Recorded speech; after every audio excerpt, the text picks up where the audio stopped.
All right, what is going on, everybody? Welcome back for day number 2 of the playoffs. We are back at it again, and we have got a big lineup for you guys tonight. We got 6 playoff matches, 6 best of 7s coming your way. It is going to be an insane night here for round 1 of the playoffs as it rolls on. I'm Rocker Man back in the booth, joined by Mr. Breaking Coin. Coin, how are you doing tonight? Doing great and ready to see this matchup. Two long-time teams going at it. The number 2 seed and the number 7 seed, with Bluey leading the charge and Dimitri on the other end. Leading in assists, the man, the myth, the legend, the Dimitri GOAT. Rockerman, how you feeling there? Yeah, it's gonna be a great matchup. I'm super excited. We finally get our first Titan League playoff matches. I'm gonna pull up the bracket on the stream so everyone can kind of follow along, see how we got to this point, because this is the first one for the Titan League playoff. But you can see we've got the 2 versus 7 matchup there. Coin Bananas not locking down that 2 seed in a very competitive Titan League, and the Dragons able to make their way out of the play-in tournament. Yeah, it's not going to be any easy game going forward for the Bananas. I mean, I know Dragons are that 7th seed, but they got some hard hitters. They got Vulcan, they got Bluey. I mean, they got a lot of guys on that team. And the Bananas, I mean, they're stacked with Dimitri and Zen. I mean, it's going to be a competitive series. I mean, I wouldn't be surprised if we saw game 6 or 7, Rocker Man. Yeah, that'd be a great way to start things off. I'm excited to see it as well. We've got, like you mentioned, a lot of great players here in the lobby. Looks like these guys are rearing and ready to go. We got the channel point prediction up. The survey was running in the Discord. I know a lot of people have been making bracket predictions as well. But looks like the Discord is very split. Coin. It's about half and half. A little in the Bananas' favor. The channel points are looking, or the channel points looking like they're split 50-50 as well. So I gotta throw it to you as we kind of get these guys ready to join up. Who do you got taking this matchup? Who's gonna move on to round number 2? It's so close because with the Dragons, you have North and Bluey, and then with the Bananas, you have Dimitri and Zen, and it's just, I don't know, man. I mean, I would be surprised if we didn't see a game 7. I mean, I'm going 7 Bananas. I'm going 7 Bananas. And it's going to be close. I mean, OT, Game 7, Bananas are going to take it, Rocker Man. That's my prediction. Well, we are gonna have to see as we are underway here and getting things going here as Bananas versus Dragons getting underway here, and we're gonna have to see how things are gonna shake out. In the yellow with the Bananas, we have Dimitri, TRS Rival, and Zen. And then on the Dragon side, in the red tonight, Bluey, North, and Vulcan. And Coin, you mentioned a couple of these players to look out for. Who is? Just give us one. I know there's a lot of great players on both teams. Just give me one from each team. This is the star to watch out for. You know, I'm going to give it to Dimitri. I mean, he's got to facilitate the passing plays. If he can get that rolling and get his teammates involved, get Rival and Zen involved, it's going to be tough for the Dragons. And then on the other end, I mean, if North starts cooking, I mean, it's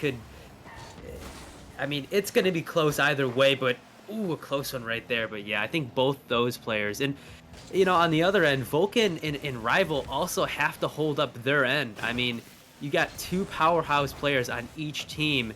You know, that third player is really going to be the key to success for both teams. Yeah, definitely so. That is very true here, especially in the Titan League where you got a lot of just very, very great players. You gotta be a full solid roster to make it through the Titan League. It's been so competitive, so every player is gonna matter a lot in these matchups, and we're gonna have to see as things are underway. This is best of 7s now. If you weren't there for Monday, we are deep into the best of 7s, so it is a lot different than the regular season and what we've seen before with these teams. So you got to be able to adapt as well in a long series, and that's a big difference, Coin, when you're playing 5 games in the regular season and you come into the playoffs, and now you gotta lock in for 7. Yeah, absolutely. I mean, regular season is a whole different animal than playoffs. Once you get to the playoffs, that's where things start to get serious. Oh, so close right there. Almost. Yeah, for the Dragons, but Another close one, but yeah, I mean, it's this different Rocket League. I mean, now, you're on the line. If you lose this series, there's no going back to the drawing board. It's over. Your season is over. So both teams are going to have to play their best Rocket League. They're going to want to take it. Yeah, definitely so. And we're gonna have to watch. I think so far the Bananas are playing solid after not playing for a couple weeks. As this one is gonna go in, Dimitri is gonna catch the Dragons on the counterattack. Right there, Zen gets it outlet past to Dimitri, and Vulcan just not able to make it back in time. Great little passing play. Like I said, there's Dimitri creating a passing play right there. I mean, I know it was a quick one, but it just little stuff like that. It adds up, and if they can accumulate these plays, Banana should have a good chance to win this series. Yeah, you mentioned it. We talked a little bit before the stream actually started. We were talking about Dimitri leading the Titan League in assists. This man averages 1.04 assists per game. So he's absolutely dishing pretty much the top of all of Nemesis. So this guy is going to find plays out for his teammates. He's going to make plays happen. That's a big reason why they were able to take the 2 seed. And this one popped up by Vulcan. He shot toward net, but Zen will take it off to the side. It's now North taking control, sending it back in. Zen gonna take it out over the top of Bluey, looking to stay with it. This one's sent towards Vulcan. Vulcan have to make a touch. It's a little bit dangerous, but North gonna help him out for the moment. Still off the backboard. Dimitri coming up to find a 50. This one's sent off to the side. Zen now putting it in. Bluey gonna take a little bit of control. 50 with rival. And Bluey now got a teammate in the midfield, trying to pass it over with Dimitri. All over that one. Vulcan, can he get back to that one? He cannot, and Dimitri gonna catch him out again. Dimitri just beating him to the play, knowing that he's going for the flick, and Dimitri just dunking. Vulcan not able to make it back in time, and that seems to be the big key. Is the Dragons are struggling to get the ball out of their half, and moving forward, they got to do a better job at getting the right 50s. Yeah, definitely so. That was the second counterattack that we saw by the Bananas, catching the Dragon just a little bit off guard here. We're gonna have to see if the Dragons can clean that up. As Bluey trying to fire a shot, but Zen back in time to push that one away. This one floating down in the midfield. Rival cleared off for a moment. Bluey trying to find the touch, can't quite find it. Vulcan looking for Bluey, find a redirect. Oh my goodness! Look at the pre-jump and look at that goal. What a pre-jump passing play. Vulcan from way downtown just taps it right to Bluey. Zen expecting nobody to be there on the forward pass, and Bluey just gonna put that one in.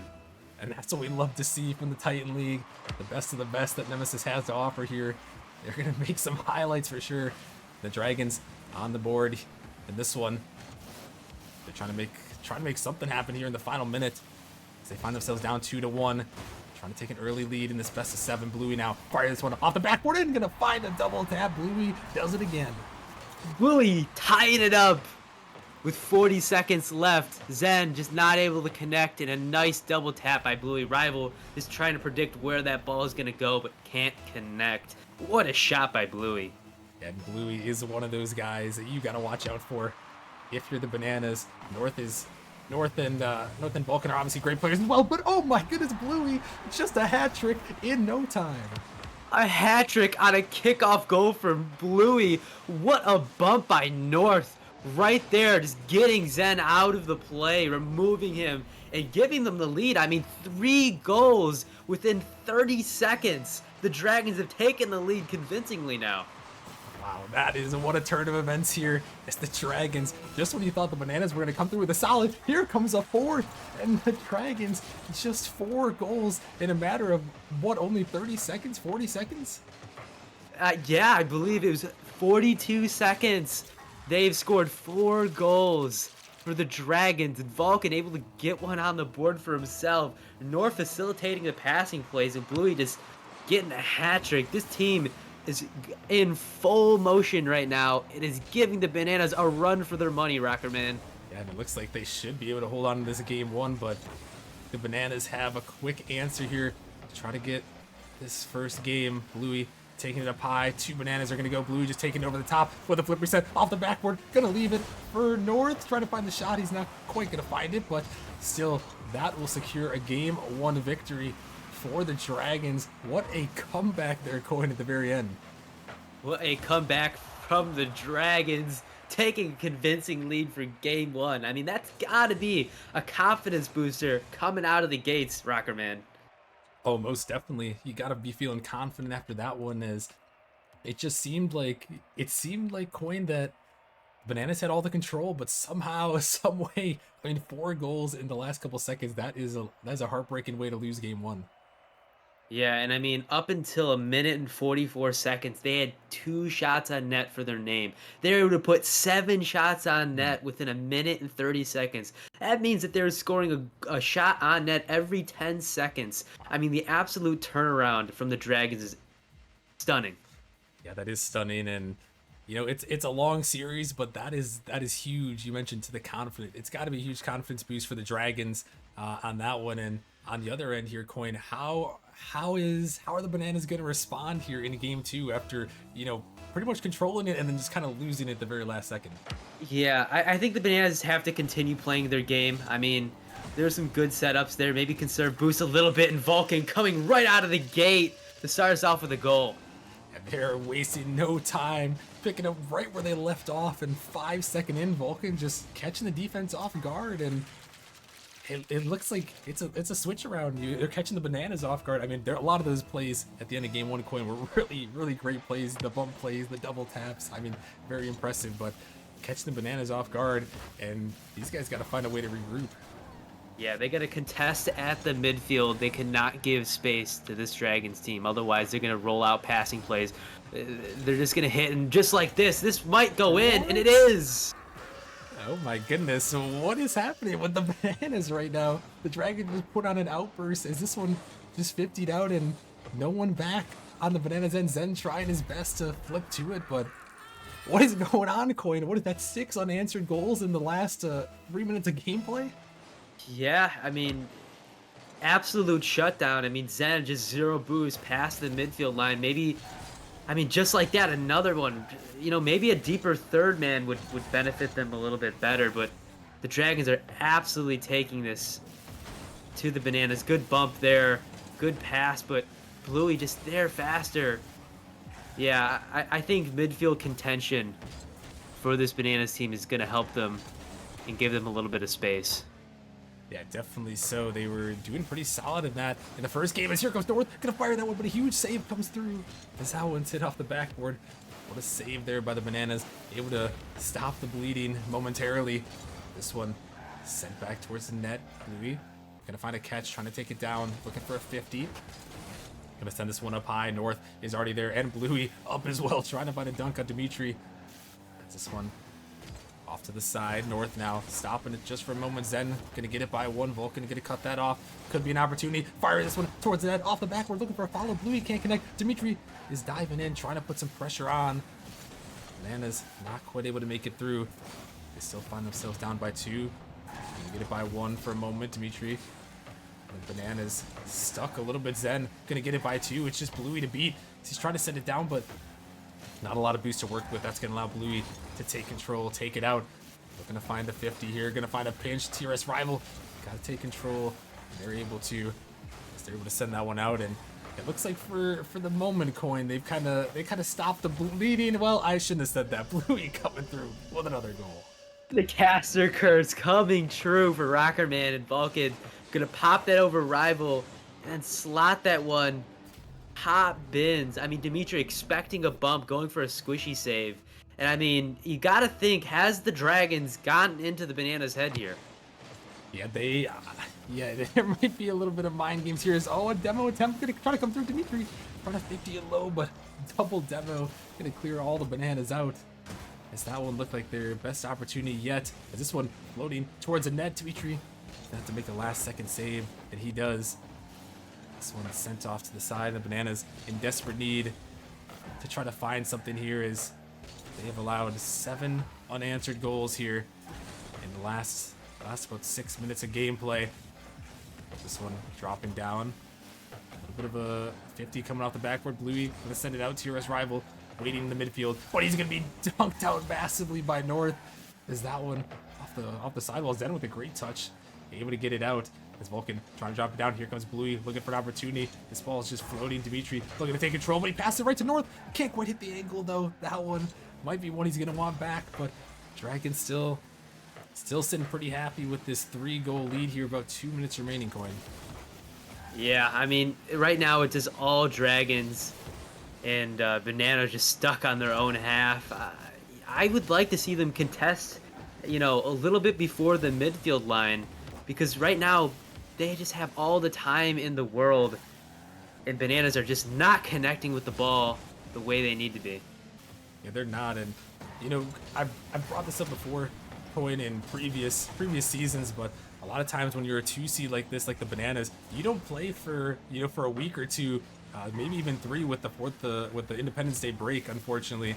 And it looked like I wasn't gonna say anything about it at first because Bananas started out with the first 2 goals, but maybe that's some of what this is. I mean, these guys haven't played in a little bit, Coin. Maybe still trying to find their way back together.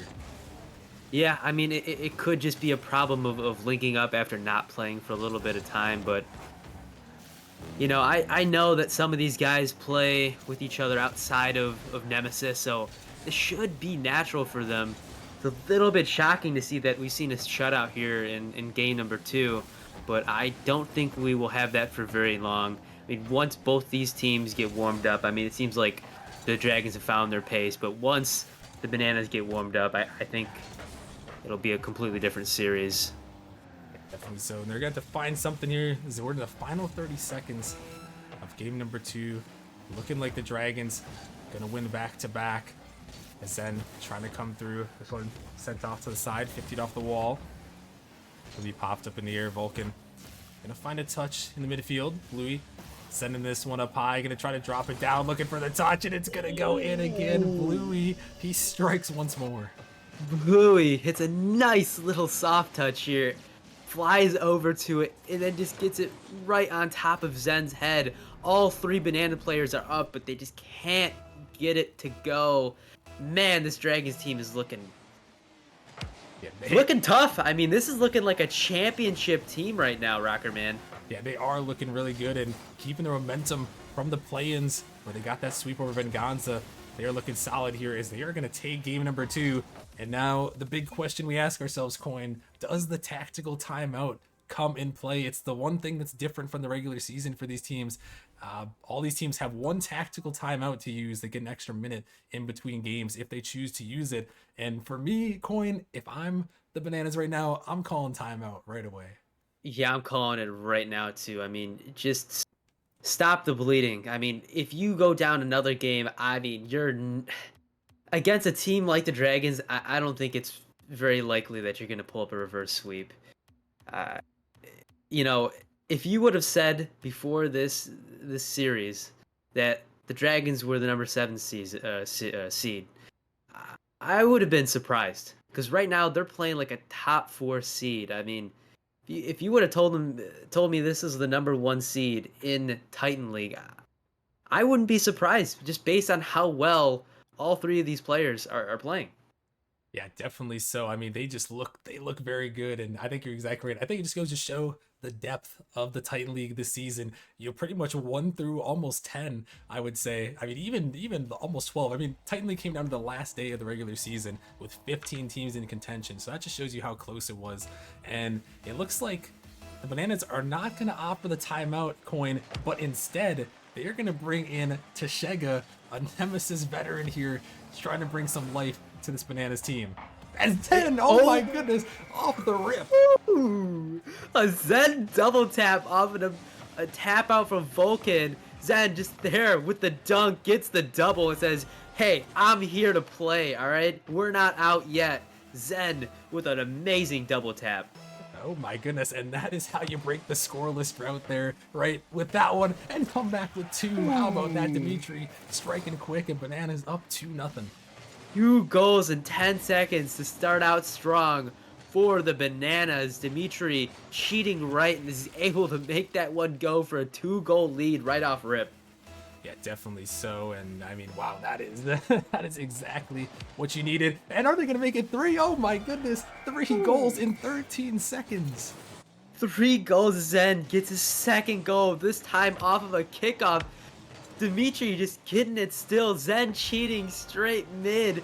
And 3 goals. I mean, the turnaround once again for the Bananas. I mean, it flip-flopped from game 2 over to game 3 as Bananas have all of the momentum right now. That is a crazy start there for the Bananas. 3 goals in 13 seconds. That is how you bring it back here. And, you know, they're scoring so much, Quinn. We didn't even really get to talk about this. I mean, I mentioned it, but Tashega in the game here for TRS Rival, looking for a little bit of a switch up. How do you think that is going to impact them? I mean, clearly it started out well. Yeah, I mean, sometimes all you need, especially when your third man is close in price from your sub, sometimes a little switch out is all your team needs just to kind of get things fresh. Yeah, definitely so. And TRS Rival is a great player as well.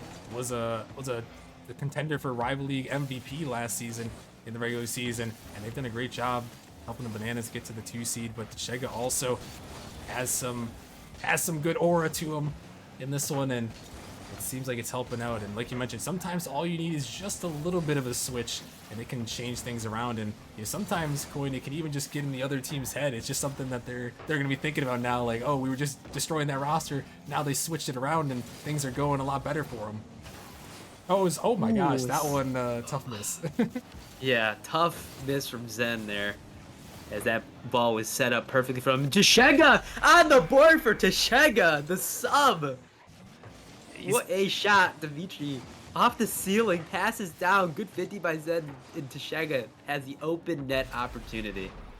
Yeah, and that one causing the Dragons a double commit with their pressure, and it's just a whole different Bananas team right here. They've started out early, now they've got 4 goals, and it seems like it's looking like what we saw in the first couple minutes there. This one fired across, some demos came through, not able to quite get it on net, but it's looking like the Bananas team we saw in the first 3 minutes or so of game number 1. I mean, props to the Bananas for the absolute turnaround in game 3. I mean, they are playing how they need to be playing. I mean, they're not the number 2 seed for no reason. I mean, they're there for a reason. And they're playing like they're meant to be the number 2 seed.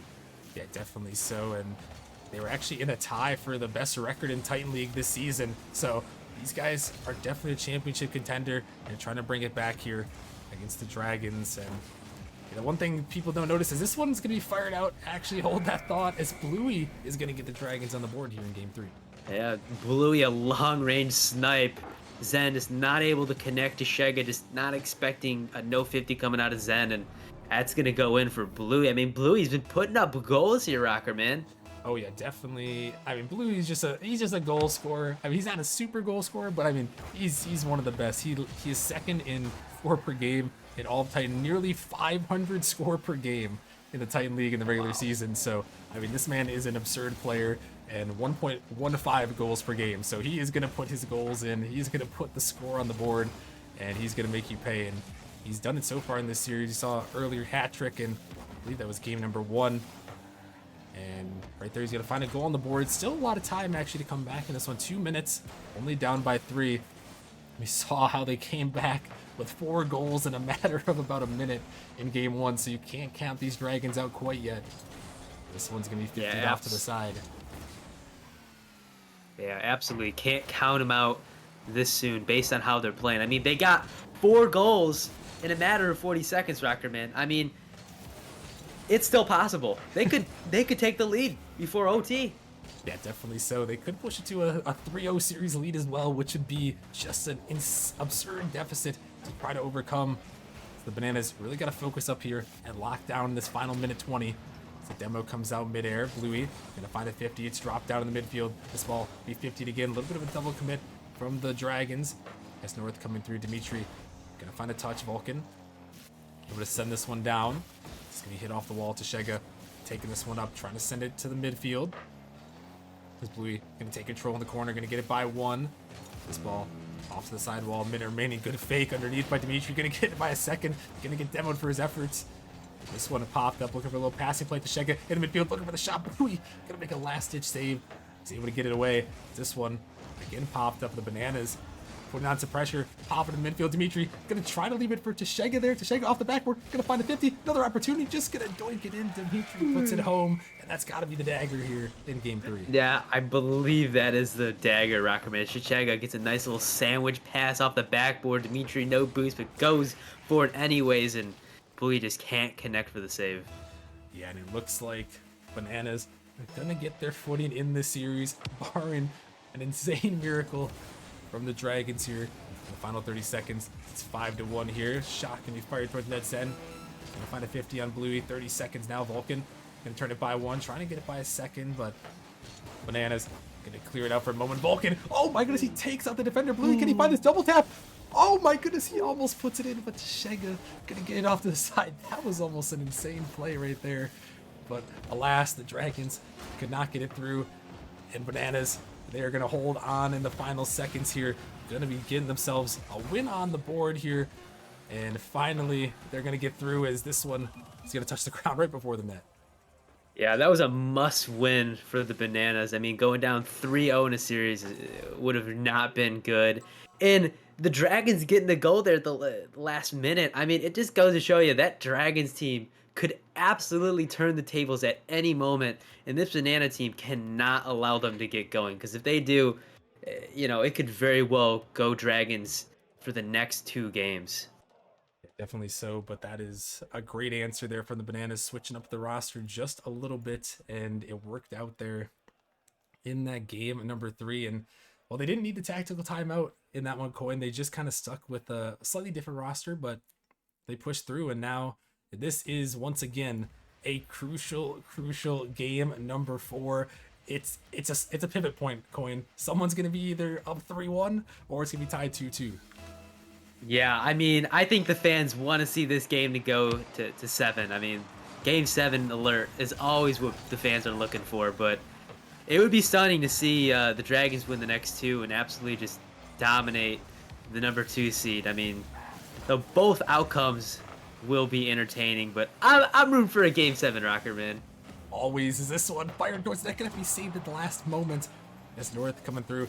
And yeah, we'll have to see if the Bananas can keep that performance. They scored 3 goals in 13 seconds in that game number 3. But do they have enough to keep it going in this game number 4? Demo gonna come through North. Gonna find a good 50. It's gonna be tough because I feel like this Dragons team is so solid. Dimitri gonna find a 50 by 1 North. Not a lot of boosts. Able to get to the corner. Dimitri, no boost to his name either. This one gonna be shot down. Bluey dropping it out. Here comes Tashega. Over the 50. Gonna find it. This one off the ceiling. Here comes Zen trying to drop it down, but just gonna be sent off to the corner. Bluey now taking control, gonna find a 50. But only so far as Zen sends it back in North. Gonna find one off to the side while Dimitri, we're gonna find a touch, popping it up high. Bluey, a lot of boosts to work with. Gonna find a first touch, finding a second, looking to dribble it through, finds a good 50. Could be a shot opportunity. Bluey's hunting for the net. Dimitri's gonna make an insane save off the backboard to keep that one away. And both these teams looking for some good chances here early going. Yeah, a lot of back and forth from both teams right now. I mean, shot difference not too crazy, but the Bananas just stuck in their net for a moment there. I mean, that's definitely not what the Bananas need. They cannot get stuck in their own half, in their own net. Otherwise, Dragons are going to have a field day. But these demos coming out of the Bananas are giving them some space. Yeah, definitely so. They are working well as more demos are raining down on the pitch. As Dimitri now, a lot of space. Vulcan, not a lot of boost. Gonna get up a flip reset over the top of one, off the corner. Gonna keep this one in. Tashega looking to take control. Gonna try to send it out. He's by 1, Bluey. And he blocked by Dimitri in the midfield, but Vulcan able to get the clear. But Zen was waiting. Bluey gonna find the touch off the backboard. Gonna have to try to find another. This ball is super dangerous. Bluey trying to find the touch. Not gonna work. But here comes Dimitri. Looking for the shot. And a bump attempt from Tashega. Trying to get that one out. Almost able to do so. As this game still tied at 0-0. So we're approaching the halfway point. Shot, a pass attempt there almost. Gonna go towards the net, but not quite as Vulcan taking control. Now Dimitri, 50 in the midfield. Gonna block this one up high. Zen is up on this ball. Dimitri is sending this one in again.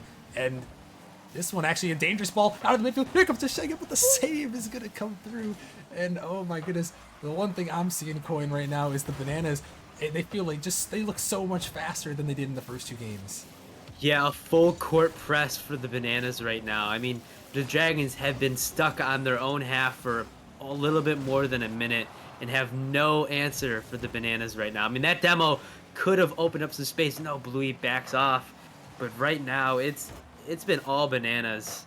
Even when they're on defense, I mean, they're just continuing their offense. They're just continuing the full court press that they've had in the second half. Yeah, definitely so. And that's something you mentioned, Coin. I'll give you some props for that one. You said they just need to go. They need to start challenging in the midfield. And it's been working. Seems like the key to success so far, at least in the last game and the beginning of this game. But still, they find themselves at 0-0 with the Dragons, who have been playing good enough defense to get it off. Is this one, oh my goodness, almost gonna 50 off of Zen's car into the net. That would have been a catastrophe for the Bananas. Instead, they're lucky to escape. Still tied at 0-0. Vulcan taking this one across, gonna get it by one, gonna pop this one up over a second. Who's bumped off? North trying to get out. Vulcan is hunting for Dimitri up the wall. North gonna be blocked by Teshega. That was a dangerous ball. Little pass in midfield. It's gonna pinch off a car going towards the net, but not gonna go. And Coin, a minute remaining here. The Dragons trying to get this 3-1 lead, but the Bananas looking for this shot. North is gonna be blocked. The follow-up attempt is not gonna go. I mean, right now the Bananas are doing everything they can to get one on the board. They're demoing, they're boost stealing, and just like that, Dimitri cannot get it to go. North is gonna score with the last minute remaining. And I think, was there a demo yet? Teshega erased off the map by Vulcan, and Bluey just an insane 50. And the Dragons, after surviving on defense, Coin, they find themselves up by one win away from, I guess, putting themselves one win away from moving on. Absolutely. The Bananas have got to do something right now. And this man, Dimitri, could get it done. But there has to be a second man there to follow up these shots. I mean, there's little gaps here that the Dragons are giving up, but there's got to be somebody on the Bananas there to connect. And if that doesn't happen, they're not going to make one in the net within this last 15 seconds. They got to get something rolling right now. Being down 3-0 would be detrimental for this Bananas team. Yeah, and they're going to have to get going here. Final seconds. Can they find one Vulcan? He's wasting the time, trying to take control. Send it towards the backboard. This ball is going to have to be kept up. Dimitri popping it. Going to need some help. It's still up in the air. Zen sending it down, but that ball is not going to go. And the Dragons going to put themselves one win away from moving on. One win is all it takes. Is Bananas are now playing for their life in a game, in a series they were supposed to win on paper. I mean, absolutely stunning from this Dragons team to really just take it to the number 2 seed and play their best Rocket League. And I mean, look at those saves right there. That's what I'm looking at. Coin 9 saves from the Dragons, 10 shots from the Bananas. They just put up the brick wall and said, "You shall not pass." And my goodness, they blocked everything there. And now 3-1 down in this series. They didn't call a tactical timeout last time, Coin, and it doesn't look like they're going to be doing it this time, which is a little surprising to me. Maybe give themselves some time to think about it, but it looks like they're trying to play on. Oh, actually, they are going to call the timeout here. Oh. Right as I say that, I was just begging for them to call it, so they're going to call the timeout. Yeah, they definitely did it too. I mean, you're playing for your life right now. It's time to make a game plan.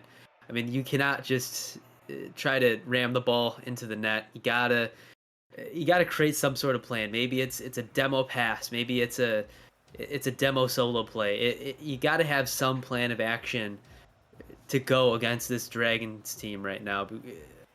They just need to connect, and that second man has got to be ready for the Bananas.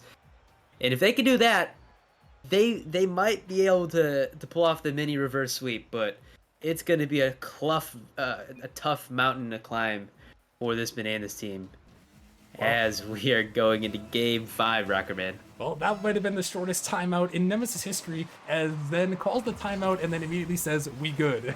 So no timeout. I mean, they used the timeout, so they won't get another one if the series extends, but we will go on. I guess they needed the shortest timeout in Nemesis history there.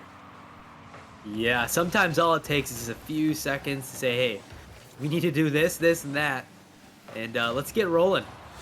And also, the other team's expecting to get a whole minute, and then you stop them from the plan. So maybe that was their plan of action, is to call a timeout and then say, "All right, we're ready."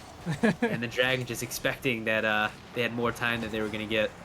I guess so. Well, maybe a little bit of mind games here in the Titan League as, well, Bananas, they might just need it here as they find themselves down 3-1, the number 2 seed here in the Titan League, tied for the best record in Titan. But Titan has been so close, so it's hard for me to call this an upset as the Dragons were only 2 wins behind this Bananas team. So the Titan League super close, and the Dragons showing everyone why they are here to play, why they're here to be a championship contender. We'll have to see if they can close out the series or if the Bananas can extend this series to a Forbidden Temple. And this one popped up in the air. Tashega gonna find a 50 in the midfield. Zen looking to take control. This ball up there. Dimitri gonna take that one up the sidewall. Looking to stay with it. Not a lot of boost. Trying to find that one. Gonna find a 50 off the backboard. This one be blocked up by Tashega. Trying to stay with it. He's going to take it towards Ned. Bluey going to find a 50. This ball is still floating. Needs to find a follow. Dimitri off the backboard again. He's then trying to find it now. Tashega coming through looking for the shot, but they can't find that one again. And Coin the Bananas, they have some decent plays. They just can't find it through the back of the net. Yeah, I mean, they're finding the opportunities, but like you said, they're just not able to get them on target. And I think that's going to be, I mean, it's so far it seemed to be their biggest problem is getting these shots on target. As Tashega gets bumped there, but able to recover.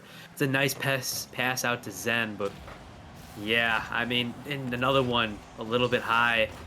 They just gotta find that target accuracy, and if they can do that, you know, they might be able to pull off the mini reverse sweep. But it seems to be one of their biggest problems right now. Yeah, and they can't find their shots, but the Dragons have just found some absurd defense. They've made some crazy saves, shutting down everything that the Bananas have tried to do. As now we're into this game number 5. 0-0. Bananas need to find something. I think a bump came through, and Dimitri's going to take it in for the Bananas.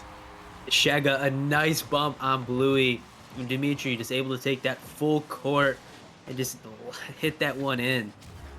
Yeah, and huge play from Tashega there, able to get that bump, opening up some space, and the Bananas, they finally break through on the Dragons defense. They find themselves up 1-0. Season is on the line. Can they add some insurance to it? Oh, this one not gonna happen. North is gonna get it around the defense. And North is gonna shut down the momentum of the Bananas right off jump. Vulcan over to North past Tashega and Zen. Is not there in time with no boost once again. And man, the Dragons are taking it to the Bananas right now.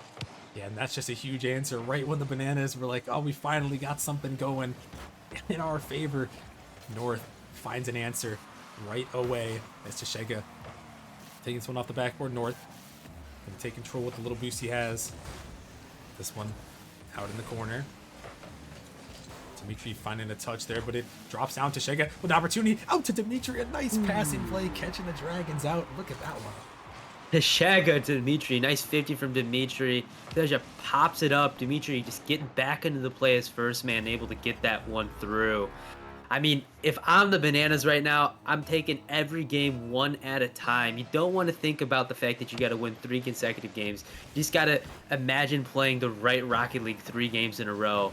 And I think this Bananas team can get it done, but they're going to have to keep this going for 3 consecutive games, and that's going to be tough. Yeah, it definitely will, but again, like you mentioned, you kind of got to take it one at a time here. And with 1:30, can the Bananas hold on? Can they send us to Forbidden Temple? This one across in the midfield, North with some good speed, able to snag that boost and keep it in, but only for a moment as Dimitri sends it down. Vulcan gonna find a banging clear. North is making a turn, has an opportunity, and he's gonna clang it in.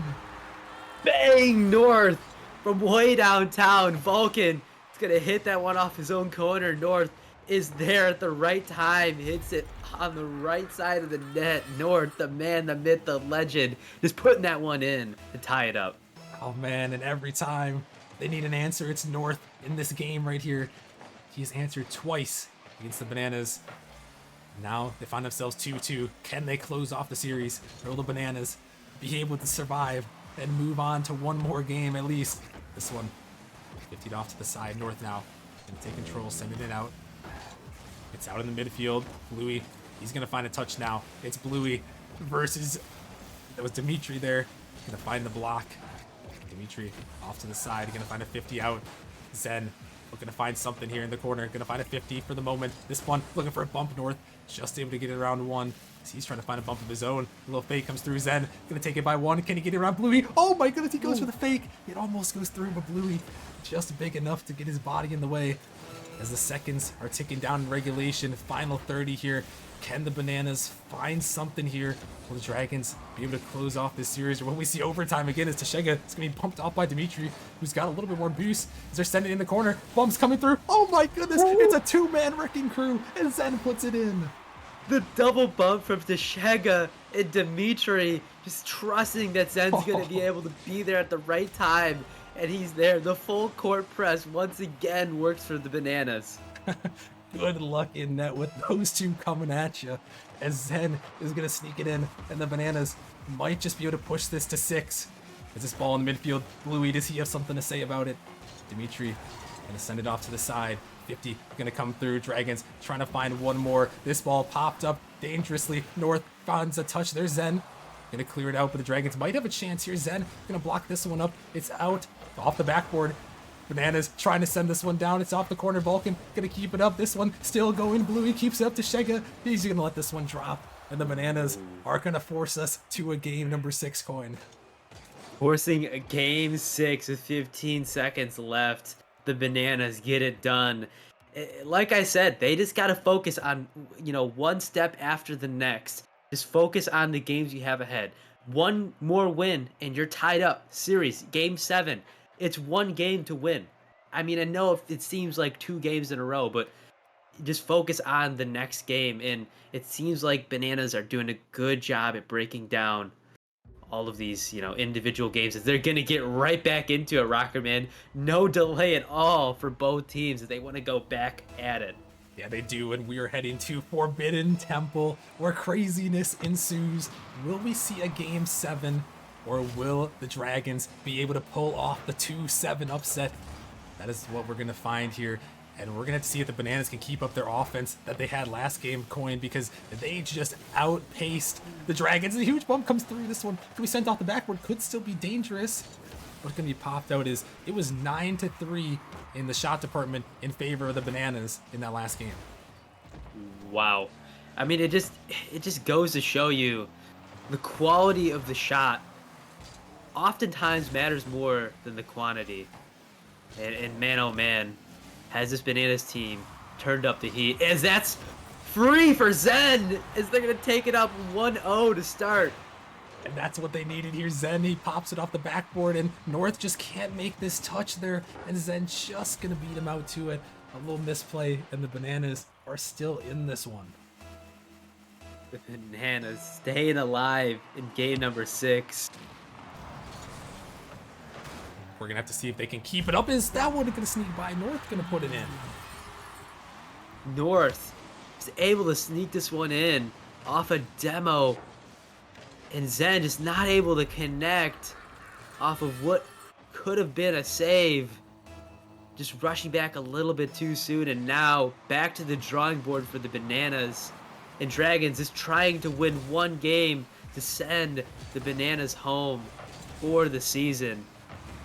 Yeah, we'll see if they're able to do so here in this game. As it seems like it was like this way in the last one. Is Zen? Wait a minute. Oh my goodness, Zen. Again, this man cannot stop hitting these doubles. This man hit another double once again off the sidewall. Vulcan not there to connect. And Zen, ground double. He's gonna get his team on the board for 2.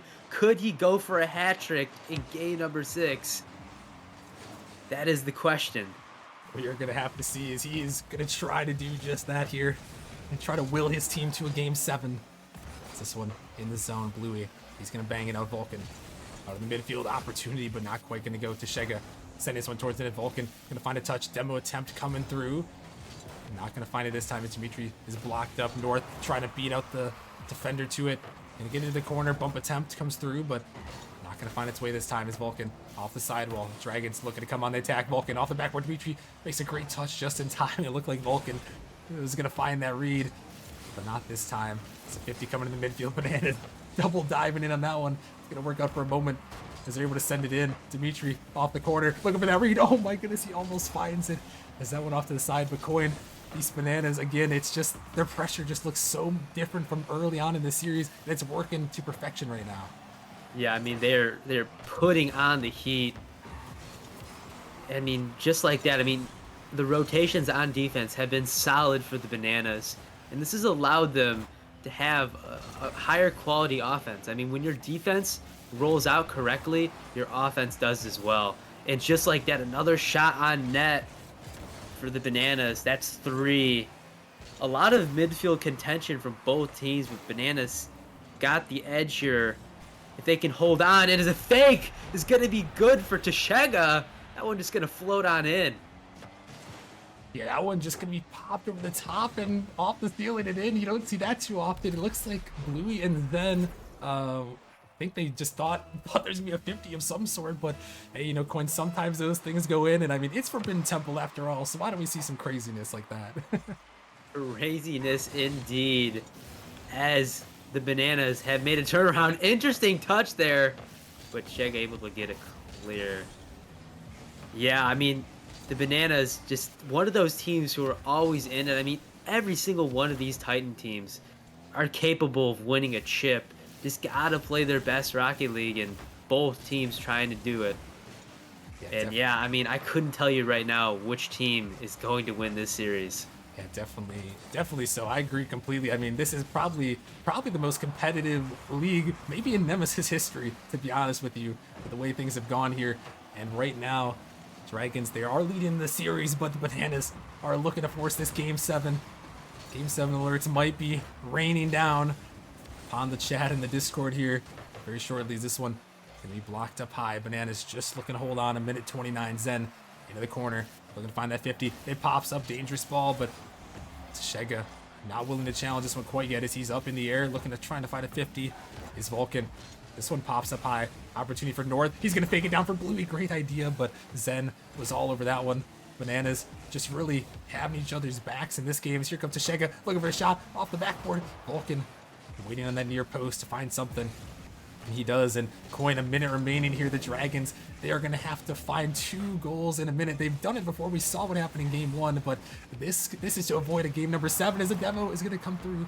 It'll clear off to the corner for the moment, and their save comes through. Oh, yeah, I mean, right now, they are struggling to get it off to their half. I mean, when they do, they have limited boosts on offense, and then just like that, Tashega is there to save. I mean, they got to clear out the net. They got to do what the Bananas are doing to them. That's a good passing play, but nobody to follow up. Is Tashega able to get a nice clear?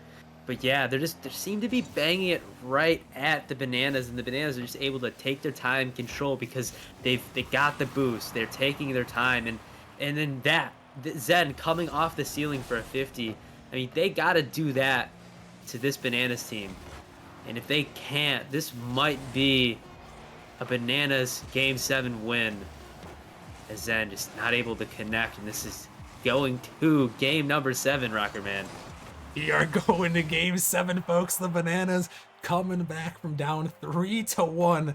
They have forced a game number 7. Get those game 7 alerts out in the chats, folks, as we are going to be heading to Champions Field with a spot in the semifinals on the line. And once again, Coin, we just saw the Bananas dominating in that game. It just seems like they had all the pressure. I mean, Dragons, they still had 5 shots, but just not quite enough. And for me, Coin, once again, I got to bring it back.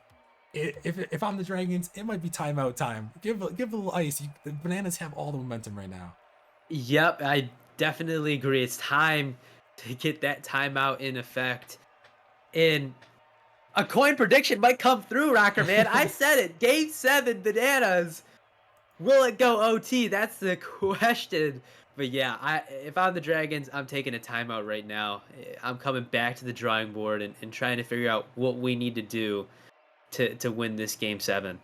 Yeah, definitely so, but Coin, it doesn't look like they are going to do it here, as we are going to be heading over to Champions Field for Game 7. I mean, Coin, this has been a great series. We've seen it back and forth. The Dragons from the play-in tournament have put on a great show, going up 3-1 in this series, but the Bananas have battled back. What are you looking forward to in Game 7 here? I'm looking for some midfield contention. I mean, the Bananas were taking it to the Dragons when it came to their offense, but they got to do that to the Bananas. I mean, they cannot just expect the Bananas to give them space because it's not going to happen. The Bananas knew the mistakes that they made earlier on in this series, and they're not looking back. They're looking forward to win this Game 7. It's a nice flip reset from Bluey, but it's just not going to be able to go. It's a good save by Dimitri. Definitely so. That we're going to have to see, do the Dragons have the ice in them? Can they bring it back? Can they avoid blowing a 3-1 lead? Or will it be the Bananas? This one sent down over the top. It's Zen. He starts the scoring off for the Bananas. Zen started him off strong, off the sidewall, over one. Vulcan just not able to connect. Zen taking it all the way across the field. And Banana starting out strong. If they are going to start off with the goal, continuing their momentum, and the Dragons, they desperately needed that first goal. Didn't really get to talk about it with the Bananas. With that first goal in Game 7, it's so much momentum in their favor.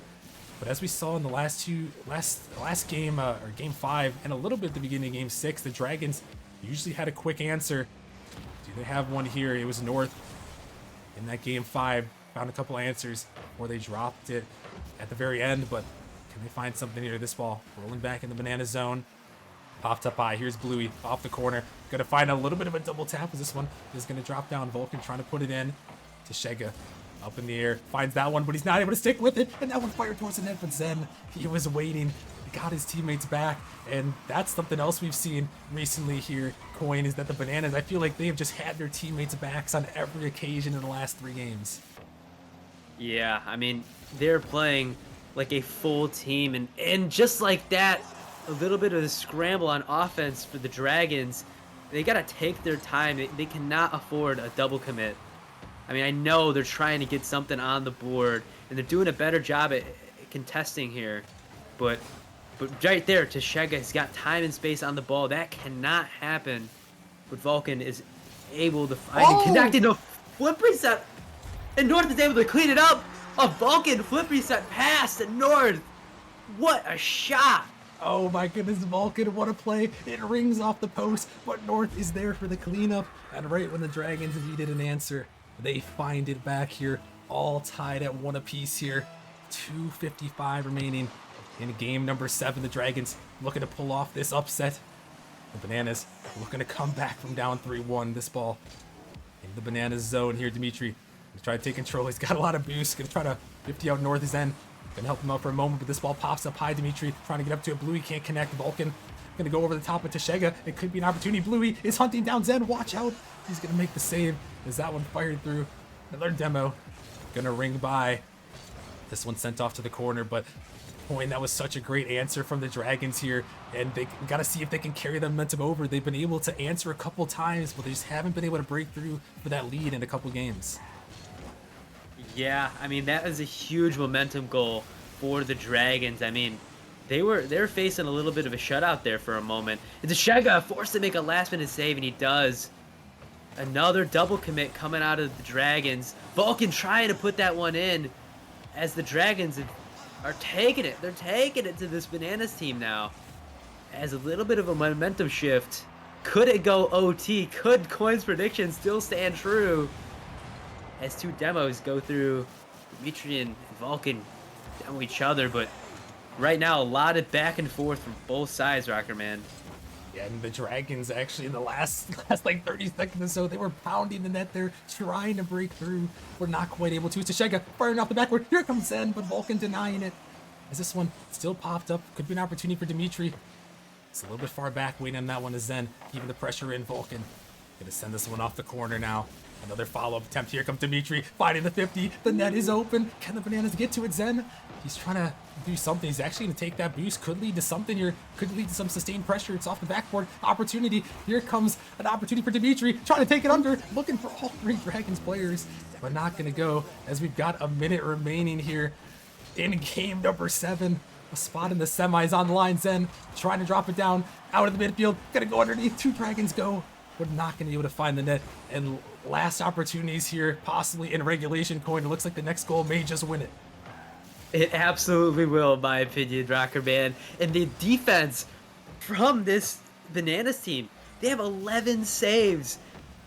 and the Dragons 14 shots on net. I mean, this is a classic story of solid defense versus relentless offense. As right now, limited boost for the Bananas. Can they hold on for OT? Or could they score here? Dimitri's got time and space. Can he get the double? He can't. That ball just sitting there. Bluey able to connect. Tashega got time and space. The ball 1v1 for Tashega. Can he get it? No, he can't. As North, what a save. And we are going OT.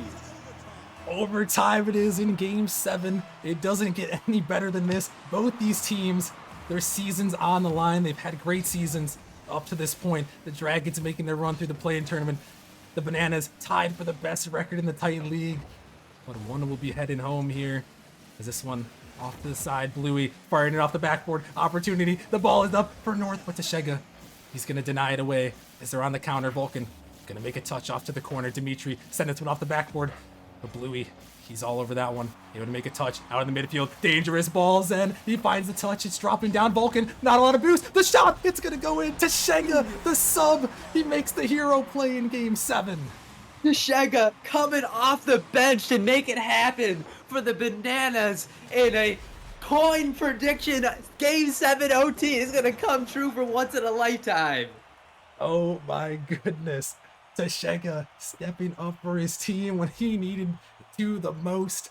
My goodness, what a series. The Bananas come back from down 3-1. And my goodness, Quinn, what a series to kick off the night. What a series, Rocker Man. I mean, if that's how the rest of the night is going to go, everyone is in for a treat. As a Game 7 OT in Titan League, the Bananas able to get it done against a team like the Dragons. Just goes to show you, I mean, sometimes all it takes is a little bit of teamwork and a solid defense to take on an offense like the Dragons. I mean, Game 7 OT, you don't find those ones too often. And what a series to start us off. Yeah, I mean, that was just an insane way to start it off. And there was 12 saves from the Bananas in that game. They survive.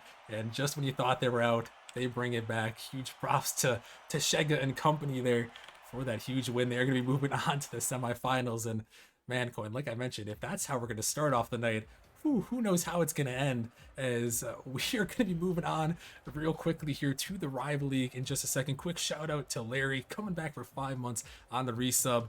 But we have got to keep things moving. We are heading to the Rival League Galaxy.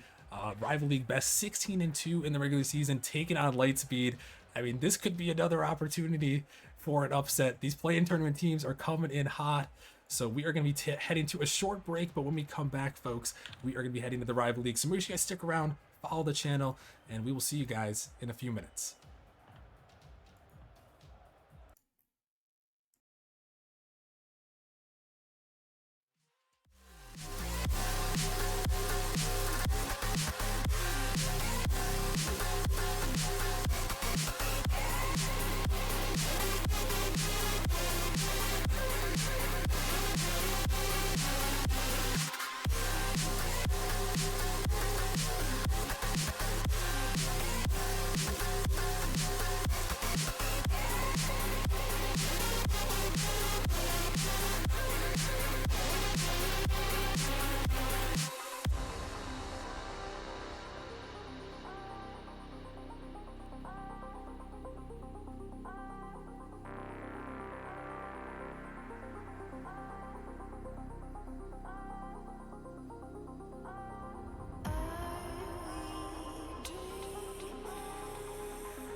places they may be alone, they may be poverty-stricken, they may be in the midst of riches, but you can always be sure the angel of God is present wherever his children are.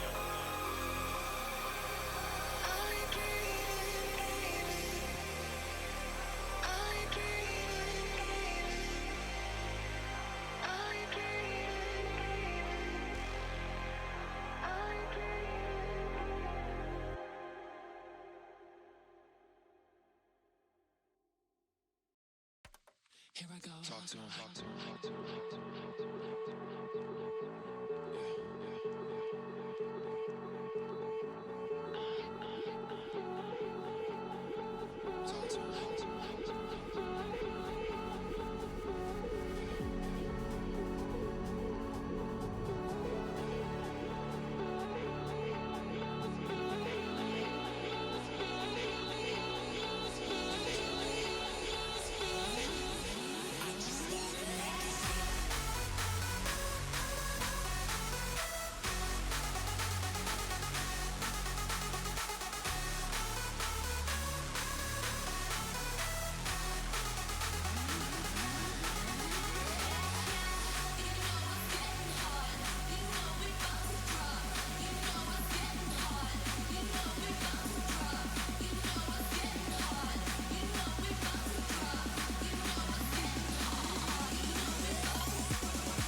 right, what is going on, everybody? We are back for matchup number 2 here as we're heading to the rival league, and we're still catching our breath after that game 7 overtime thriller. I'm still coming down from that high Grebsy of that last series, but hopefully this one will live up to the hype too.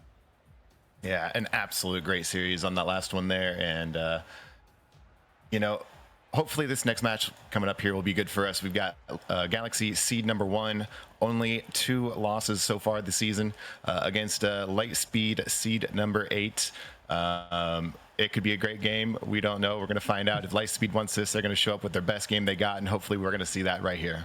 Yeah, hopefully so. We'll take a quick look at the bracket while the channel point predictions are up. Get your points in while we take a quick look, Krebsy, at the bracket here. We already saw one Game 7 in the playoffs with Knights versus Mafiosos, and now will we see another? I don't know. What do you make of the bracket and how these two teams are looking right now? Well, as I said, Lightspeed's going to need to bring their A game because they had that first play-in game where if they lost it, they got to go to the next one, and they did lose the first one, and then they took it to Game 5 in order to win that to be here against Galaxy. So, you know, they can do it, but they really got to show up here, and it's going to be tough for them. Definitely so. It's gonna be a tough series for Lightspeed. You know, always coming out of the play-in tournament. But the one thing I will say, Grubsy, the play-in tournament teams, they sometimes have a little momentum. Galaxy hasn't played in a little bit, so we're going to have to see as we are going to get into things here. Game number 1, Galaxy versus Lightspeed, and, well, the number 1 seed's wasting no time. Absolutely. Here was that Boy Wonder right off the kickoff here from K-Sin. Just going to pop it right in. J-Tron not able to get back. That's an early start here, and hopefully we don't see that go through the rest of this match. Yeah, well, we'll have to see here. As you know, if you're the 1 seed right there, Grebsy, that's how you want to start it off. I was going to throw it to you to get a quick prediction. We wanted to get these guys going right away. I mean, what do you think? What do you think's going to happen in this match? Obviously, we got a little bit of content already happening. What do you make of it? As well, J-Tron's going to score a first goal here. Oh, it's even overall. So we've completely reset here. You know, we're 16 seconds into the match, and it could be anybody's game here at this point in time. But I'm going to have to say it's going to be Galaxy overall here, maybe in 4. Ooh, five. Whoa! He said 4. He's predicting the sweep there. But yeah, 5 would be a 4-1. So we'll see. We'll see what happens here. As Lightspeed, they're definitely going to have a lot to prove here in this one. They struggled a little bit in the play-in tournament, but they were able to make it in that Game 5, taking down Blaze. So we'll have to see if they can keep it up here. But again, it's going to be a tall task against this Galaxy team who has been so good in the regular season.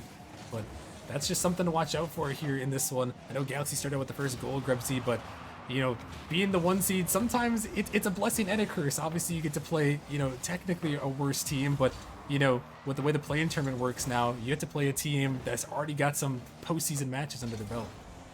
Yeah, absolutely here. And as you said before, Lightspeed does have the momentum. They're going to be looking to Demas here, I think, for making all the plays here. He actually does have first in shooting percentage for the rival league.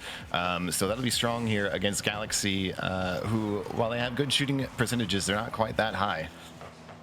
Yeah, definitely Demas will be one to watch out for, in my opinion, as well.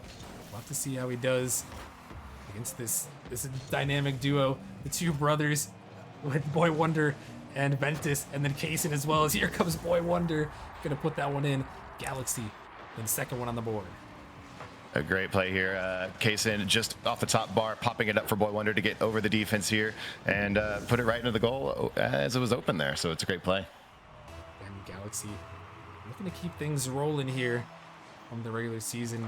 Saw it on the in between, the quick facts in between this match, but 16-2 in the regular season, one of the best records in all of Nemesis this season.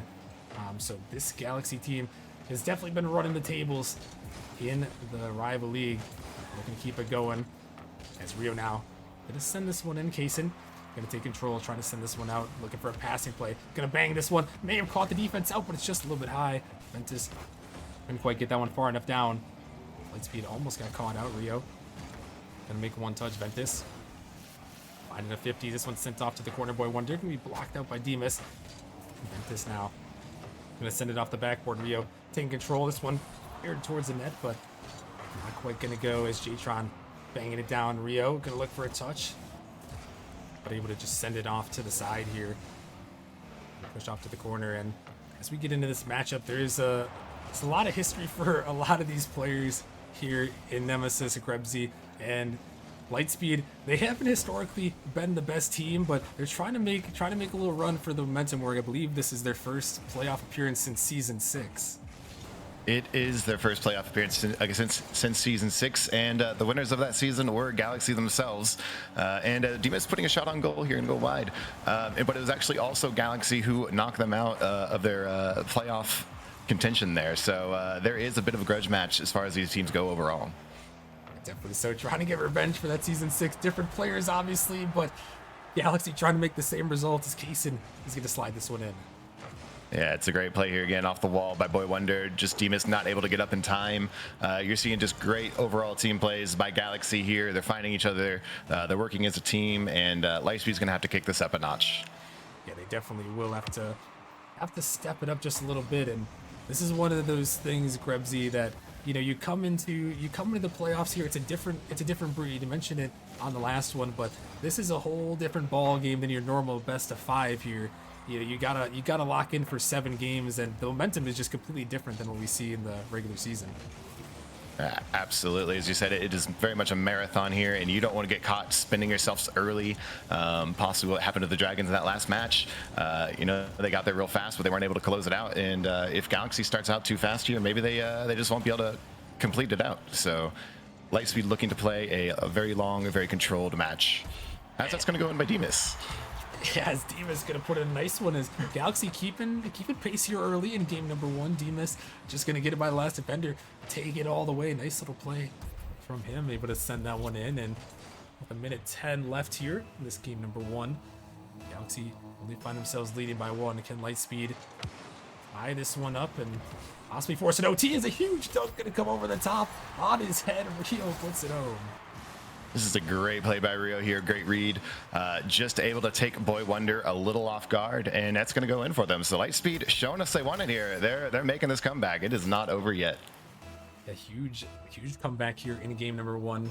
Maybe looking, see if they can keep it going. Maybe looking a little bit like the Dragons, like you mentioned in the last series. The lower seed coming back in game 1. Dragons were down 2-0, and then had 4 unanswered. We'll see if Lightspeed can do something similar, as they've gotten the last 2 goals here. Tie this one up in game 1.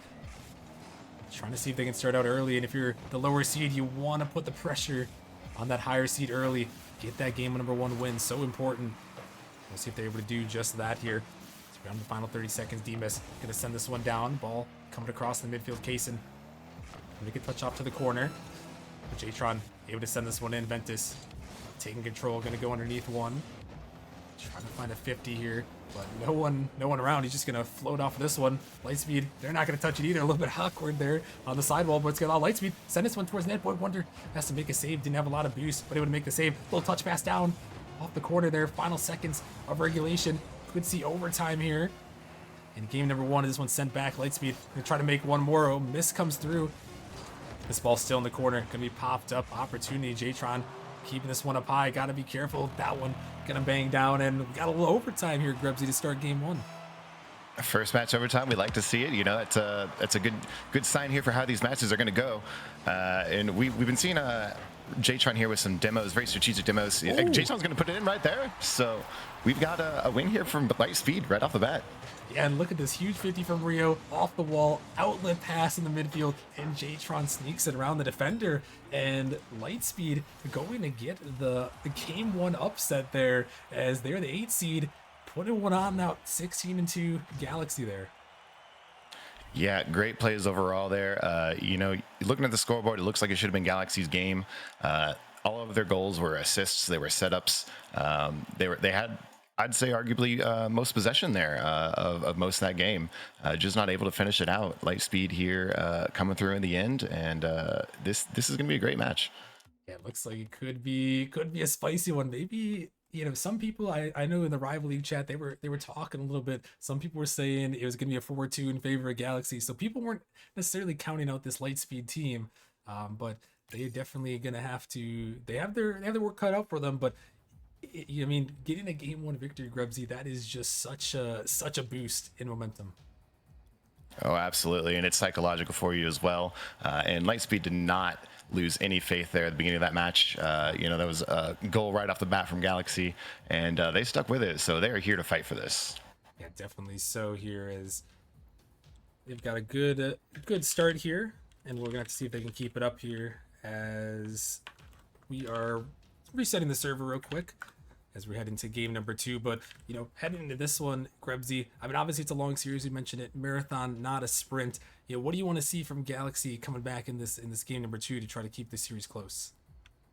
I think Galaxy got a little lax on their pressure when they were trying to go for goals. They still had it there, but it wasn't quite hammered down as fast as it was in the beginning of the match. So maybe they just need to pick the speed up a little bit, like here again, because right now Lightspeed is outpacing them.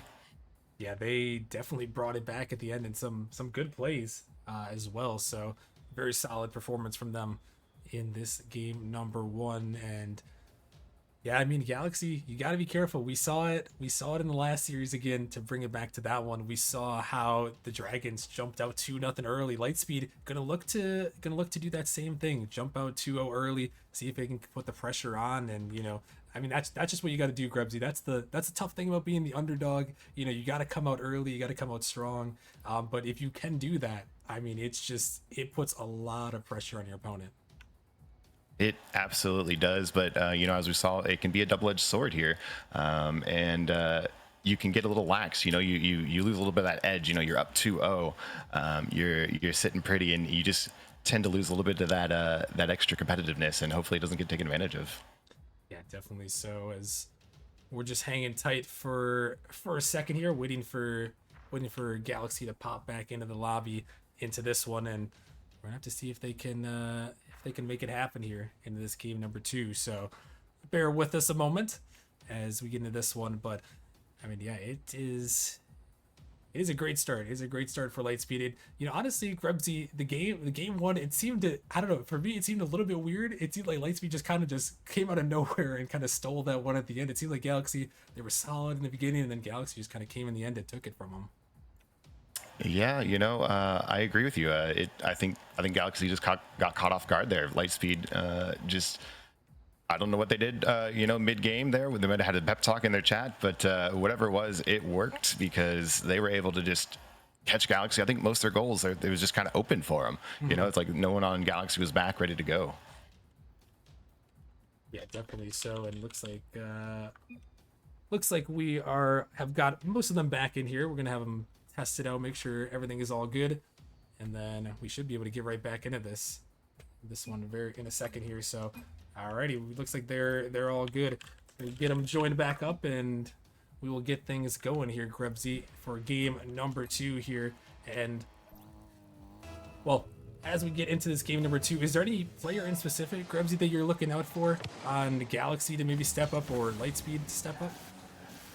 So that's an interesting thing about Galaxy here is when it comes to the stats overall for the season, none of them are really pop-off players. They're fifth in assists for Ventus, second assist per games, Boy Wonder, third shot per game, fourth total shots. So we got Case Endon as well, 5th assists, 5th goals.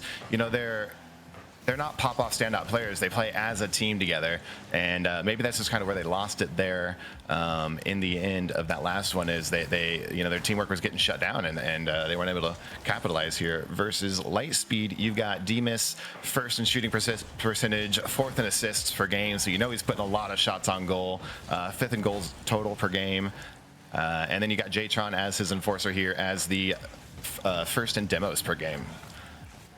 Yeah, definitely. So that's some good analysis there from both these teams, and I think I agree with you. That's probably why Galaxy got to this point. They have such good teamwork to get to 16-2. So even if one person doesn't have a great game, as Ventus trying to come off the ceiling there, he got bumped up. That would have been a crazy goal. But yeah, as Jtron just kind of took that one away from his teammate there, a little bit awkward in the midfield, but it's gonna be fine for now. But yeah, that's the one thing. It's hard to shut down an entire team as opposed to just one player. So Galaxy definitely working well with that here. As we're in the game number 2, Lightspeed, a 1-0 lead in the series. This one off the wall. Kaysen gonna find a touch. Rio getting around one. Boy Wonder banging this one out. Kaysen trying to find a block, but denied in the midfield. Is Ventus gonna take control. This ball is up. Rio, he's up for this one. Sending it off the backboard. Gonna try to find a read, but Kaysen all over the top of that one as a bump comes through. Demas just by himself trying to control it. Trying to get up in the midfield. Rio gonna find one. Is Jtron. There he is with the demo. but another demo is going to be traded back the other way as Kaysen is going to find a clear, sending this one out, and we're about 2 minutes into this game, number 2 here. Grebsy, no one quite able to get on the scoreboard yet, but a couple of good opportunities. Yeah, absolutely. And it's been very back and forth with, both teams here. They're making plays. No one's overcommitting. They're making sure they have someone back. And I don't think we've really seen it get too much further past midfield this entire match. And we got Galaxy here trying to put something on, but not able to make it happen. And it does seem to be that Lightspeed might be petering out here, and maybe Galaxy will get a goal here soon. Yeah, they're trying to put the pressure on right now. Is this one off the corner? Can't find the touch. Gonna be dangerous ball. It's gonna fire off the post. Kaysen couldn't quite get it through, but he's gonna find the bump across the midfield. Boy Wonder got a touch as Rio. He's gonna try to get that one, but he's gonna have his boost stolen. Could lead to something as Lightspeed trying to get out Demas, looking for that touch, but he's gonna flip out of the midfield. Jtron sending that one towards the net, but just barely. Boy Wonder's gonna nick that one off to the side. This one sent down. Rio gonna block it out of the midfield. Demas trying to drop it out for a teammate. Ventus send this one towards the net. Demas, not a lot of boost. Gotta watch out. Ventus is coming through. He's gonna find a massive dunk. This is a great play here. It's just up over the top of the defense, off the top bar, back down, and just gonna go right into the goal. Great play by Ventus. Solo play here, rare to see from Galaxy. Yeah, Ventus just able to take that one all the way. Big body 50. Able to send that one into the net. And Galaxy now find themselves up here in this game 2, trying to tie this series up. This Boy Wonder taking control, gonna find a pinch out. Gonna send this one down. Demas taking this one back. Dangerous ball, gotta watch out there. He's 50 down in the midfield. Just for a moment, Boy Wonder can leave that one for Ventus. Back into the Lightspeed corner. Rio trying to get to this one. The Boy Wonder putting some pressure. Rio is up, so is Jtron. It's off the backboard. Could be a dangerous ball. Good touch there from Demas. Able to get out for a moment. This Boy Wonder has an opportunity. Gonna pinch it real quick. Ventus trying to get up for that one. That was almost an impossible read. They almost made it work though. As Demas gonna go underneath. It's dropping down to Rio over the top of the defender. Gonna find a flip reset, but he's actually gonna get it off. Didn't have the boost to work with, but almost a great counter-attack opportunity after a close play on the defensive end.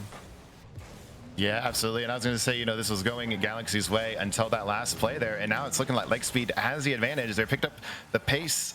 Boy Wonder with a great save there. And maybe Galaxy, they got that one goal again. And something about that psychology. Sometimes you just relax and you don't want to. Yeah, that's true. And, 1 goal lead is never safe in Rocket League. No matter the time of the game, even at 0 seconds, 1 goal lead is not safe. So Galaxy hoping to add to it. Lightspeed knowing that they're within striking distance. Can they find something here? As Demas in the midfield trying to get that one. It's going to be 50 up, 30 seconds now. Ventus off the backboard. This one into the corner. Jtron, not a lot of boost to work with. Going to find a 50 by 1. Can't find it by the second though. But Rio is going to find the touch. Can Lightspeed carry this one down? Rio can't quite get a touch. Demas going to try to take it himself. Going to get it by 2. This one bouncing up. Can he find the bump? No, not quite. Boy Wonder is able to get that one out. It's sent back in. Can Lightspeed find something in the final seconds? Got it in the zone here. The ball is up in the air. Looking for another touch. Demas trying to drop it down. Nice little pass. Jtron gonna keep it up when a double commit comes through. Boy Wonder trying to set it down. Jtron, he's able to keep it up, but Rio gotta be the one to go up for it. Not a lot of boost. It's sent down. Can Jtron get back to it? He can, but Ventus doesn't let that one touch the ground. And we got Galaxy tying up the series at 1 apiece. Yeah, it was a great game there by Galaxy, showing us their teamwork, showing us their rotations. There was just always someone ready to go, no matter where the ball was there for Galaxy. And not to say that Lightspeed also wasn't ready to go, but I think they were just slightly outpaced a little bit to where they weren't comfortable making a play down the field there. And Galaxy, with it's 1 goal, but it was a really good goal on their part. So if they can keep this going, I think they're going to have the series. Yeah, they definitely could. I mean, it's kind of weird you mentioned it. Galaxy, such a team-oriented play style that they had the 1 solo play by Ventus, and that was pretty much it. So we're gonna have to see here as we're heading into this next game here. We're gonna have to see what these teams can do here, and we're gonna have to see if they can answer back. Yeah, absolutely, and it's so far looking like it's going to be Lightspeed's favor here with an open goal. Jtron off, gonna miss it off the post. Unfortunate. Sometimes the open goals are still the hardest to make, even in Titan League. Yeah, definitely. So is this one gonna fly back towards the net? We're not gonna go. Kaysen trying to block it through, but not gonna make it happen there as huge opportunity, and this is gonna be a big game and a big dunk from Rio to put it in. This is a great read here by Rio. I believe this is the second read that Lightspeed has had off the top of a defender from Galaxy's side here, and a great goal overall. Galaxy was not able to get that out. Yeah, and another big dunk, like you mentioned. You love to see those big dunks. I'm a big fan of it as well myself. Gotta love the dunks, and this one gonna fly in off the kickoff, and an immediate answer back. Yeah, Kaysen says, okay, son, I got this. And right there, 30 seconds in, we're back even overall. And a huge answer there from Galaxy early on here in game number 3, but they find the answer and able to tie this one up. As Demas on the kickoff there, able to get it into Galaxy's corner. He's taking control. Demas popping this one out. Jtron was up, but this one banging down. Rio gonna send this one high off the corner, looking for another touch. See, it's that one in the corner, but not quite gonna go quite where he wanted. As Ventus clears it down. Here comes Kaysen trying to find a touch. This one out in the midfield opportunity, but not quite gonna sneak by. As Demas banging this one to the corner, and something I want to watch out here for Grebsy as this series goes on. There are a lot of Nemesis veterans in this series, and we've got one newbie, one rookie in this one. With Demas is the rookie here in this one. I'm curious to see how much that is going to play, how much experience is going to play into this long best of 7 series. That's a really interesting point to make. I had not known that information myself, and honestly, from the way Demas is playing, he does not look and or feel like a rookie. He belongs here on the field, and maybe that's in his favor here, as Galaxy getting scored on by Rio, just not able to answer him there. Yeah, I think it was just a miss there by Galaxy, and Rio just gonna capitalize on it, and that's what you got to do if they're gonna make some mistakes. You can capitalize, and it's a nice little goal right there from Lightspeed. Yeah, and I was going to finish my sentence now here for Demas. You know, him being a new player, these guys have played each other. They kind of know how each other plays, so he actually kind of has the advantage and a little bit of not understanding how he plays. And another goal here from Lightspeed. Yeah, Lightspeed, they're looking good here in this one. As Boy Wonder can be dunked out by Rio. Ventus tried to make a clutch save. He does, kind of, but it's still going to find the way in the back of that. Jtron with some good scoring, and it's good to see Lightspeed really putting on the offense here in this game number 3, trying to give themselves the lead. It's proven that they can stick with this Galaxy roster, who, like you mentioned, one of the best records in the regular season. They kind of ran through the rival league in the regular season. These two teams facing off once, but Galaxy, they did get the better of Lightspeed in the first matchup, unfortunately for them, but you know, in a sweep fashion. But you know, no sweeps to be had this time, as Lightspeed proving that they're a different team now. Is this one an opportunity? Some bumps coming through. Case gonna put it in. There was just some harassment in net there. Yeah, I think Galaxy was tired of getting scored on here, and they said, you know what, we want this one right here. And Boy Wonder, great bumps on Jtron there in goal. And maybe a little bit of taste of your own medicine there, Jtron, the demo leader of the rival league, getting some bumps on his head there, and Galaxy gonna find one through, and they're gonna put themselves only one goal down here as we're approaching the halfway point of game 3. Almost another dunk gonna come through from Rio. He has had some massive dunks. As that one, awkward spawn, reminiscent of season 2 grand finals of the rival league there in game 7. That one not gonna be as impactful. It's just going to be ball heading out to the other way. Demas now on the 50. We bang down Jtron. Taking this one into the corner. This one out in the midfield. Dangerous ball. Rio coming through with the 50. Follow-up comes through from Kaysen. See him to send it down. This one is going to be sent off to the corner here. Jtron, we're going to take control, finding a 50. Pass in the midfield. Nice little play. Kaysen coming for the shot, but Rio all over that one. Able to send that one out. It's another good passing attempt comes through, but about a minute 40 remaining here. Grebsy and Galaxy still find themselves trailing by 1. Yeah, they do, and all the pressure has been by Lightspeed here. I'm wondering if, you know, bumping Jtron in goal for that last goal has reawakened his demo needs because he's just pulled out 4 or 5 demos there. As Rio's going to put this on, I feel like every time I'm talking, Lightspeed finds a goal.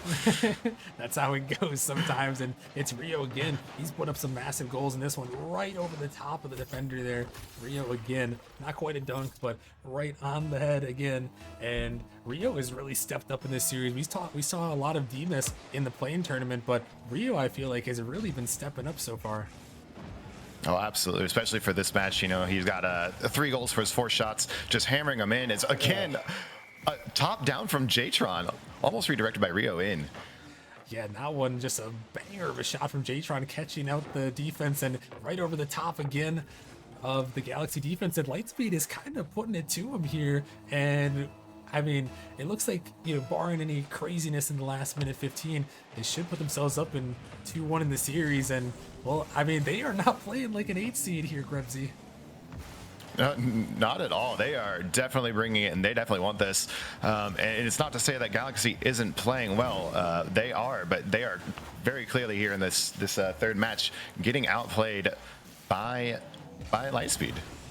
Yeah, they definitely are, and Lightspeed just kind of taking it to them here as they find themselves the 5-2 lead in Game 3, looking to go up 2-1 in this best-of-7 series. Galaxy, can they find an answer? Kaysen sending this one down. Jtron finds a touch. Ventus off the backboard. Rio, a little bit awkward there, but Jtron going to help him out to get that one away. Kaysen now has an opportunity to open net. Didn't quite have the angle. Going to look for the double tap, double commit from Lightspeed, but still, Galaxy not quite able to get it through. His boy Wonder bumping Rio. Kaysen looking for the shot, denied by Jtron. Still there off the backboard. Could be another opportunity, but Galaxy not quite ready. And looks like Lightspeed here as they fire one just off the post there. They are going to go up 2-1 in this series here. Looking to put Galaxy, the #1 seed, on a little bit of upset watch here, Grebsy.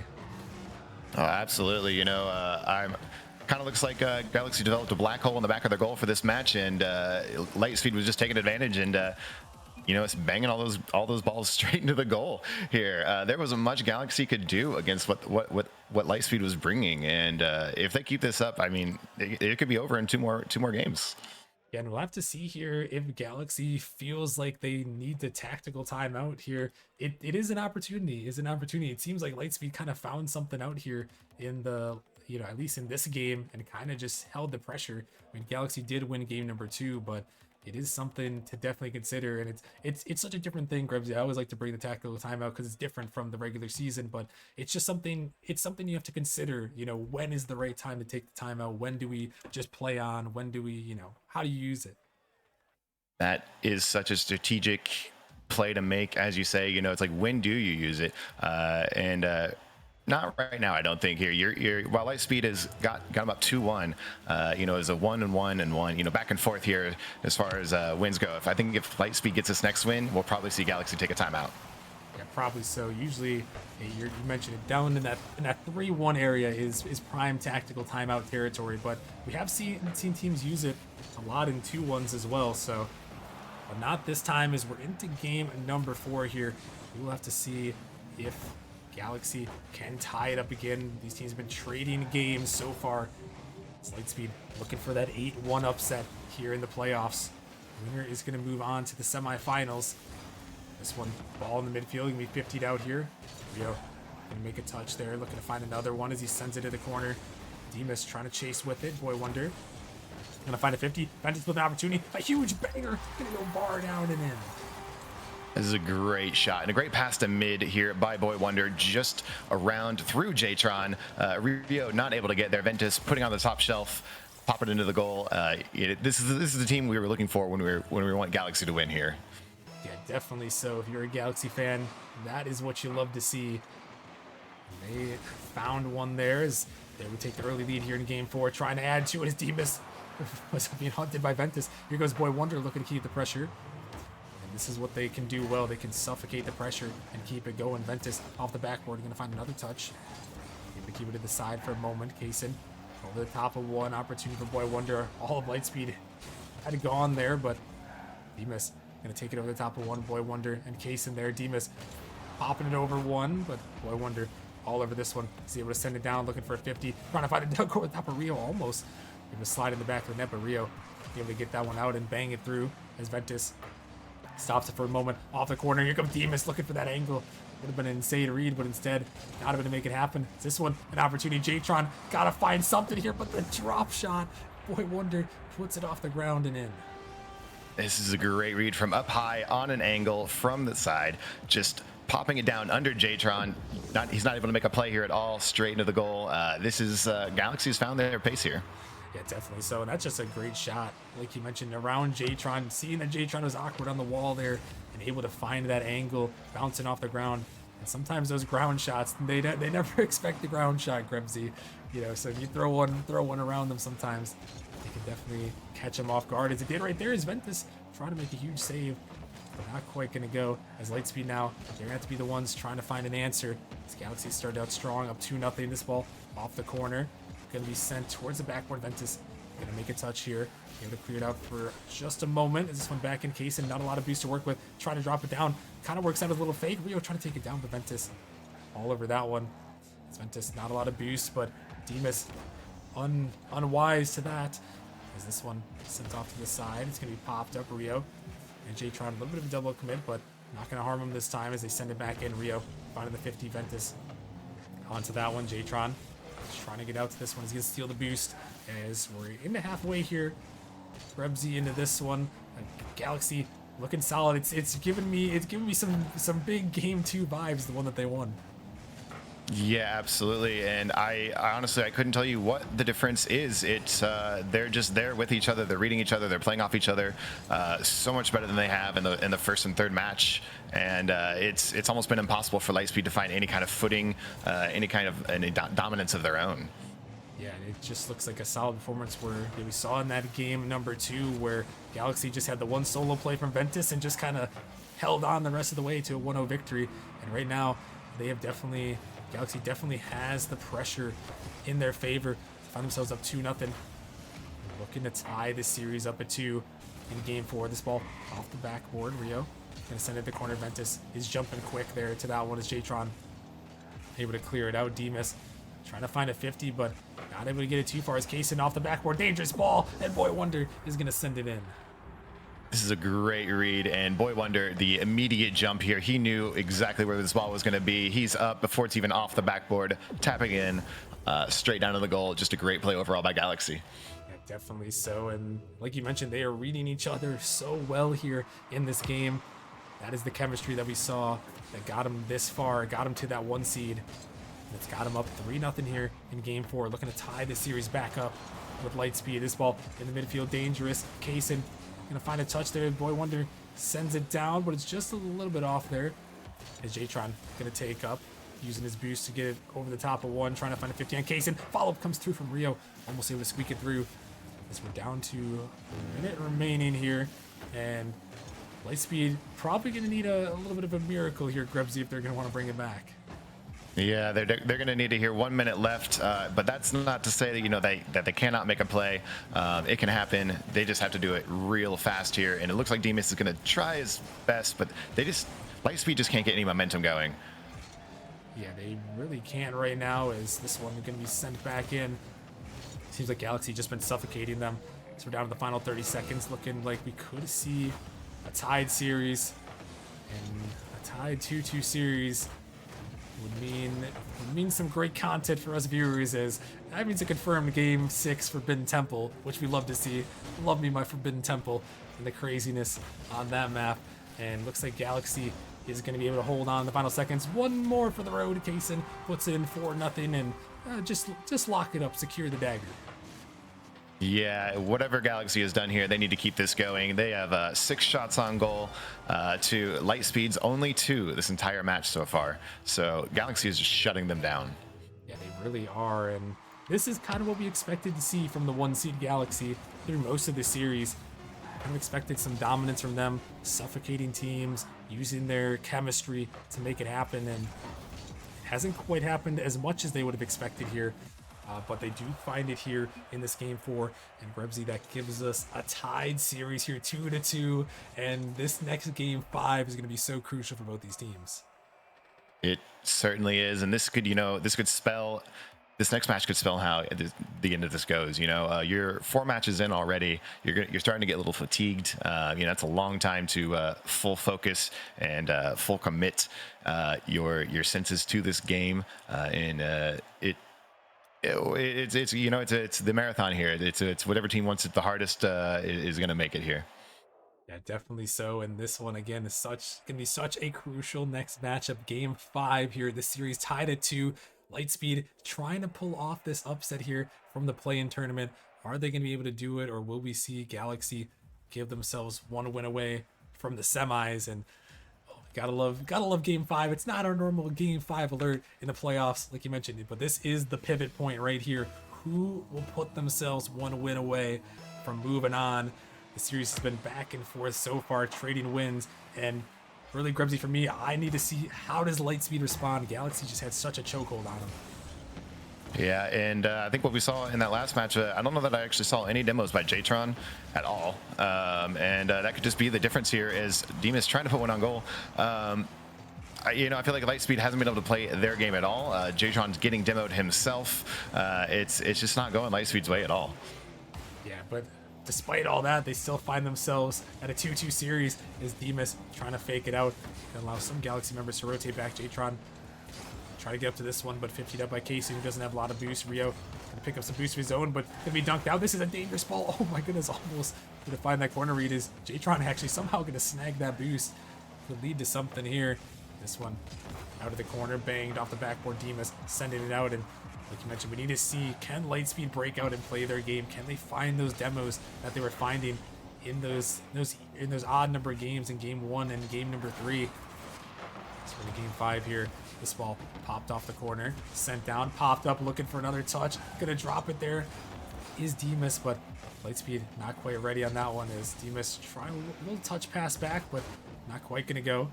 This ball is up, gonna be sent down, banged out here, but no one able to find much of anything. Ventus now taken up to the skies. He's got a lot of space, a lot of time trying to drop down. Boy Wonder was waiting. Rio gonna get out to the touch, able to get off to the side, and we're about a minute and a half in. Is Ventus actually gonna send this one high off the backboard? Could be dangerous, but cleared away. And both these teams, they haven't really found too many dangerous opportunities, Grebsy. I think both these teams kind of understanding the gravity of this Game 5 and what it could mean for the series. Oof, thought that was going. Sorry. Yeah, you are correct. You know, there's no one's overcommitting. No one-off plays that we've seen from either team here. You know, they're trying to make it work for their whole team, or not at all. You may not have seen it there, but actually, the last time Lightspeed was able to shoot there, Rio and Ventus ended up in a Rule 1 on the backboard. So for a minute there, that was actually a 2v2 match. Interesting. It does break through though. We've seen a lot of people hold the Rule 1s even in the playoffs, so you got to respect it. But yeah, on the backboard could be a little bit awkward. Is this one going to be read by Payson? Lightspeed can't find that read. Just a very unfortunate miss by Rio here. He looks like he just didn't land where he wanted to. Ball's going to pop over him, and Kaysen, again, up early. As soon as it's off the backboard, he's there. Yeah, and that's just a great read. Kaysen, a 2-time MVP in Nemesis before a couple seasons ago, so he knows how to get it done. He knows how to participate in the playoffs as well, so a big shot from Kaysen right there to give his team the 1-0 lead. Now it's on Lightspeed. Can they find an answer here? Boy Wonder gonna flick it up over the top. This ball locked in the midfield. Jtron thought about leaking out, but Demas gonna take control. Not a lot of boost to work with. Trying to take it around Boy Wonder, but Boy Wonder's all over that. Ventus is looking for a demo. Here comes Kaysen looking for the shot. The net is open, but they can't find the redirect. Galaxy, a huge opportunity there, but they can't get it through. And that one, they still have the 1-0 lead here, Grebsy, but that would have been a huge insurance goal if they could have put it in. It absolutely would have, and probably sealed this for them, for this game at least. But it's nice to know that I can make a shot that a Titan League can. You know, open goal miss, my specialty. So we're all the same here a little bit. Yeah, definitely so. It happens to the best of us here. But that one could have been a huge insurance. Instead, we stay tied at 1 apiece here, or we not tied at 1 apiece. The Galaxy retains their 1-0 lead. Excuse me. Lightspeed looking to tie it back up. This ball up in the midfield. Kaysen, he's there again. Another goal. He's going to find the insurance right there. Yeah, it's his second goal here, and he has been, I think, the key here to Galaxy winning this. He has had so many goals like that where he is just immediately there. He is on it, and Lightspeed can't do anything to defend against him. Yeah, and this is looking like the Galaxy team that we've seen in the regular season in these last 2 games. They just look suffocating. But what does Lightspeed have? Rio trying to get it over to Demas. Ball down to the midfield. Jtron up for it first, but Boy Wonder with a big block. It's back in the Lightspeed zone. Rio can actually leave that for Ventus. Going to allow Kaysen to fire a shot on net, but Rio able to get back to that one as Jtron sends this one up high. Boy Wonder is there for a touch, but doesn't really have anything for a follow. His team is going to send that one down, and with 60 seconds remaining, Grebsy, Lightspeed, they've got to put on the pressure. Is this one a huge opportunity? Oh my, how did he just touch that ball right there, Ventus? What was that?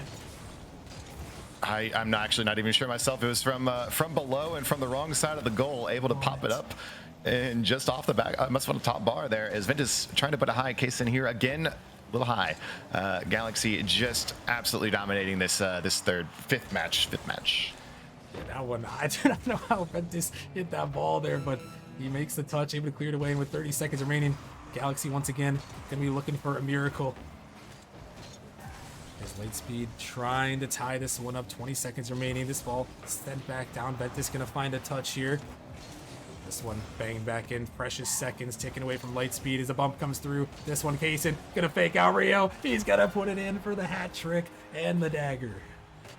This is a beautiful fake here. We caught, the Lightspeed defense off just a little bit. Jtron was out getting a demo on whoever on Galaxy was on their third there, and kind of left his teammates hanging on for their own sake, and it's just a great goal. Yeah, and at the end of the game like this, down by 2, you kind of got to send the house and try to make something happen. But unfortunately for Lightspeed, it was not meant to be that time, and now Galaxy, they find themselves 1 win away as teammate rule 1 there at the end. It's going to hit the ground, and Galaxy is going to take that victory, and surely this is going to be a Lightspeed timeout, I would assume, but Galaxy, they have had the pressure, and 9-3 in the shot department, really putting in the work there as they're going to look to close out the series in 6. Yeah, all the pressure was there from Galaxy's side, and I agree with you. Probably Lightspeed needs to take a timeout here. If they don't, I would be surprised.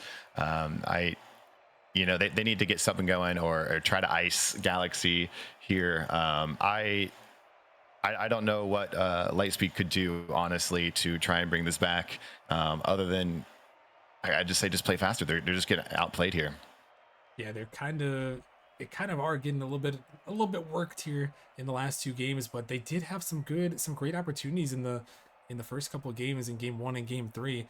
And we're gonna have to see if they opt to use this timeout. It doesn't look like it. Looks like they're just sticking the full 60 seconds. I think that might just be enough to work with. Don't need the extra minute, which I'm a little surprised by. Maybe unaware of their 1 timeout in the playoffs. As there we go. There goes the timeout at the last second. Timeout gonna come through from Lightspeed. So we'll hang on 1 more minute here. But yeah, Grebsy, if you're here with Lightspeed, what are you talking to your team about? What are you trying to figure out? I know you said you weren't sure too much about what they could do, but what are you thinking a little bit here?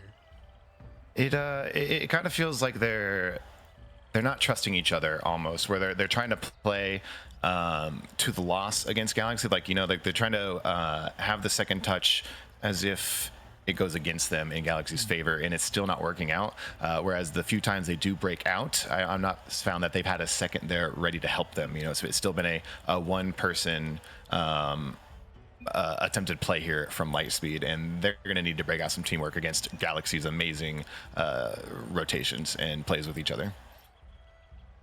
Yeah, definitely. So as this one might be a little bit of extended timeout, both these teams quickly resetting themselves, but yeah, it's gonna be, this is such an important game for these 2 teams. Both of them, I mean, it could go either way. I mean, Grebsy, for me in this series so far, Lightspeed has they've definitely been a little bit of the underdogs here in this one, but they have shown that they can battle against Galaxy on this one, and we're gonna have to see if they can do that here into game number 6. Such a crazy map here on Forbidden Temple. We have to see if they can figure it out here. It looks like both these teams waiting on a couple players to hop back in here. So timeout actually extended just a little bit longer. So maybe this works out for Lightspeed. maybe it doesn't. But I mean, it really, to me, Grebsy, it's got to come down to this first goal for Lightspeed. You gotta get the pressure early. Oh, for sure. It's got to be full press. They need to, this is the last 30 seconds of their series, if you will. You got Galaxy here ready to just lock this away, and they need to come out strong, and they can do it. We've seen them do it. They surprised us both first and third matches or games of this series, and it's hard to tell, who they're bringing to the table here, and I guess we're going to find out right now. Yes, we are here as we are heading into it, folks, into game number 6 on Forbidden Temple. Will we see our second game 7 of the night? Or will Galaxy, the 1 seed, be able to hold on and move on to the semifinals? We're about to find out here. Lightspeed blocking this one up in the midfield. Kaysen gonna find a touch, looking to stay with it as he sends it to the corner. Rio gonna find a 50, but Kaysen pops that one up. This ball sent out. 2 Galaxy members are up, but Rio barely gonna make a save as he bumps Jtron a little bit. Jtron making a bit of a card change here, trying to find something. And sometimes those things work, Grebsy. They just need anything to go in their favor, something different from the last 2 games. Some people call it, I've already forgot the word for it, as Kaysen's going to go ahead and put the goal in here while I'm trying to remember what word I was thinking of. Probably placebo is probably the word you're looking for, as that one is going to be banged off the backboard and just can't quite find the read. It's Kaysen yet again, called the pass from Boy Wonder, and a tough start there for Lightspeed. Absolutely, and it was similar to placebo. It was superstitious. If you used up all the luck in your one car, time to go to the next one. Yep. There you go. That one works too. That makes sense. And maybe trying to switch it up, but unfortunately for Jtron and company, they still find themselves down 1-0 here in this game. Is that one a big boost steal is going to come through? Rio is going to get it by Ventus. Going to dive in.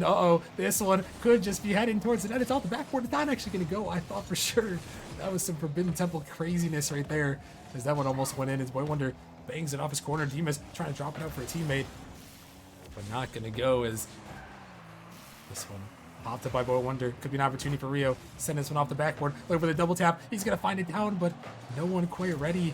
And it looks like Lightspeed, they're just not quite following each other up like we saw in the first, or in that, especially in that game 3. Yeah, absolutely. And even with that clear that we saw by Kaysen, all 3 Lightspeed players were static, as Ventus going to take a goal here. Yeah, Ventus gonna put it in. He just takes it over the top, and he's gonna find a big dunk. Jtron just can't get up to it, and just enough to get it by Demas. And Galaxy is still looking hot like they did in the last 2 games. Yeah, Galaxy here, full on all the pressure, and finishing my thought here from earlier, Lightspeed, I found them multiple times, both 2 or 3 players just sitting, they're not moving. They're kind of waiting for Galaxy to make a play. They're not attacking. They're not trying to make it their own, and I think that's what's doing them in the end here. Yeah, definitely. So we saw such great opportunities as Demas. Oh my goodness, look at that shot. Demas, he's attacking right there. Absolutely. Great shot here by Demas, showing us that they cannot yet be dismissed from this game. A great play. Kaysen just not able to make the save. Yeah, that's just a great shot from Demas. And, going back to your earlier point about Lightspeed's lack of aggression, they just need to go for the ball. That's how we saw them do it in game number 3, when they just kind of put an outburst on Galaxy, as, oh my goodness, Ventus is cooking. He's going to take it by the defense. Again, you're going to see Rio static, waiting for Ventus to make a move, and it just catches both him and Jtron off guard here. A great play. Yeah, definitely so. And wow. Ventus, I mean, what a play right there to give his team the 2-goal lead once again. Now, Lightspeed, again, has to find a way to answer. They gotta find a way to be aggressive here, as this ball is not going to be it. Kaysen was waiting for the mistake, and he puts it home. It looks like the door is shutting here. The window of opportunity is slowly closing for Lightspeed. Galaxy is just, they have all the pressure. They have all the gameplay. Yeah, they have got everything rolling here as we're approaching the halfway point. Kaysen trying to find one more. Rio, oh, that one is just going to go in the net, and that one is heartbreaking. That's a very unlucky touch here. Shot slightly wide by Kaysen. I don't think Rio was expecting it, and just caught it right on his car. Yeah, and that's one I think Rio thought he just had a split second left to catch it and dribble it out, but not quite meant to be. As well, now Lightspeed gonna need some sort of miracle as well. Oh, that one almost drops in, but Boy Wonder able to get back just in time. And well, we need some Forbidden Temple craziness here to for Lightspeed to bring it back as they find themselves down 5-1 here. Galaxy pretty much just gotta gotta control the ball, get good 50s here, Grebsy, and they'll be able to lock this one down. Yeah, absolutely. As you said, some Lost Temple, Forbidden Magic, Lightspeed. Can they touch into it? But it looks like Boy Wonder is gonna take this, and I think all the magic here is on Galaxy side. Yeah, I think so. They are flying high here as Boy Wonder puts another one in. Lightspeed trying to make anything happen, but you can kind of feel it in the room here at this point as Galaxy has just kind of run away with this game number 6. And well, Lightspeed is gonna have to try to do something, I guess. I don't know what they need to do at this point in time. It looks like Galaxy has their number.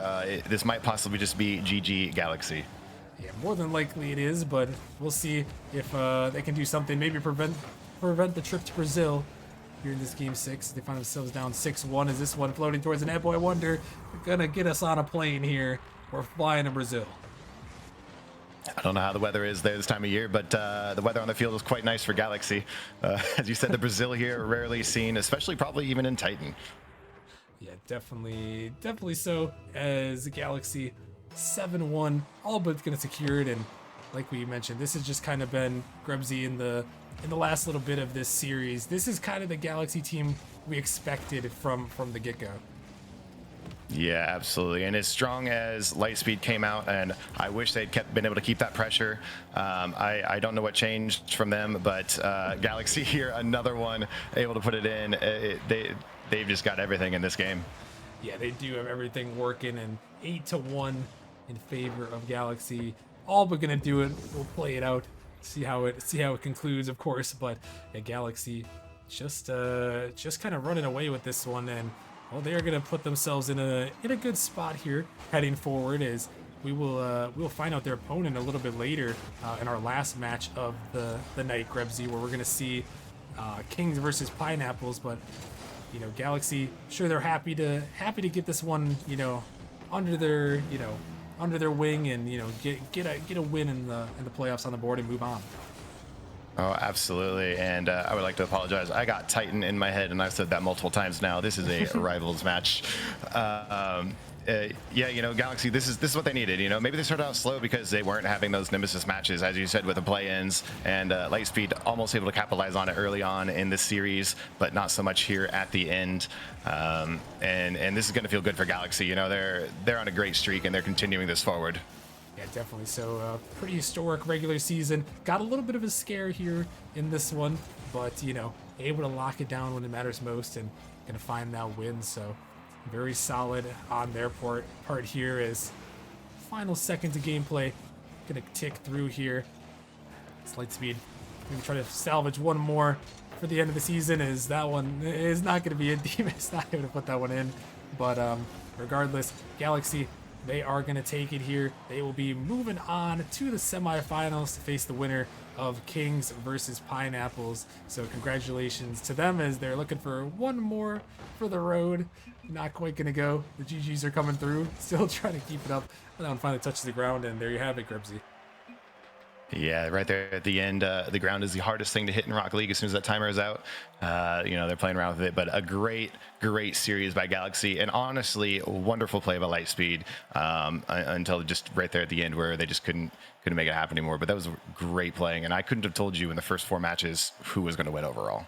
Yeah, no, it was definitely close, but Galaxy, that experience we saw, they just kind of locked it down when they needed to at the end of things. And I mean, just all in all, just a very, very impressive showing for them. Like I said, it was a little bit of a scare, Grebsy, at the beginning, but they managed to make it happen, and they did what they had to do, and we saw just a dominating performance, 13-3 in the shot department there in that one. Boy Wonder almost had as much score as the entire Lightspeed team combined. So yeah, this team is definitely, Gribsy, going forward. It's going to be a team to watch out for if you're in the rival league. Oh, absolutely. They are the team to beat here, and they're proving it right now. This is great play. Kaysen, probably the MVP of this match overall. Amazing reads, amazing shots, just everywhere he needed to be when he needed to be there. Yeah, definitely so. And well, folks, that is going to wrap it up for this matchup. Congratulations to Galaxy on the win. We are going to be heading to a quick little break here, but when we come back, we're heading to the Challenger League, another 1 versus 8 matchup. We have the 1-seeded Griffins taking on number 8 Flame. We'll see if we got some more upset magic hanging around here. We're going to take a short break, but when we come back, Psycho and Mallow will be in the booth for that one, so make sure you stick around, and we'll see you guys in a few.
Fucking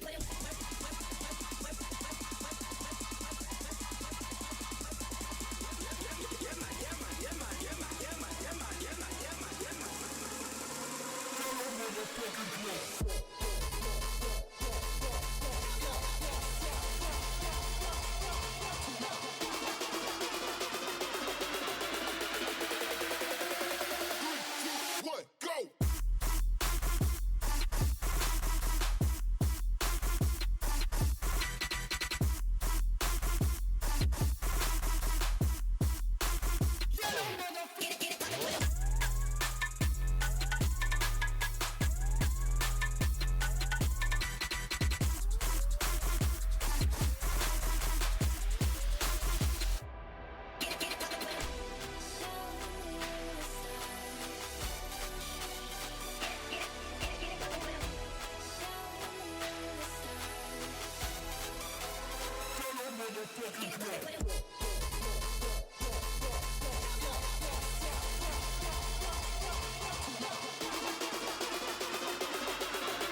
Welcome back, ladies and gentlemen, to the Nemesis Gaming League, where the grind continues. We are back for yet another match here in the postseason, Season 10.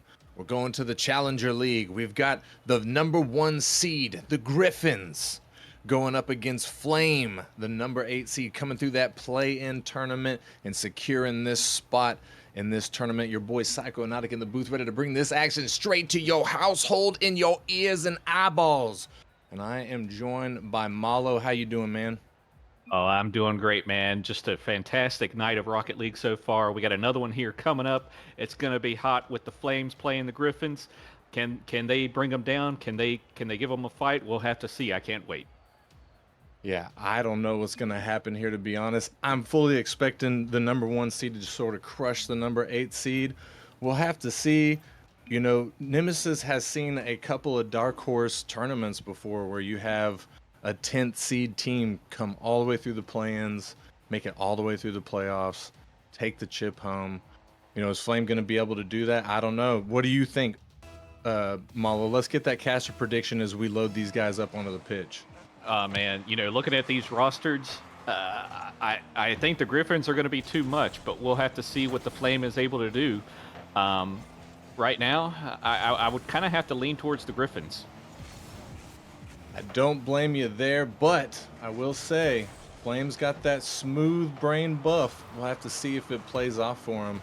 Arguably one of the best GMs. I've never been able to be under him, but I've heard a lot of great things from numerous people about having Smooth as your GM, and he's made some pretty good results as a GM as well, I have to say. But will Flame be able to do it here tonight? The first 30 seconds gone from this game, nobody able to find the back of the net. Griffin's really the only team that's been able to generate any sort of threatening offense so far. Malo, what do you think? What do you think's going on with Flame? Do you think they're just sort of sizing up their opportunities right now? Well, you know, it's their first playoff game here. You know, they were in the play-ins, so they got a little bit of playoff experience right now. So I don't think they would necessarily be nervous, but, you know, there's no telling how long it would possibly take them to warm up. But, yeah, I could see them just sizing up, seeing how this Griffins team plays, and then kind of go from there. You know, this is a marathon. This isn't a sprint. So you want to make sure you take your time and analyze everything and finish out the series. And, of course, you got that smooth buff. And as I say that, Hundo with the snipe right there, getting a goal for the Griffins. Wow. Now, unfortunate as Local goes for the infield pass to the teammate, but just Hundo was just there. He was ready for it. He was super quick to the ball, took advantage of it, caught Flame with their pants down defensively. Nobody back to stop that. And yeah, 1-0 for the Griffins. Looks like it's going to be 2-0 now as Hundo going to bang another one through. Yeah, Necroptic missed that ball off the wall or off the backboard, and that's a tough one to read sometimes. And, you know, I don't fault him for that at all. It's a tough one to do, and Hundo with his second goal of the game already. Yeah, we all miss our defensive touches on the backboard, but this is the Challenger League. You don't have really the room to miss those sorts of touches because these players are going to be able to hit an open net probably 95 to 99% of the time. And so you're going to get punished every time for that one. But, you know, 3 minutes left on the clock here. Flame got plenty of time to bring this one back. They just got to get their offense together here and try and get something put on the Griffins net. They've only got one shot so far to the Griffins 5, as Griffins now once again trying to find some passing offense in the defensive zone. Flame gonna send that one out. Local with the touch, putting it mid, but nobody there to pick up the pass, as full-time Alcoholic gonna put that one out towards the middle for Hundo. Bangs it on net. MXN making an easy save, putting it into his corner as Local. 50's in the midfield. Over to the other side, Hundo getting it past one. Necroptic off the backboard. Local gonna get beat out by the defense though, but MXN trying to keep the pressure alive for Flame. Necroptic there as well. Up the sidewall, full-time Alcoholic bangs it down. MXN gonna put it into Flame's corner, and Hundo there again, dunking out the defense, putting another one through. Now 3-0 in favor of Griffins. Good little touch there by Hundo to get it back to the middle. Flame didn't look like they were ready for that and caught out of position. Two in the corner. You never want to see that, especially up in the Challenger League. Like you said, those mistakes, they're costly right here. Yes, they certainly are. Not to say that they aren't costly in the lower leagues either, but I can say for certain in Nemesis that you can leave a net wide open and it's like flipping a coin whether or not the team's going to score it. But yeah, once you get up to Challenger, Rival, Titan, you can't afford to make those mistakes, especially in postseason, especially against the #1 seed. But MXN coming through for Flame, putting them on the board, getting a little bit of momentum here in the final 2 minutes. Oh, man. I know Full Time wanted that a little bit closer to him there. Hit it a little too hard, got away from him. MXN was able to take advantage of it, and now they're finally on the board, 3-1, 142. And can they score another one in quick succession? That would be optimal for Flame. But with 1 minute and 30 seconds left on the clock, MXN trying to get the bump there on Luisaka.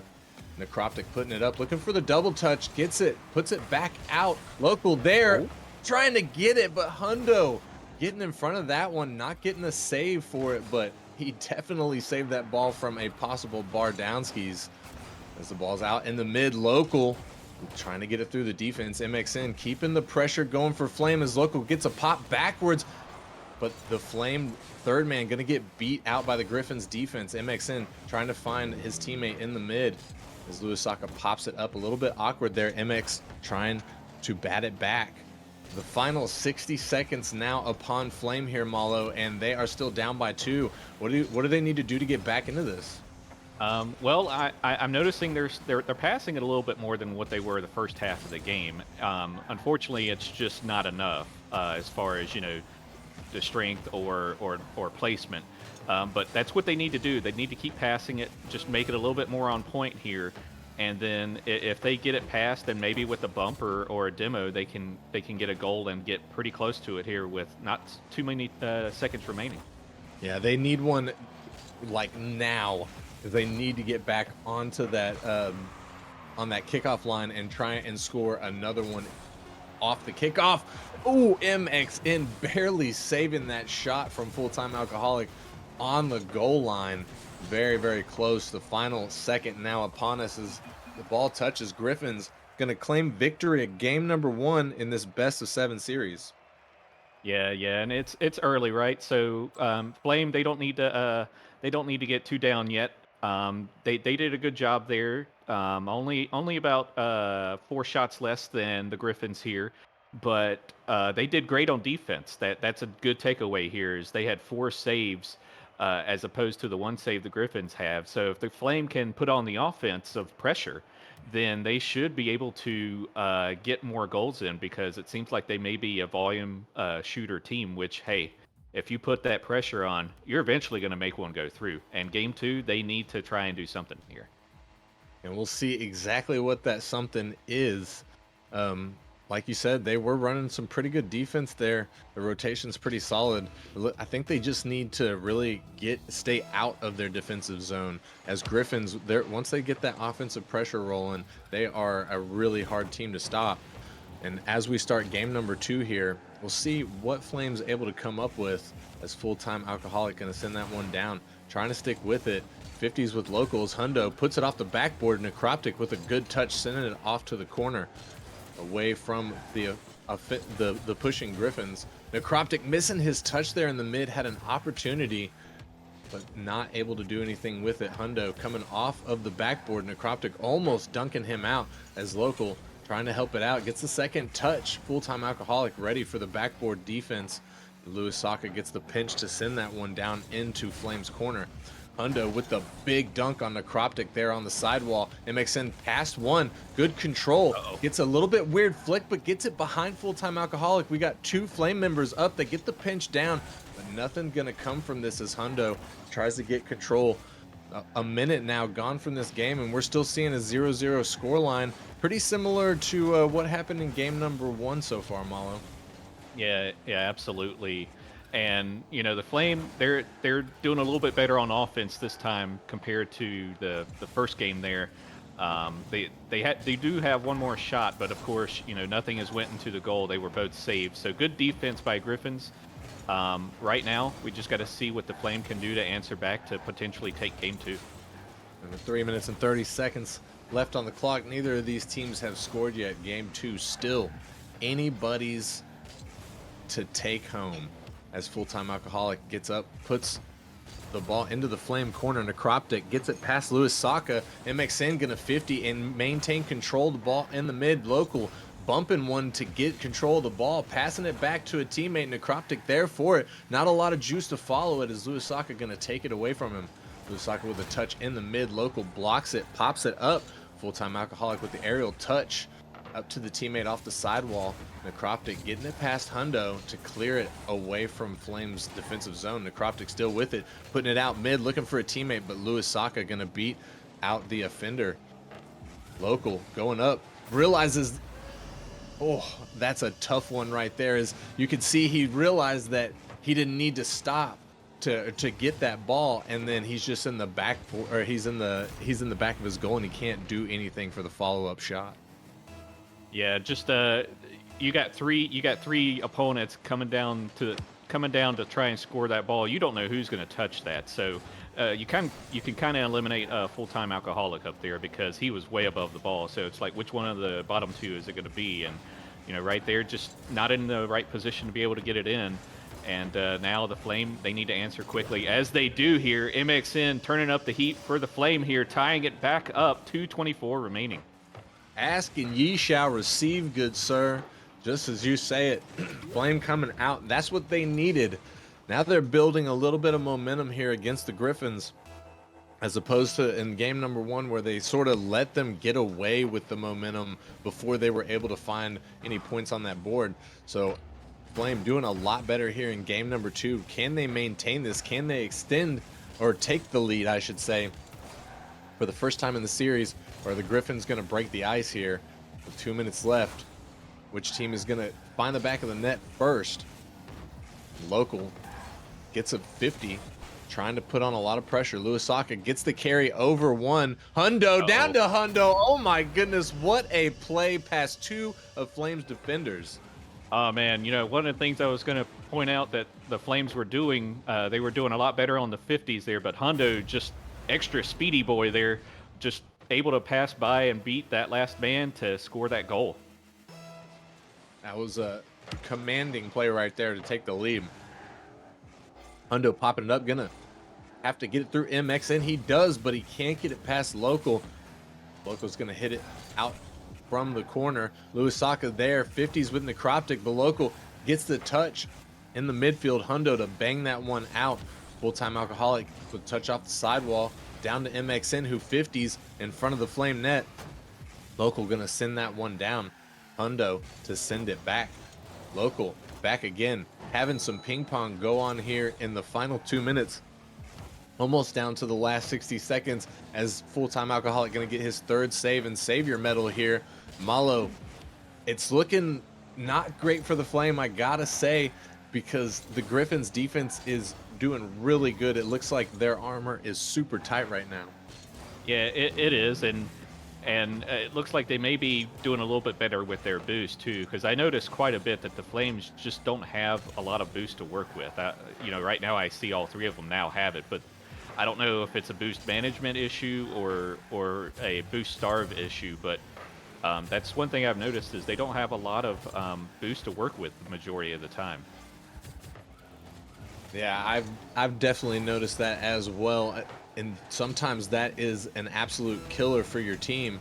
But Local, trying to use the boost that he did have to get it past 2 of the defenders, got stopped by the second as the ball gets boomed back into the Flames defensive zone. Local gonna try his luck again, but Lewis Saka bounces it off the top of his car. Necroptic having to 50 with him there. It goes in favor of the Griffins, but Local gonna clear that one out back to the midline. Full-Time Alcoholic trying to get control, but the double commit coming out from the Griffins there in the final seconds. But I don't think it's going to matter unless Flame's able to get control here and send it all the way down, but the ball's not going to stay up. Griffin's going to be your victors in game number 2. Oh man, Griffins did a great job there again. I think they were more or less boost starving the Flame there, more than boost management. But it's hard to tell sometimes in the middle of the action. Flame, they had 6 shots. Griffins had 5, so they're keeping pace as far as shots are, but they're not doing anything on offense too much because the Griffins had 5 saves, and it looks like Flame here they're going to take a timeout, and I think it's a good call. Yeah, it seems to be the trend that I've been seeing during this postseason is usually once a team goes down by 2 games, they go ahead and take that tactical timeout.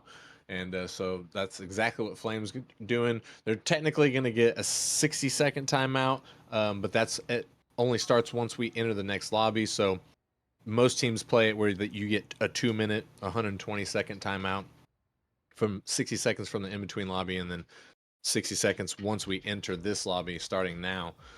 So yeah, what I'm hoping for here, Malo, is that Smooth just entered the VC and he's like, check me out. Here's a Smooth Brain. And they're going to be like, Savage, let's get it. And then we're going to see not an entirely different Flame, but different enough that they're going to be able to take this next game off the Griffins. I'm just, Griffins are playing fantastic, but I want to see a game 7. I think Flame can take Griffins to 7, to be honest. Yeah, absolutely. I think one of the things Smooth could tell him, or at least do in this process, is to, add some fuel to their flame here because they're not being aggressive on offense, and that's what they need to be. I'm hoping that's what Smooth is noticing and telling them, or at least that's what I think that Smooth should be telling them. But it's the Smooth buff. I know we casted a couple of games earlier in the play-ins with Smooth's teams, and they were able to bounce back, if not completely, at least a little bit. So I know that's what we want to see here is Flame bounce back a little bit at least. So we're going to see what they do here as we get underway with Game 3 here shortly. Yes, we certainly will. We got the players loading up onto the pitch. Game number 3, Griffins versus Flame. Griffins up 2-0 in the series. Best of 7, so it's first of 4. Who is going to take game number 3 here? Will it be the Griffins? Will they extend their lead to 3-0? Or will Flame, close one there, will Flame be able to pick up their first win of the series and start to build momentum towards a possible Dark Horse victory? As Full-Time Alcoholics up in the corner. MXN flailing a little bit in front of his net, but Necroptic staying strong, getting the save there on Hundo's shot. As Local gonna clear that one out. Luisaka backflips to pop it up. Looked like a bump coming out as Hundo a little bit awkward, but still catches the ball, flicks it past one defender. MXN trying to take control. Full-Time Alcoholic gonna take it away from him, and MXN getting the backflip touch to get that one away from his net, cleared to the side. Hundo trying to keep the pressure strong as Full-Time Alcoholic beats out the defender, putting it back towards the mid, but Local up for it. The touch to MXN to send a booming ball all the way down to Necroptic with no juice to try and get an offensive play there. And MXN trying to 50, but Full-Time Alcoholic cleared the ball out. Flame to send it back down. I don't know so far, Malo. 0-0. We've got a minute and a half gone. Flame with 2 shots. Griffins with 2 shots. I'm thinking Smooth was in there talking to these cats. Yeah, possibly, because they definitely got more aggressive here. As that pinch attempt to get it past the defense wasn't successful. I noticed that they immediately picked up the aggression and the way that they tried to be on the offense here. They definitely picked that up in the first minute or so, but then it kind of waned off a little bit. We'll see if they pick it back up. We will see indeed as Local gonna get control and get it past 1, get it past 2, out of the corner, gets it past 3, but can't find the angle. Bounces off the corner of the post. Unfortunate. As Flame trying to keep a hold of the offensive pressure. MXN no juice to do anything. Tries to get the 50. Full-Time Alcoholic to clear it away fully. into the corner of Flame. Hundo with the shot, Local with the save. None of those things register, but I'm pretty sure that ball was going in. Maybe not. I mean, the angle I was looking at, Malo, that thing was going in. Did you have a different angle on that shot? Oh no, and I did not. It looked like it was going in, but you know my depth perception and everything is bad, so it's hard to say. But it definitely looked like it from my end too. You know, almost, but you know that only counts in horseshoes and hand grenades. So right now, the Flame, they've brought the heat for this game. They need to continue and see if they can do something here. Otherwise, you know, the Griffins might be able to sneak one past them again. Yeah, Flame definitely playing a lot better. They were able to hold a 0-0 scoreline for like the first minute or two in game 1 and game 2, and now we're almost full regular. I mean, we've played 3 minutes and still 0-0. So whatever Flame is doing, it is right. Now they just have to figure out how to sustain a little bit of this offensive pressure and get that shot percentage up. Even though they are keeping up with the Griffins. Griffins only outshooting them by 1 at this point. Neither team able to find the back of the net, though. All the shots in the world doesn't matter if none of them go in. Lewis Soccer trying to get it through, has to 50 with the defender. Necroptic up, doesn't beat out the defender, or the offensive push of Griffins, but Local back makes a good save on the goal line as MXN pushes up, trying to start the offense for his team. Local's up. He might have something here. He does. He's going to bully that one through. He's so wide. He's so big. Yeah, that was a big. Never mind. I'm not going to say that. But man, yeah, Local went to the gym today, I think, because he definitely pushed that one through. And man, finally, a score on the board. It's the Flame. They're heating up right now. 1-0, 50 seconds remaining. Yeah, that's, oh my goodness, that was almost a double flip reset. My heart would have stopped. But yeah, Flame, for the first time in the series, controlling the pace of the game here. And can they keep control as Local gonna get demoed there? MXN stealing the boost, leaving the ball. Necroptic beating out 2 defenders as Luisaka's gonna send this one down. Local trying to play the 50 in the midfield. The ball is still floating in Flame's defensive zone as Necroptic's going to clear it across the midline. Hundo off the backboard, doesn't have a lot of juice to work with, trying to find his teammate on the side wall, MXN, to send that one away. Full-time Alcoholic putting it up. The final seconds here. Looks like Flame has done it. Yes, Flame getting the W in game number 3, their first win of the series. They are back in it. Yeah, that smooth buff proved wonders there, getting the victory for game 3. That's exactly what the Flame needed here to keep hot, and let's see if they do keep hot going into game 4. All of the saves, 10 shots again, with 6 saves for the Flames, 10 shots being for Griffins. You know, shots, only 6 of them for the Flames, but they made them count, or at least they made the one count. So, you know, like you said, you could shoot all you want at the goal, but if they're being saved or not going in, it doesn't matter. Eventually, one usually will sneak through, so that's a little surprising for me. But great job by the Flame on defense, and let's see what they do here in Game 4. I'm thinking that they're going to keep that same momentum going. I mean, they technically have the momentum. If they can just keep that mentality and keep that pressure alive, you know, I think they outshot Griffins by like 3 shots that game. So if they can keep that going and just keep the Griffins defense on their toes, then we might be seeing a repeat here. They have a pretty good chance of tying up the series here at the Coliseum. Will they be able to do it? As Luisaka trying to get a shot on net immediately gets dunked out by Local. Full-time Alcoholic out of the corner. Necroptic takes it away from him. Local gonna help it across the midline. He doesn't have enough juice to fully follow it as the ball gets taken away from him. Necroptic also has nothing in the tank. MXN gonna 50 with Luisaka. It's in favor. Oh my goodness. That ball was shot away by Local, but Full-time Alcoholic almost dunked that clear out.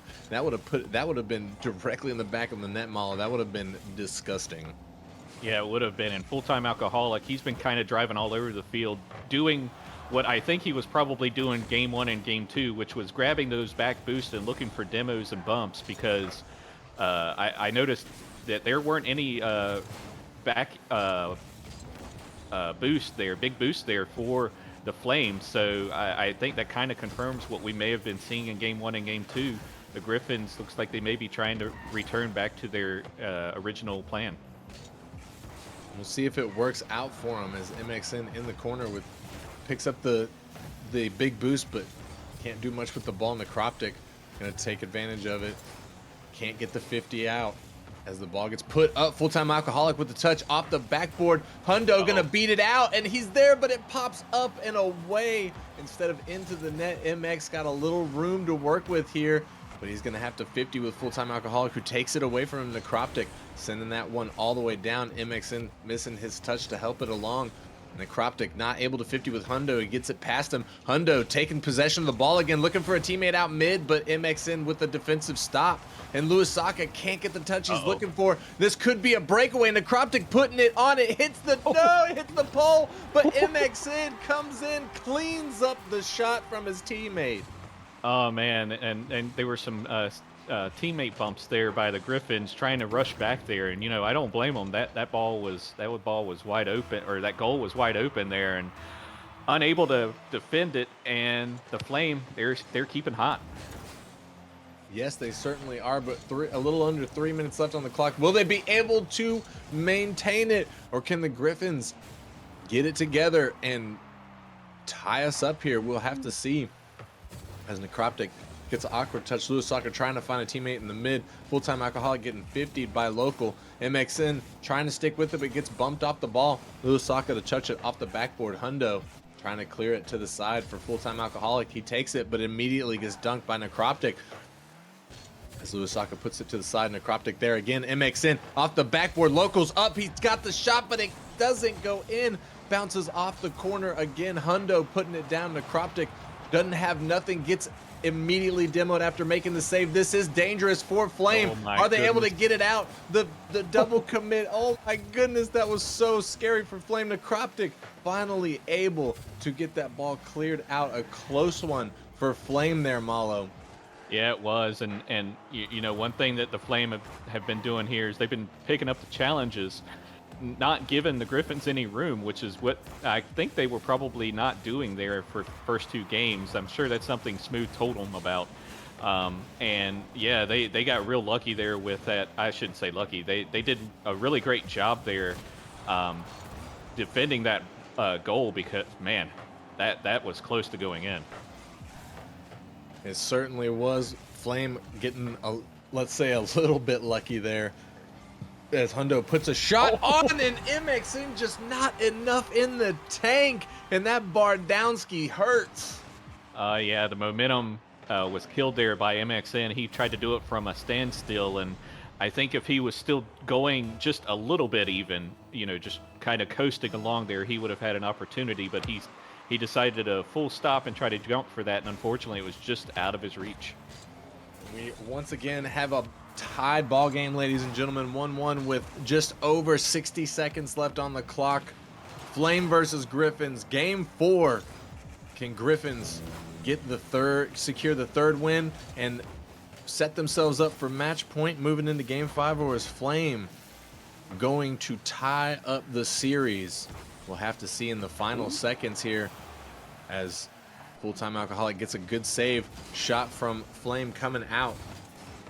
Full-time gets it past one in the midfield. Luisaka to 50 and get it through Local. Full-time Alcoholic putting it down in front of the net, but Local is there to clear it to the side. He's got the boost. He's going to stick with it. Can he do something here? Hundo popping it up and away from him past MXN, but Necroptic there in the midfield to send it back. Full-time keeping it away from the Griffins net.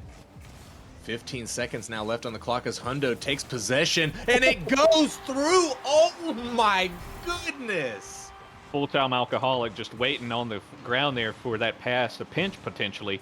And oh man, great job there by Hundo and Full-time Alcoholic. Fantastic team play. Holy moly, what a play. Griffins just coming on strong and saying, yeah, #1 seed, don't forget it. This is why. What a play from them in the final 15 seconds of game number 4. Come out of nowhere, pretty much let Flame think that they were running away with it for the entire 5 minutes, and then boop, psych. Griffins just took the rug straight out from underneath them. It hurt my heart. Yeah, yeah, and you look at the stats too here. Like, they were pretty even. Shots and saves were the same for each team. 4 saves, 7 shots, and the assists were there for both teams too. So it was great teamwork. It's just that the Griffins had one more better play and was able to edge the Flame just one play, and that's all it took. Yeah, sometimes that's all it takes, and as we just saw, and them's the breaks, and that's how the cookie crumbles, as some would say. But I know Flame is probably, I think Local just went and changed up his car a little bit, trying to keep that mental alive. I know that they're not just going to easily give up. I'm expecting to see probably one of the best games of the series from them right here in game number 5. I truly think that they're going to be able to keep it alive and force the game 6, possibly even the game 7. But it's going to be tough. The Griffins are warmed up, and it's just a matter of time before these guys just start crack-a-lacking. Yeah, but both teams here, they're doing great overall, I think. So we're gonna have to see which one wants it more here. Will the Flame try and crawl back into this, or will the Griffins just continue the punishment and take this match point and go into the semifinals? Local off the backboard, getting the clear through the defender in the midfield as Hundo gets the pinch to send that one all the way back down into Flame's defensive zone. Necroptic with a touch, but can't really follow it too well. No juice. And MXN a little bit awkward here. Full-time Alcoholic keeping the pressure alive for the Griffins. Local off the backboard. Lewis Saka's there, gets it almost past Necroptic with a great save. Just barely making that save. Necroptic with a big bang to send that one all the way down, create a little space and breathing room for Flame. Maybe try and get some offensive pressure here as Necroptic's going to turn, and it looks like possibly a misclick there, or maybe he had like a little lag spike or something that was pretty well, it didn't work out for him. But they are still on the drive here. Necroptic coming through with the shot. Lewis Saka getting the stop though. MX getting in there, and this might be good for Flame as they have a 2v1 here. Lewis Saka playing some really good defense against Necroptic, and Hundo taking control of the ball, putting it up past 1, past 2, up to the mid, looking for Full-time Alcoholic. It's still dangerous, but Local gonna clear that ball out. It gets stopped in the midfield. Necroptic to help it all the way back down into the side of the Griffins. And I gotta say, Griffins are putting on a lot of pressure right now. Flames really gotta start digging in their heels here, Malo. Yeah, absolutely. And I know they want that one back where they the Griffins look like they almost triple committed there, and you don't see that too often in Challenger, especially with a missed opportunity there as MXN secures that ball and they were able to squeak by the Griffins. And a good way for Flame to start, especially coming off of a loss. They really need to control the momentum of this game here if they want to force the game 6. So being the first on the board, I think is exactly what they needed to do. In game 3 when they secured the win, that's what happened. They were the first to get on. So I think that's really going to work out in their favor here. But Griffin showed us in game number 4 that just because they score first doesn't mean that they can't come back, and they don't need but just a little bit of time to make a play. Will Flame be able to secure this win, possibly extend it, or this lead, excuse me, possibly extend it? Or is Griffin's going to make a comeback? Hundo putting it down in the mid. Local with the touch, but it's a little bit awkward. Lewis Saka with the shot. MXN able to make the stop and get away from the bump slash demo. Necroptic to send that one all the way down as MXN going to get demoed by Lewis Saka. Necroptic sticking with it, trying to keep the pressure alive. Steals the boost. MXN is there. Nothing to follow with as Hundo gets it past 1. Necroptic makes the save. He's a little bit awkward, but he's secures his secures the ball and clears it out there. Malo, 2 minutes left on the clock here. Flames still holding the lead, looking good. Oh. Yeah, they're looking good, but that was that was a little bit scary. MXN with no boost on the goal line and a double commit by the Flame. They got extremely lucky there. I will say that was some luck there, but you know, the Flame, they're keeping the pressure up for the most part, doing a good job, doing some good passes. But now the Griffins, they need to do the same thing on offense. And we know they're possible. Ooh, as Hundo with the shot comes out of the mid, MXN makes the save. And like you pointed out, Malo, Flame, a lot of times, not in just this game, but throughout this whole series, I've noticed that they're very, very solid at defense with no no boost. Oh my goodness, MXN getting an amazing save, but can't get up there to stop the second shot coming out from the Griffins. And with just over 60 seconds left, Griffins now tied us up. This is dangerous, Malo. Oh man, and if you're the Flame, if you're superstitious and if there's some sort of debuff going on, you might want to start praying or something, whatever you might do to make that debuff go away. But oh man, what an incredible save. Unfortunately, nothing was able to become of it. You know, now the Flame. Oh no, the Flame. Now they got to do something. They're down 2-1. Their season is on the line. What a fantastic play from the Griffins there. What was that, a 4-point pass? I mean, Louis Saka and Hundo just exuding chemistry. It's like dripping all over the floor with these guys. That was a great play, a 2v1 on Flame. And yeah, that's a tough position to be in as a defender, and it does not work out for Flame as the final 30 seconds now upon them. They have to find the back of the net. They have to find it now, or their season comes to an end, and Griffins secure their spot in the semifinals. But no, MXN is not done. Flame not done bringing it back. I'm a little superstitious now, but oh man, great touch there by MXN to tie this up. 24 seconds remaining. Oh man, what a game. Will we go to OT, or will someone score before the end of regulation? Looking like we might. Ooh, looking like we might have our first OT of the series, if I had to guess. As both of these teams have opened up the floodgates at this point, and they are just giving it their all. The final 5 seconds now, as Griffin's looking to get one more push. Full-time Alcoholic was there, but the defense from Flame holds strong. Necroptic clearing the ball out, just looking to put it down. Go! Oh no! Oh my goodness! Oh!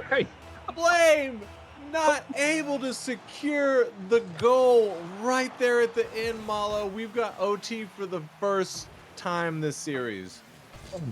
Oh, my heart sank there. Holy cow! The Flame. Oh man, I know they gotta catch their breath now. They gotta reset. They gotta do something here if they want to stay in this. This is for all the marbles. Yes, it certainly is, and that is not looking tasty. MXN trying to get there. Louis Saka with the off the backboard. Hundo trying to get the shot, but has to 50 with Necroptic. Gets another touch. Past one. Full-time Alcoholic popping it up. Trying to go for the fake. Does not get it through the defense. Local staying strong, but Louis Saka got control. Puts it back in front of the net. Hundo is there off the backboard. Local with the backboard defense, putting it down and away from the offense. Great job from him as Hundo steals it away, looking for the double, but no MXN there. Denies the shot off the backboard.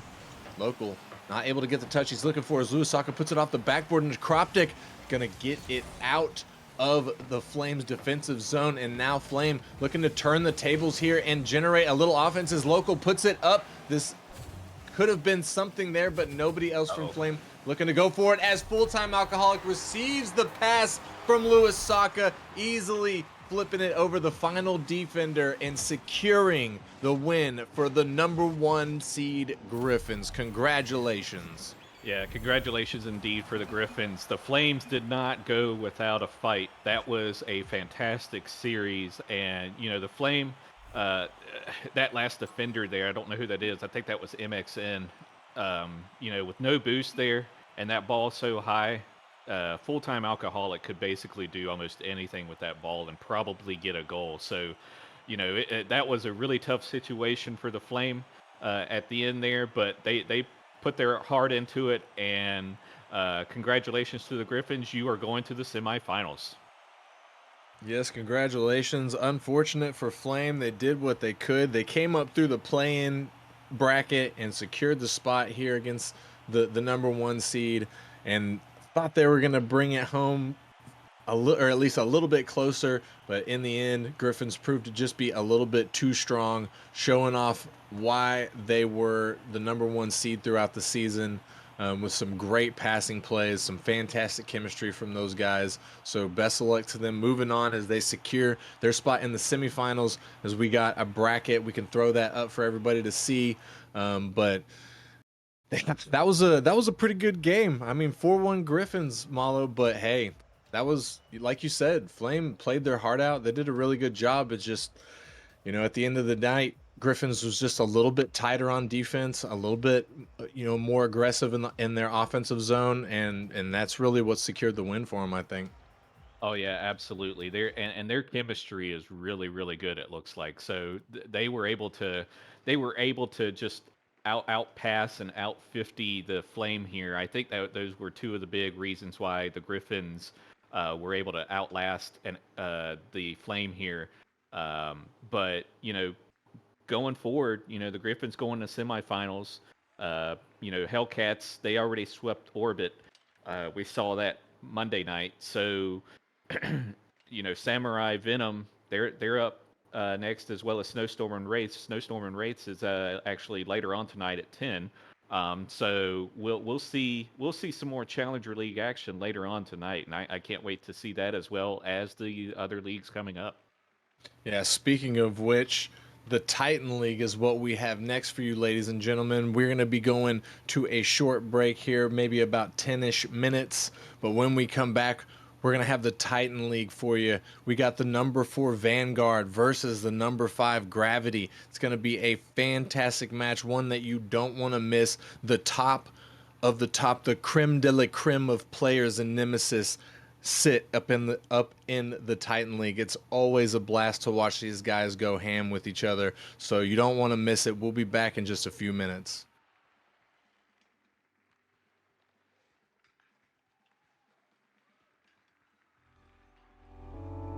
Sweet, I'm about to smash this dinner.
gotta be careful with what I call mine.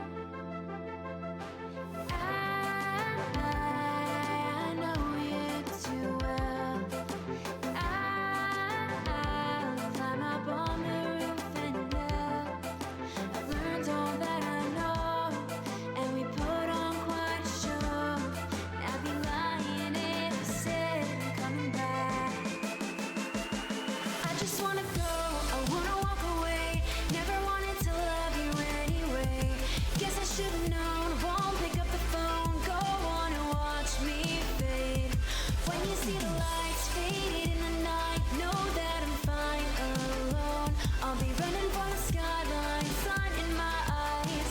No music, but I'm dancing. I'll be running, I'll be running by, I'll be running, I'll be running by, I'll be running, I'll be running by, I'll be running, I'll be running for the skyline, sun in my eyes. Skyline, sun in my eyes. Skyline, sun in my eyes. No music, but I'm dancing.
Left me in this mess, I'm falling. Never know.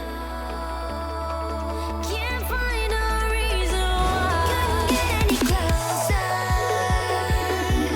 Can't find a reason why. Couldn't get any closer. Can't find a reason why.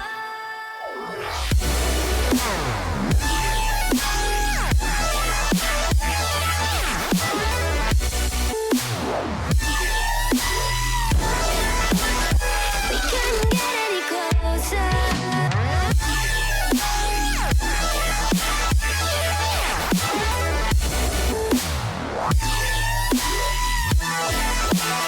We couldn't get any closer. We couldn't get any closer.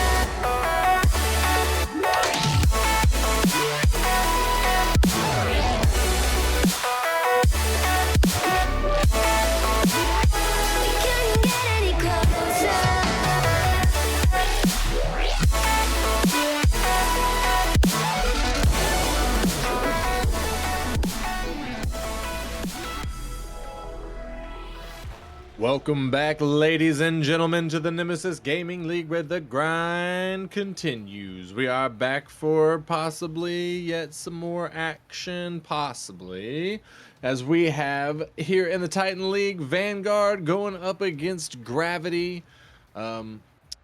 Unfortunately, we are looking at a bit of a scenario here. One of the teams might not be able to field 3. They get 15 minutes, so they get until, what time is it? 9:15, I believe. And if they can't field 3 by 9:15, then they do get disqualified, and Gravity will take the W and move on. However, we all hope that that is not the case. I hope that's the case, and I'm now being joined by my fellow Caster, Grebsy, how you doing, man? I'm excited to have you in the booth with me. I'm doing great. You know, I'm definitely maybe looking forward to this match if it happens. It's going to be a great matchup here. We've got 4th seed versus 5th seed.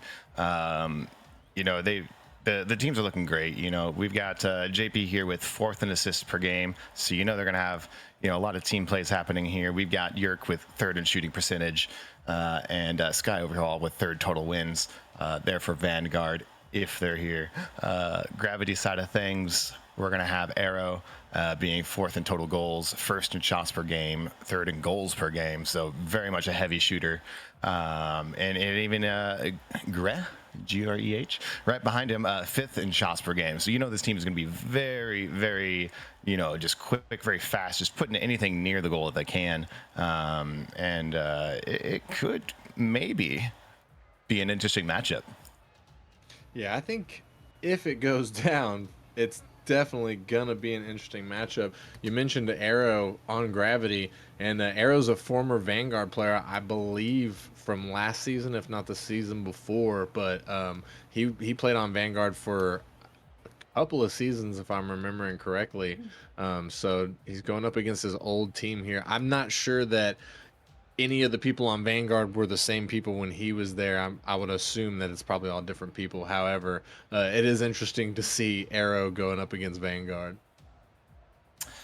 Yeah, teams do tend to do that sometimes in the off season. Is just a full refresh, and it's never the team's fault or anything. It's just mixing it up and seeing what can happen. And it seems like Arrow's found himself in a good place with teammates that are working well for him.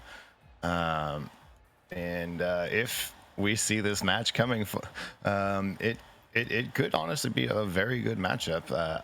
Both teams 11-7 for the season, exactly even, with Vanguard just being 43 matches, 1-32 versus Gravity's 40-32. So the difference is 3 matches, three individual games overall between the 4th and 5th seed here. So it's crazy close. So we'll see, maybe, possibly, some really good gameplay. Quite possibly. And since we're talking about it, might as well just throw that bracket up on the screen for everybody so we can see what we're working with here. Looks like no Titan teams have moved into securing the semifinal spot yet. Right now we've got Vanguard and Gravity, so, the first potential semifinalist is going to happen possibly in the next couple of minutes, possibly over the next hour. It looks like they've got about 9 more minutes to field a team. But you also have up at the top the number 1 and 8 Godfathers versus Venganza, and then your match 3 Inferno versus Nebula, and then the 4th match of the first round Bananas versus Dragons. All these, I think, pretty much all these are going to be some pretty heavy hitters. Venganza, I know, is going to have a really, really rough time with Godfathers, but I think if they just really dig in, I think that they can give Godfathers a run for their money. A little bit of bias there, being a Victory member myself, but, it is what it is. Now, I have a question for you, and before I explain why I have this question for you, I just want your answer. And if you had to predict between the Bananas and Dragons, who would win? Who would you think would win? Well, Grebsy, I got to go with the Dragons because Big Dragon Energy is one of the most winning orgs, and I kind of have a bit of a rivalry against the Fruit Ninjas, not going to lie. They broke my heart several seasons in a row, so I never root for them. I always root for the Dragons. All right, and now I would like to apologize because I know you were really late showing up here today. Dragons and Bananas have already played. They were the first match of the night, and I hate to tell you this. My bad. 4-3 Bananas. Won. No. Well, congratulations to them. Congratulations. I set you up so bad, and I would like to apologize for that. You did me dirty right there. And whoever didn't update this bracket did me dirty too. Cough, Rocker Man. Cough. In your defense, it was the Dragons at 3 trying to put in that final win, and Bananas just came back with a great final push here to get 2 wins in over them. So it was going the way you said it, but it just Dragons weren't able to capitalize. So it was a really great match. Oh, that's okay. And yeah, Shega's on that team, so definitely congratulations to them. Shega's my boy. I love you, Shega. You're like my favorite. But that's cool. Congratulations to them. That I'm glad that it was a good match and they were able to make a comeback there. Um, but yeah, that sucks. Dragons going down. Hate to hear it. Vulcan also, um, huge homie of mine. So it sucks that he got kicked out of the tournament there, but it's all good. I'm sure he'll make a comeback next season. Congratulations to the Bananas. But yeah, Gravity, Vanguard. It's not looking good so far. Still see arrows from Gravity's in the lobby, and I think his two teammates left to probably go to free play to just, stay warm or whatever while we're waiting. But haven't heard anything from the man behind the curtain. We got about 6 minutes left, so it's not looking great, folks. No, it is definitely not here. They are in training, as Arrow says in the chat, on in the match here. And this is actually a good, interesting the way to go into is like, what is your warm up before a match? I like to do a bit of aerial training with some rings, and then just go into some shot training, and then just like loose play, like just get feeling good, and like everyone has their own setup into this, like so what is your pre-match warm up here? Yeah, if my preferred, like you said, when I first hop on, I do usually about like 10 or 15 minutes of rings, just to kind of, warm up my aerial ability or whatever. But what I like to do, like for league matches, is get together with my team for like an hour, 45 minutes to an hour, and scrim another team, or play, an hour of ranked, but with my team.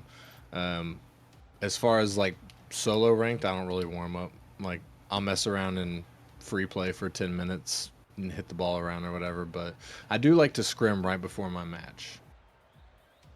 Yeah, no, it's definitely, you want to play into it, and you don't want to come in having been sitting for a while and being cold. But you can't always do that, and I think just running training packs is always a good idea there. I'm running out of things to talk about here. We can't run out of things to talk about, broski. So what we're going to talk about real quick is the next match. Just real quickly, we're going to briefly go over it. Even if we want to throw the Challenger bracket up onto the screen so everybody can see, because it will be the Challenger League, the next game, which is scheduled to start at 10 p.m. Eastern. But we've got the number 4 seed Snowstorm going up against the number 5 seed Wraiths. So it looks like a pretty intense game. I'm trying to read I'm going to read the little thing here. I know it's probably weird, but I'm just going to read it. Up next to the Challenger League, where Snowstorm and Wraiths go at it. Snowstorm took the win in an intense Game 5 series in the regular season. Can they repeat their success, or will the Wraiths battle back and get their revenge by moving on to the semifinals? So, what do you know, Grebsy, about these two teams? If you give me a couple more seconds to get this, I'm pulling up my stat sheets right now. I can, because I can go over these two teams' rosters real quick. Snowstorm has, and this is top down, highest to lowest MMR, which obviously doesn't mean much, but this is just the way I'm going to present it.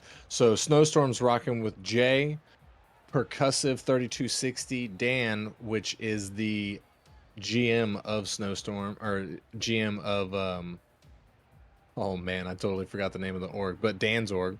So, and then they got Cream as their 4th player, and then on the other side, the Wraiths have Hazard, Desire, Alpha Q, big OG here in the Nemesis League, and I'm gonna go with Yeewa, but it's Y1WA. So yeah, both these teams. To be honest, I don't really know a lot of these names. I know Dan, but I didn't realize Dan was in Challenger. I thought Dan was in Prospects. So big ups if he moved on up, and big down if I didn't realize he's been Challenger for a while. Yeah, no, and all props to Dan. All we ever hear about is Dan's plan. Dan, the man with the plan, and he seems to make it work. So no hate to Dan here. And as you said, we have Snowstorm versus Race. So Snowstorm for the season are 13-5. So they are up there. A great team played. And as I say that, Wraiths also 13-5. So this coming match is going to be a very, very even, very head-to-head, heavy a battle here for both teams. That said, their game record overall, we've got Snowstorm with 44-34 and Wraiths at 45-26. So Wraiths have lost fewer games overall, but their record is still the same. That's up to interpretation on where that could go. Hard to say, but just from those stats alone, possibly it will be going in Wraith's favor. And if I can find, I will let you know in a second when they last played each other, how that went. Yeah, and we have just, I think, less than a minute left. I think we're just trying to get the official forfeit from the team or some sort of confirmation here is what we're waiting on. But we just got under a minute left before Vanguard's going to be disqualified from the playoffs here, which is really unfortunate. Not what you like to see, but we still do possibly have something on the tap for everybody that's here. Instead of just going to like a 45-minute break, our man behind the curtain is going to look for a possible VOD from a previous season. I think he mentioned something about like a grand finals from season 4 or something like that between two teams. So we are still going to be looking to bring some Rocket League action in the next 45 minutes, even if it's from an older season. Some of those games, some of the past games that we've had have just been absolute bangers, and personally, I don't mind going back every now and then and watching some of the better gameplay that Nemesis has seen. You're absolutely right, and it's wonderful to watch how like the game overall has evolved. What used to be challenger level or titan level or novice level, like what the differences are compared to today's Rocket League, where today's Rocket League has been minimized and it's been shrunk, and your skill level, your skill table is so high to advance anymore. It'll be a great replay just for the novelty of it or the nostalgia of it.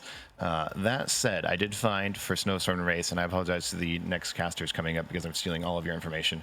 They did play each other the third match of the season, so hard to say how they will play today. But it was Snowstorm winning 3-2 over Wraiths, so it still went to a game 5. So that just tells me it's still going to be even, and there's no way to call how this is about to go. Most definitely, and I think that the time has officially run out for Vanguard. It's looking like it's now 9:16, so I believe that makes this game officially a win in favor of Gravity. They're going to take the easy FF win. Everybody hates to see that. It's looking like there's a possibility of a 2v2 show match, best of 3, that might go down between 4 of these Titan players. I think we're just waiting on a couple of people to join up in the lobby, possibly. Hopefully this is something that we can get going underway for everybody, because hey, it wouldn't matter if it's 2v2 or a 1v1. When you're dealing with this level, this caliber of player, these players that are like on the verge of like going pro, being amateur, or whatever that path is. It's really exciting to watch, no matter what variety of Rocket League they're playing. Absolutely, and props to both all these players here who are willing to do this for us, so that we are not stalled for Nemesis. They're true champions of the league here. And as you said, a Titan level of 2v2. I personally, I need to get better at it. I dislike twos, mainly because it points out all the flaws I have in my abilities. So to watch the Titan level play of a twos match versus what we normally see as a threes match, it's going to be completely different gameplay, and I'm very excited for this. Yeah, and I'm seeing here as we got some talk going on in chat. Arrow saying he's he's got washed in parentheses past his name, and he says I got 2.8 hours the past two, so we'll see how this goes. But Arrow and me were actually partners in a 2v2 tournament, Nemesis sponsored tournament, a couple seasons back, and we went through the whole thing and won it. And I was novice and he was the Titan, and this dude Wow. is a beast, man. It like not only was he super nice and understanding of my inability to play the game, but he taught me a lot. Like he was teaching me the whole time we were playing, and my gameplay improved after playing with him. It was amazing. But we got this going down, ladies and gentlemen. We got the 2v2 show match. This is going to be a best of 3 in between Vanguard and Gravity. For Gravity, we've got Arrow and Phoenix, and then for Vanguard, Arrow's gonna get that first goal, but for Vanguard we've got a Square and Jay Ritz. A Square, yes indeed. Sky, is that a? Thank you for that. I also just see a Square here, so I appreciate that. And it looks like Arrow just able to slot that one in. And now Gravity is up by 1 here as we see Sky, not Square, going for that ball there, not able to do much as the 50 comes out in Gravity's defensive zone. Arrow popping it up and not able to get that past Sky. Sky just barely making the save on the goal line there, taking control of the ball. Gets the demo on 1, gets the 50 with Arrow in the corner as Jay Ritz taking control of the ball with 1 touch, looking for the double, but Phoenix takes it away from him off the backboard. Sky putting it up off the sidewall there to follow. Got a little bit of boost, not much. Arrow patiently waiting and takes possession of the ball as Sky tries to take it away from behind, not able to take away possession. Arrow is there and he gets funky with it. Oh my goodness. A crazy shot off the wall, I believe, to nope, yeah, or just around and touching and just getting it by Sky. What an incredible shot here. Yeah, I mean, man's just showcasing his ability. If that's 2.8 hours in the past 2 weeks, oh my goodness, because I mean, I could play 80 hours in the past 2 weeks and I ain't looking like that. No, I will never look like that probably in my gaming career, but that's fine. I've come to terms with it. As you said here, Arrow starting out dominant, maybe a little in chat trying to get ahead of his own mistakes, but there are no mistakes here by him so far. And it's really interesting the dynamic here of a 2s versus a 3s match. It's so much more of a chess game where you never want to commit where you're putting yourself or your teammate in a 2v1 situation here. It's you and your partner. In 3s you can get away with a little bit of overhits, and a great pass here from Arrow to Phoenix. You can't do that in 3s. You have 2 people that can support you. If you overcommit as 1 in 2s, your teammates kind of on an island by themselves here. Yeah, 2s is definitely a completely different beast from 3s, as 1s is a beast in and of itself as well. That's completely different from the rest of the game modes, but that 2s is way more punishing, and as you pointed out earlier, it's something that you don't like because your flaws are just on display, and I feel the same way about 2s and 1s. I'm fancying myself a 3s player, but I have learned to appreciate 2s. I actually was playing with Arrow, like he showed me like how to play 2s properly, or rather how to think about 2s properly, and it just improved. Like I literally went from like a D3 player up to almost a C3 player just by playing a tournament with him on a Saturday. It was insane. That's awesome. That is what my rank fluctuates from day to day. Maybe not quite towards a D3. I will go anywhere from a Champ 2 down to I think I almost hit Diamond 2 the other day. That said, Arrow here putting in a great touch, a great save by Jay Ritz as Arrow was trying to put that in, and I hate to admit it, we've not really talked about 1s that much, but I have implemented it into my warm up as well, and it's either cry or I finally get someone who is somewhere around my rank, but 1s will also get you there real fast here. Oh, yeah, most definitely. Vanguard almost getting faked out there on the defensive line, but they stayed strong and was able to keep Gravity away from securing their 4th goal here in game number 1. As the ball gets pinched all the way back into Vanguard's defensive zone, and that's dangerous, but Sky able to get the ball up and away from his net.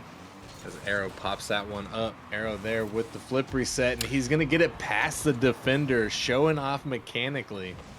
Just a great play, and that's what you see here more with twos, is you have that time and that ability to set up shots for yourself, and it's so difficult. Oh, Sky is gone. Yeah, that is actually a 1v2 happening right now.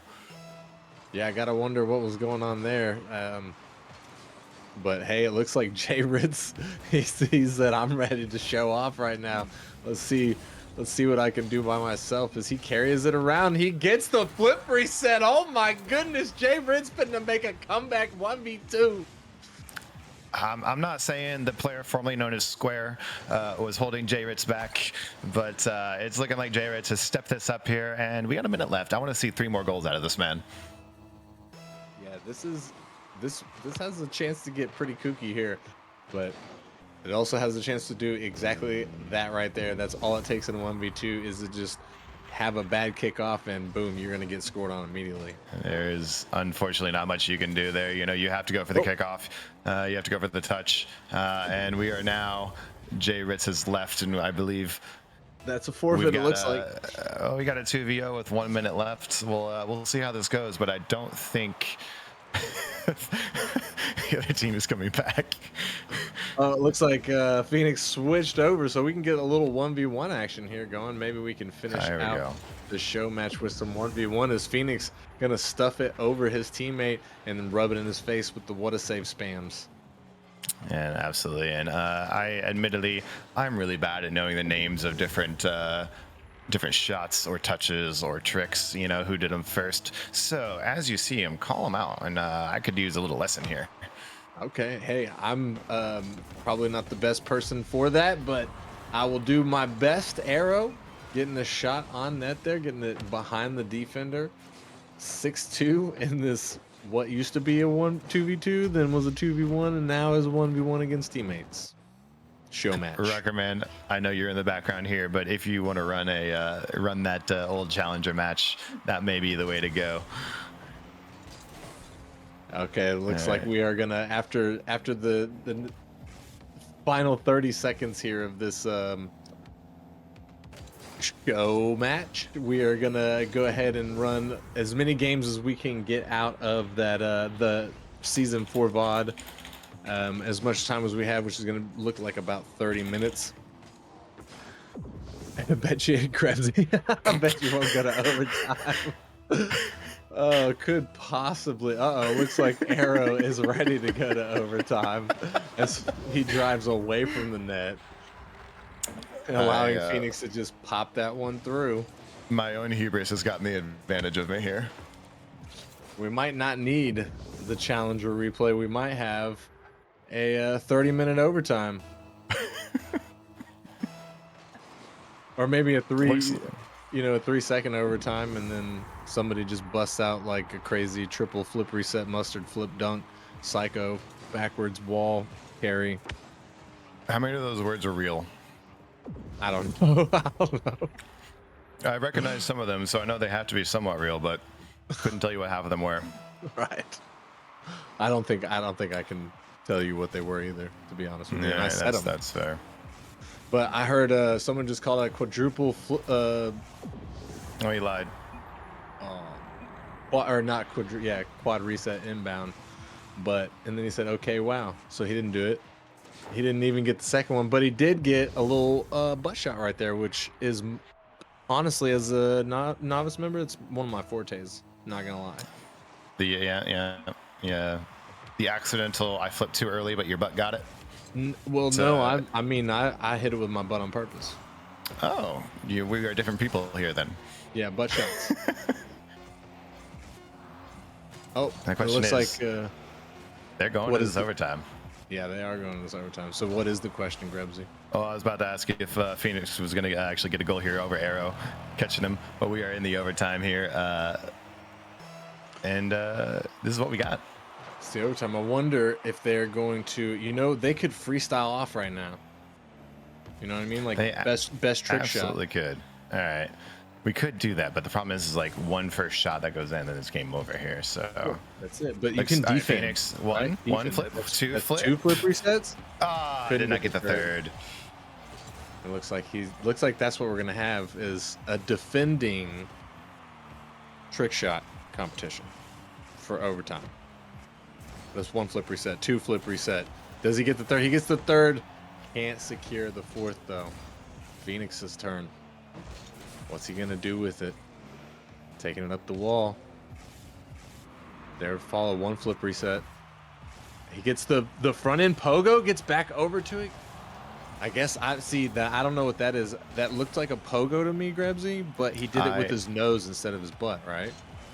See, you already know more than I did there. I knew a pogo was bouncing off the ground, going, on purpose and going for it there. I did not know it was actually supposed to be the butt side of your car rather than the top side of your car. Yeah, so there, we've already learned something here today. There you go. Looks there like you Phoenix go. is going to try and set himself up. He's the man who called out the quad reset, so we'll see what he can do. Comes off the ceiling with 1 reset. The nose pogo. Oh, and he gets the demo, but can't get the shot into the net. It's Arrow's turn. Arrow with all the boost. Take it over. Up the wall. 1 flip reset. He's going to fall down with it. Gets the pinch. Phoenix there for the save. Phoenix up the wall. 1 flip reset. Ooh, I'm not sure what was going on there. It didn't work out for him, but it looked like it might have been pretty if he was able to get that pop up. He might have got the front pogo to follow it. Or the nose pogo. I don't know what you call it. That's what I'm going to call it. 2 flip reset. 3 flip reset. Does he get the quad here? Didn't look like he got the 4th flip reset, but he did get it through the defender, so. I mean, a triple reset is 3 more resets than I can personally do, and it's still an amazing play here. And that looks like it's, winner goes to Arrow here as this one-on-one tournament. Rightfully so. Looked like Arrow just did what he needed to do. But clipped on. He said clipped on elbows though. And just remember these 2 cats are teammates, so it's all fun and games, ladies and gentlemen. If everybody can give a big round of applause for Arrow and Phoenix, and even the 2 members from Vanguard that showed up for the half of or 3/4 of a game for the show match. Really appreciate these guys, giving us a little bit of content here, so we didn't have to just go straight into the season 4 VOD. But thanks, fellas. Appreciate it. And we're pretty much, if you want to, take a break, we're gonna, for the next 30 minutes, we're gonna pretty much just show this old VOD, and then at 10 o'clock we move on to the next match, the challenger match. Snowstorm versus the Wraiths. Grebsy, appreciate you being here with me and experiencing this very, very awkward situation, but it was fun. It was absolutely a pleasure, and we'll catch you on the flip side, guys. Hey, it's me, Bagels, once again, and we are back for another set.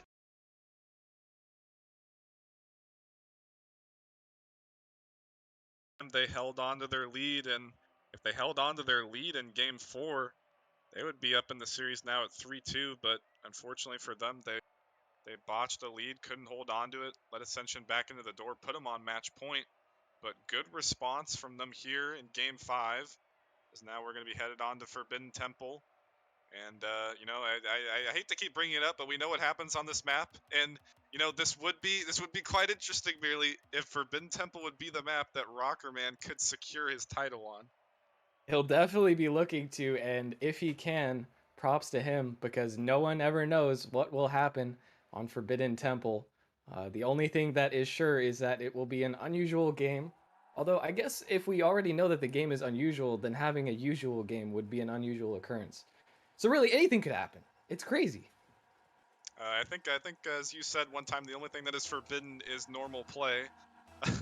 And, if this is the time to break out full chicken fever Rockerman, now is the time to do it after getting clapped in that last game, 4-1. Nobody on Ascension looking clean except for that solo play coming out from Green Glow. This, likely like the rest of the series, Rockerman has been shining almost the whole time. A little bit of a connectivity issue there in the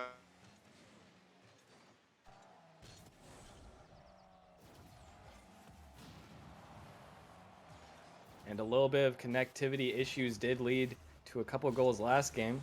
Hopefully they can be fixed this time. As it looks like I am now alone in the casting booth. I'm pretty sure Bagel's Trailer Park Wi-Fi came in clutch. And by coming in clutch, I mean absolutely disconnected.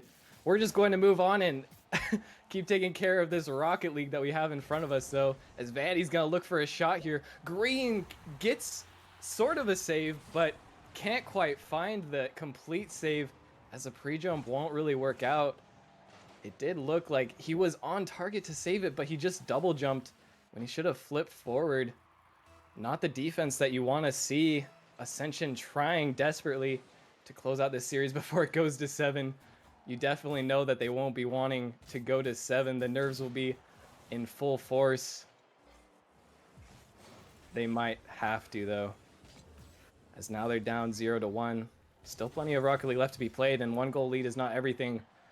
They just have to try and avoid falling down to the same deficit as in the last game. Sushi making a crucial touch here as Rockerman gets it centered. This was a shot opportunity, but he can't find it. Now the ball is centered. This is an open net for motion. Vandybop completely misses. Rockerman misses too. What is happening? And Green Glow finally able to make the touch. A shot will go in for Ascension, and after a series of unusual events, we expected them. Ascension will score. I mean, what can you expect when you're playing on Forbidden Temple? It's nothing but a series of unusual events. And in that situation, Ascension just came out the more fortunate after several terrible shots off the posts and several whiffs. Yeah, quite a few whiffs to speak of there. And now Ascension tries to find their way onto offense, but ends up finding themselves on defense. It's Green trying to make a touch out here. Gets it only to the middle where Reed is waiting. Gets a shot on target. Sushi should save this. And he does do well. Now Rockerman taking to the sky. Tries to pass middle, but no teammate there to back him up. That's one problem that Ascension did have in the first part of the season. There would just be times, and now an own goal coming out once again from Ascension. Forbidden Temple does not seem like it's their map right now. I am back. I apologize. My internet has gone out for a short period of time. I require an invite. Merely, what is the series score? What is The score in Game 6 right now is 2-1. Motion is leading. 2 own goals have been scored by Ascension. You're gonna also have to go into training because Rocket League does not want us to win. But yeah, you're missing out on some unusual occurrences for sure here. I feel bad for you missing out on Forbidden Temple. A handful. Any other way. You know, I guess that's the unusual part this time. The Bagels disconnect. Although that's really not that unusual. Yeah, you're not wrong. Alright, I will get back in here There as soon you as go. possible and stop the scuffness. Of course. It's okay. It's a Nemesis stream. You know, sometimes it's just a little bit scuffed. But what's not scuffed is this air dribble from Kovalchuk. Gets it past all the defenders. No teammate there, though. Sushi trying to keep this one in. And actually, there's no defense there. Ascension almost letting another one through. They're just barely able to stay afloat. It seems like both offenses not really wanting to commit fully right now, as both teams are breaking the ball past all the defenders. But then there's just no follow-up there. Might not be a follow-up on this one either. Sushi there. And now it looks like Kovalchuk is the one hunting for demos. Taking a page out of Rockerman's book. He's been a demo hunter for this entire season. Now Kovalchuk trying to get there as his own, but a pinch will just head straight into Ascension's net. And just like we've seen so many times before, we've seen Green in this position, last back, trying to find the air dribble off his own backboard, but just too much of a speedy play, a speedy clear coming out, and he could not find the touch. And I mean, you have to wonder the nature of these goals. Is this Rockerman trying to write the script, trying to get a Game 7 or Grand Finals, or is he getting frustrated right now that Motion is coming back in this series? Definitely has to be a little bit frustrating, especially to concede as they have with a pair of own goals that were, they were forced errors, I will say, Bagels, but they were definitely savable shots. Now they're trying to look to find their way back in. And here's Green in his corner, couldn't find the touch. Reed bailing him out a little bit. Under a minute left to work with. Here's Rockerman. The upfield pass to him. Can he find the read? But no, he couldn't. Rockerman not even close. Tough read to try and ask from any player. As now here's Reed to the middle. Almost putting the shot on, but sent away from Vanity. Rockerman charging in, trying to get some sort of last-second opportunity, but he's getting bumped off this ball.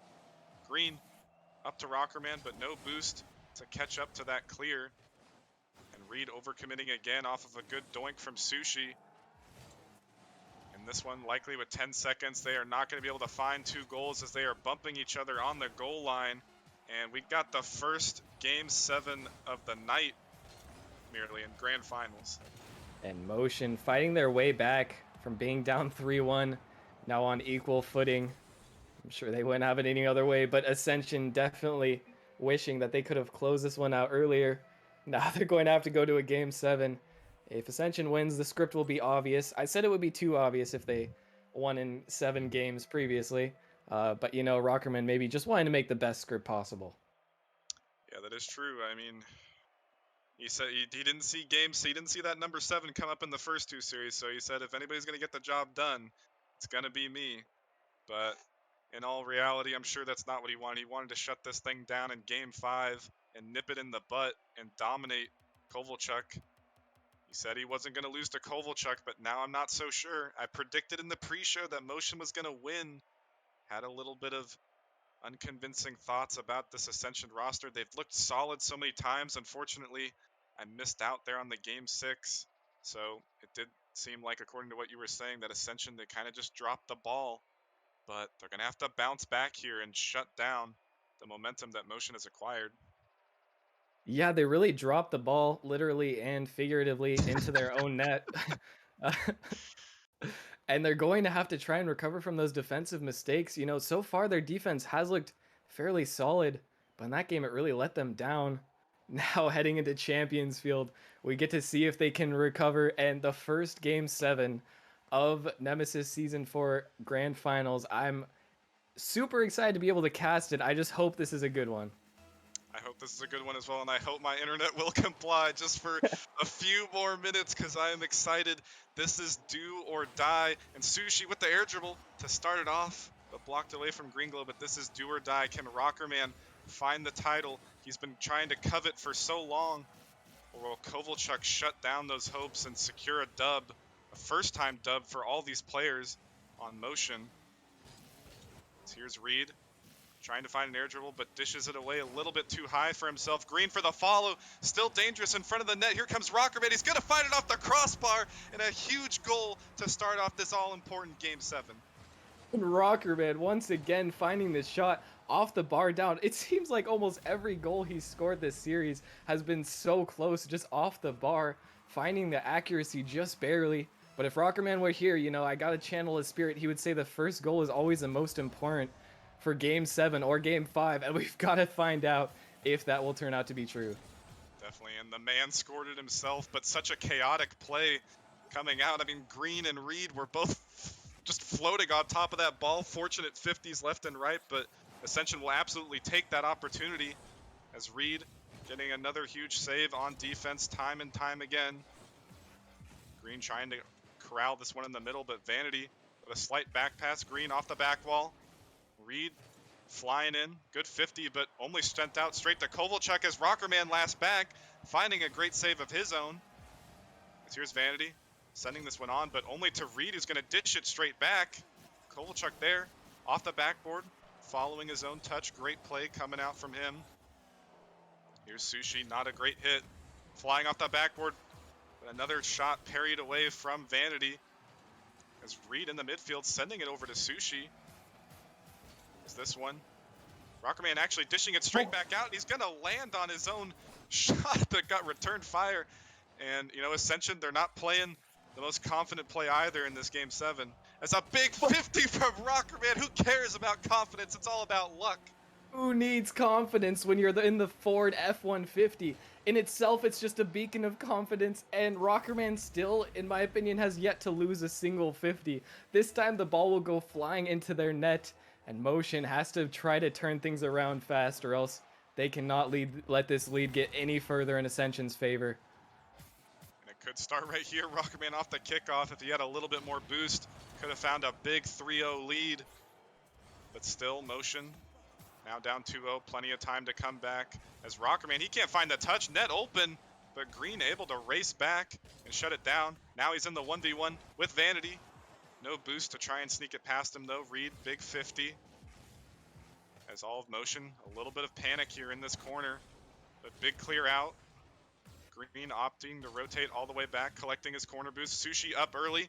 Will get beat out from Green Glow. Vanity with a very unfortunate touch. Nobody from Ascension quite ready for that bad touch right there, though. Big flick up to Vanity. Kovalchuk looking for the dunk. But if anybody's going to dunk out Rockerman, it will be Rockerman himself with these 50s, trying to find the angle. Green for the follow, and that's a huge lead here in Game 7 for 3-0. And Ascension taking a commanding lead. Once again, Rockerman just barely beats out the last defender. This time, Green will be there for the shot. And Green is really stepping up, I gotta say. In this Game 7, he looks more alive than he's been for the entire rest of the series. And a big rotational error from Kovalchuk. I'm not even sure if he would have been able to find the save either way, but he rotated the wrong way and allowed that shot to come out right there. But definitely a lot of work to be done, and more work to be done on defense here, as Vanity with another big save to keep the deficit where it is. Vanity down to Koval, and team pinch, putting this one in a dangerous spot. Here comes Sushi, no boost. Had a lot of time, perhaps should have been a little bit more patient, and time continuing to be a pressing issue for Motion. They've got offense, but they can't find the accuracy. As Kovalchuk taking this one away from Vanity. Not the right decision, leaving it for him right now, though. Green off the backboard, nobody up. Rockerman with a little bit of a half challenge, not wanting to overcommit. Smart play coming out from him. Although Reed and Rockerman clustered in the corner, looking for bumps. Couldn't find any. But ultimately, with a minute left, they just got to hold on to this lead. Can Reed make a big play here? And he does, to send this one away to the side. Huge defensive play coming out from him. But a minute left merely. Ascension are poised. They're ready. They're Rockerman. He wants this title.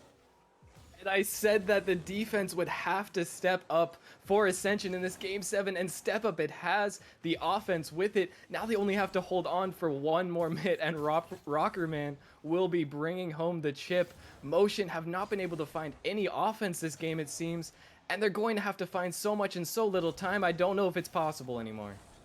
Definitely not in their favor.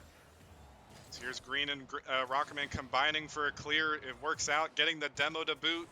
Reed keeping this one locked in the midfield. A lot of work to be done in 30 seconds, and it starts here. Can Kovalchuk try and find something? But a big booming clear. Past Kovalchuk, past Vanity. With the boost steal, with the bumps coming out. 15 seconds and rolling, and Rockerman has finally done it. He has achieved the title, Season 4 Challenger League Grand Finalist champions for Ascension merely. And they said it couldn't be done. He's been memed on for 4 seasons and beyond. But at the end of the day, you have to say, Rockerman MVP of this series. His team stepped up huge as well, and Ascension will take home the title of Season 4 champions. A beautiful display in Game 7, reasserting their dominance in this series, and you cannot argue that they deserve it. And definitely, this was the season of Rockerman. This was Rockerman's season. He constructed this roster from the ground up. He knew who he wanted. He knew he wanted Reddy/Reed. He knew he wanted Green. And by golly, he has finally done it. This roster was just so clean. It didn't look good at all times, but definitely they got the job when it mattered most. And they showed a big Game 7, the defense there, and just exploited this Motion roster who probably had a little bit less experience, and Motion they just couldn't come up to the table after winning that last 2 games right there.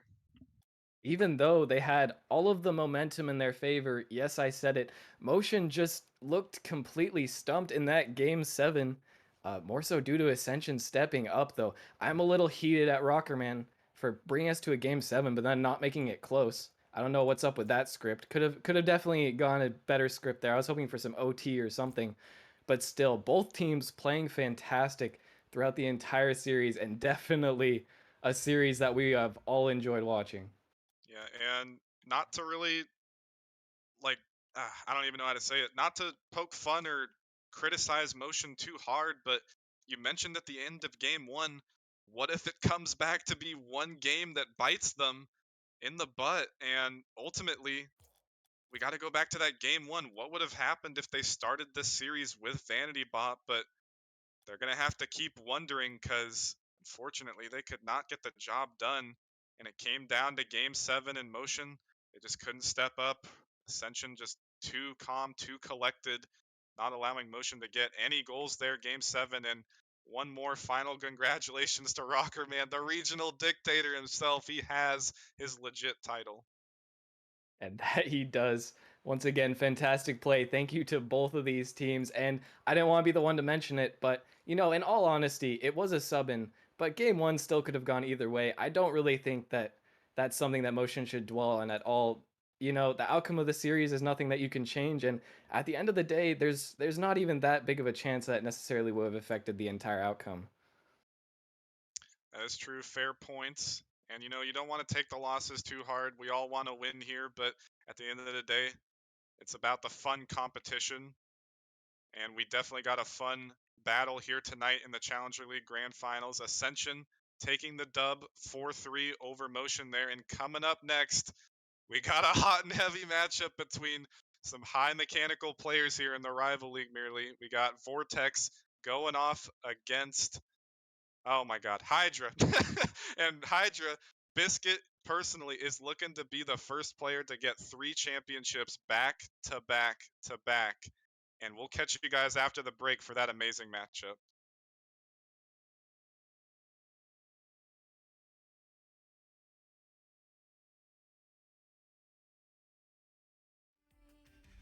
No more waiting for a sign now. It's time for me to leave. As the world closes on the door of what we came to be, I regret nothing. I can set my mind free. I know you too well. I'm up on the roof and yell. Learned all that I know, and we put on quite a show. And I'd be lying if I said I'm coming back. I just wanna go, I wanna walk away. Never wanted to love you anyway. Guess I should've known, won't pick up the phone. Go on and watch me fade. When you see the lights fading in the night, know that I'm fine alone. I'll be running for the skyline, sun in my eyes. No music, but I'm dancing. I'll be running, I'll be running, I'll be running, I'll be running down. I'll be running, I'll be running by. I'll be running, I'll be running for the skyline, sun in my eyes. Skyline, sun in my eyes. Skyline, sun in my eyes. No music, but I'm dancing.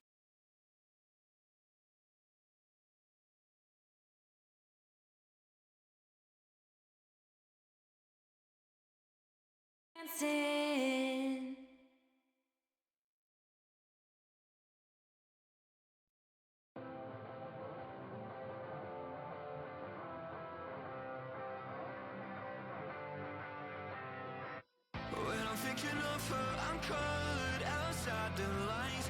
Every shade of blue through my room, right before her eyes. Can't you see I'm bleeding? You see it in black and white. Anybody tell me just why? She's so colorblind, colorblind, colorblind. She's so colorblind, colorblind, colorblind. I hear her whispering about some new guy, and I'm screaming, just trying to give you love. Every word is just ripping me open. I could've gave you so much. When I'm thinking of her, I'm colored outside the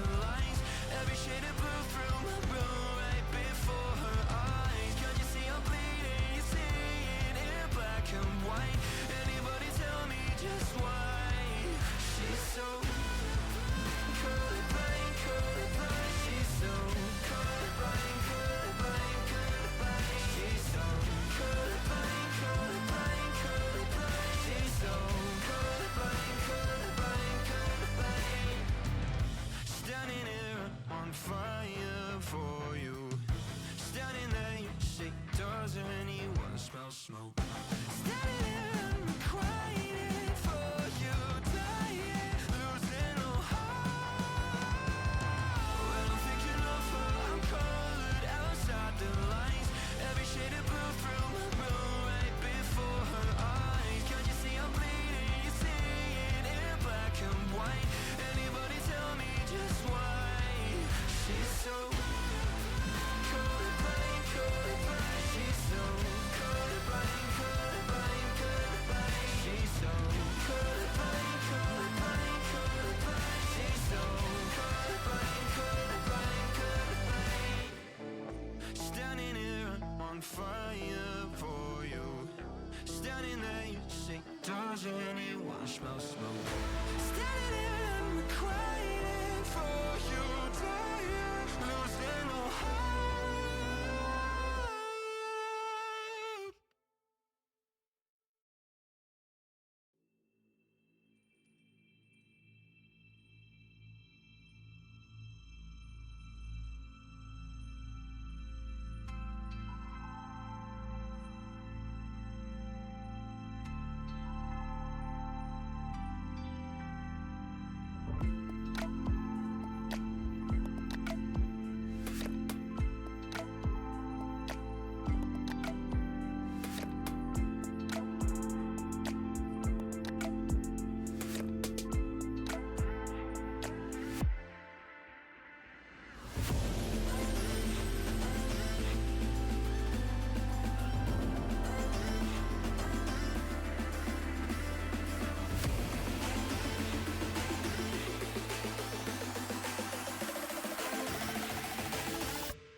I think I'm falling asleep at the wheel. I feel like nothing's real. I think I'm falling asleep at the wheel tonight. If time flies, that explains why I feel so jet-lagged all the time. On autopilot,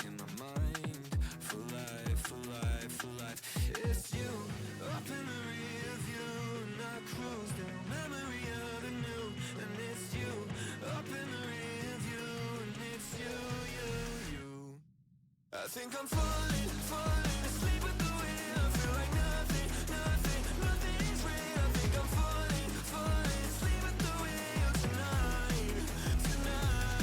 I think I'm falling asleep with the wheel. I feel like nothing's real. I think I'm falling asleep with the wheel tonight.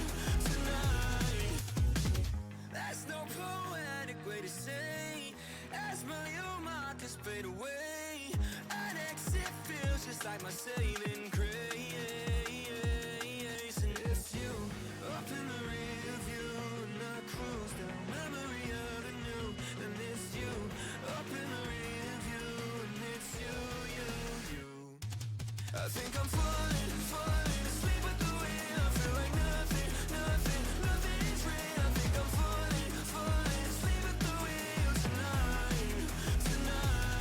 I think I'm falling asleep with the wheel. I feel like nothing's real. I think I'm falling asleep with the wheel tonight.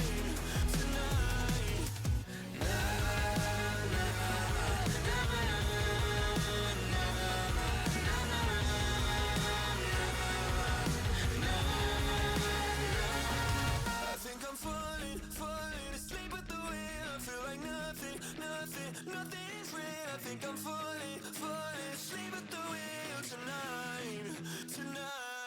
I think I'm falling asleep with the wheel. I feel like nothing's real. I think I'm falling asleep with the wheel tonight.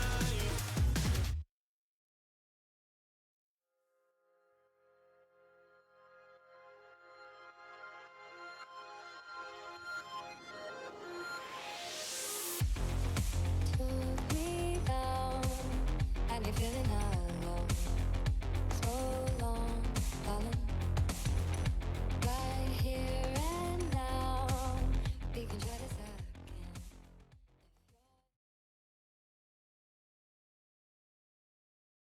Left me in this mess, I'm falling. Never know. Can't find a reason why. Couldn't get any closer. Can't find a reason why. Couldn't get any closer. Can't find a reason why.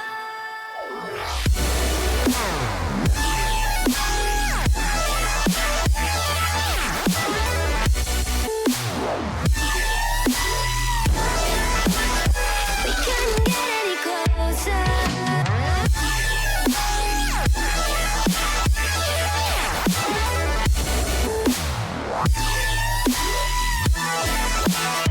We couldn't get any closer.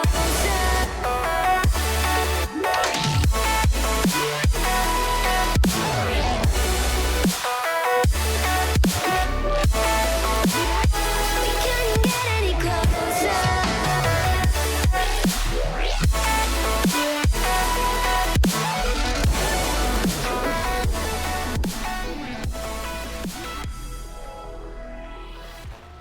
All right, what is going on, everybody? We are back here for our 5th matchup of the night as we are going to be heading over to the Challenger League.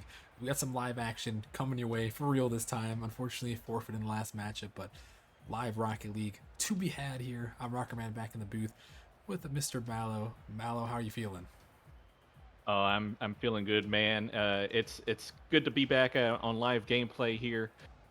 You know, you always hate to see forfeits in the playoffs. Sometimes it happens. You know, us as management, we try to do our best to make sure it goes on as scheduled. But sometimes life happens. You know, things happen. So, but you know, we do have backups, and that's what we did there, which I won't say is a good thing.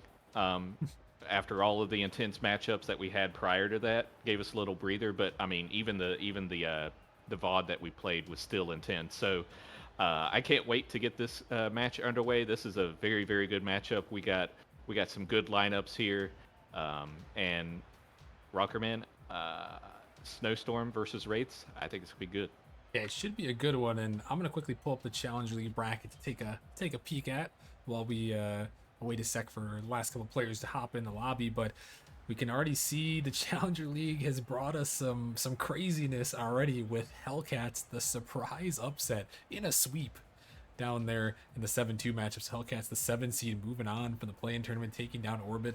And then we saw earlier, not updated quite yet, but Griffins taking down Flame in 5. So Mallow, the winner of this game, is going to have a date with those Griffins. But it looks like it should be. It looks like it should be a good matchup for this one.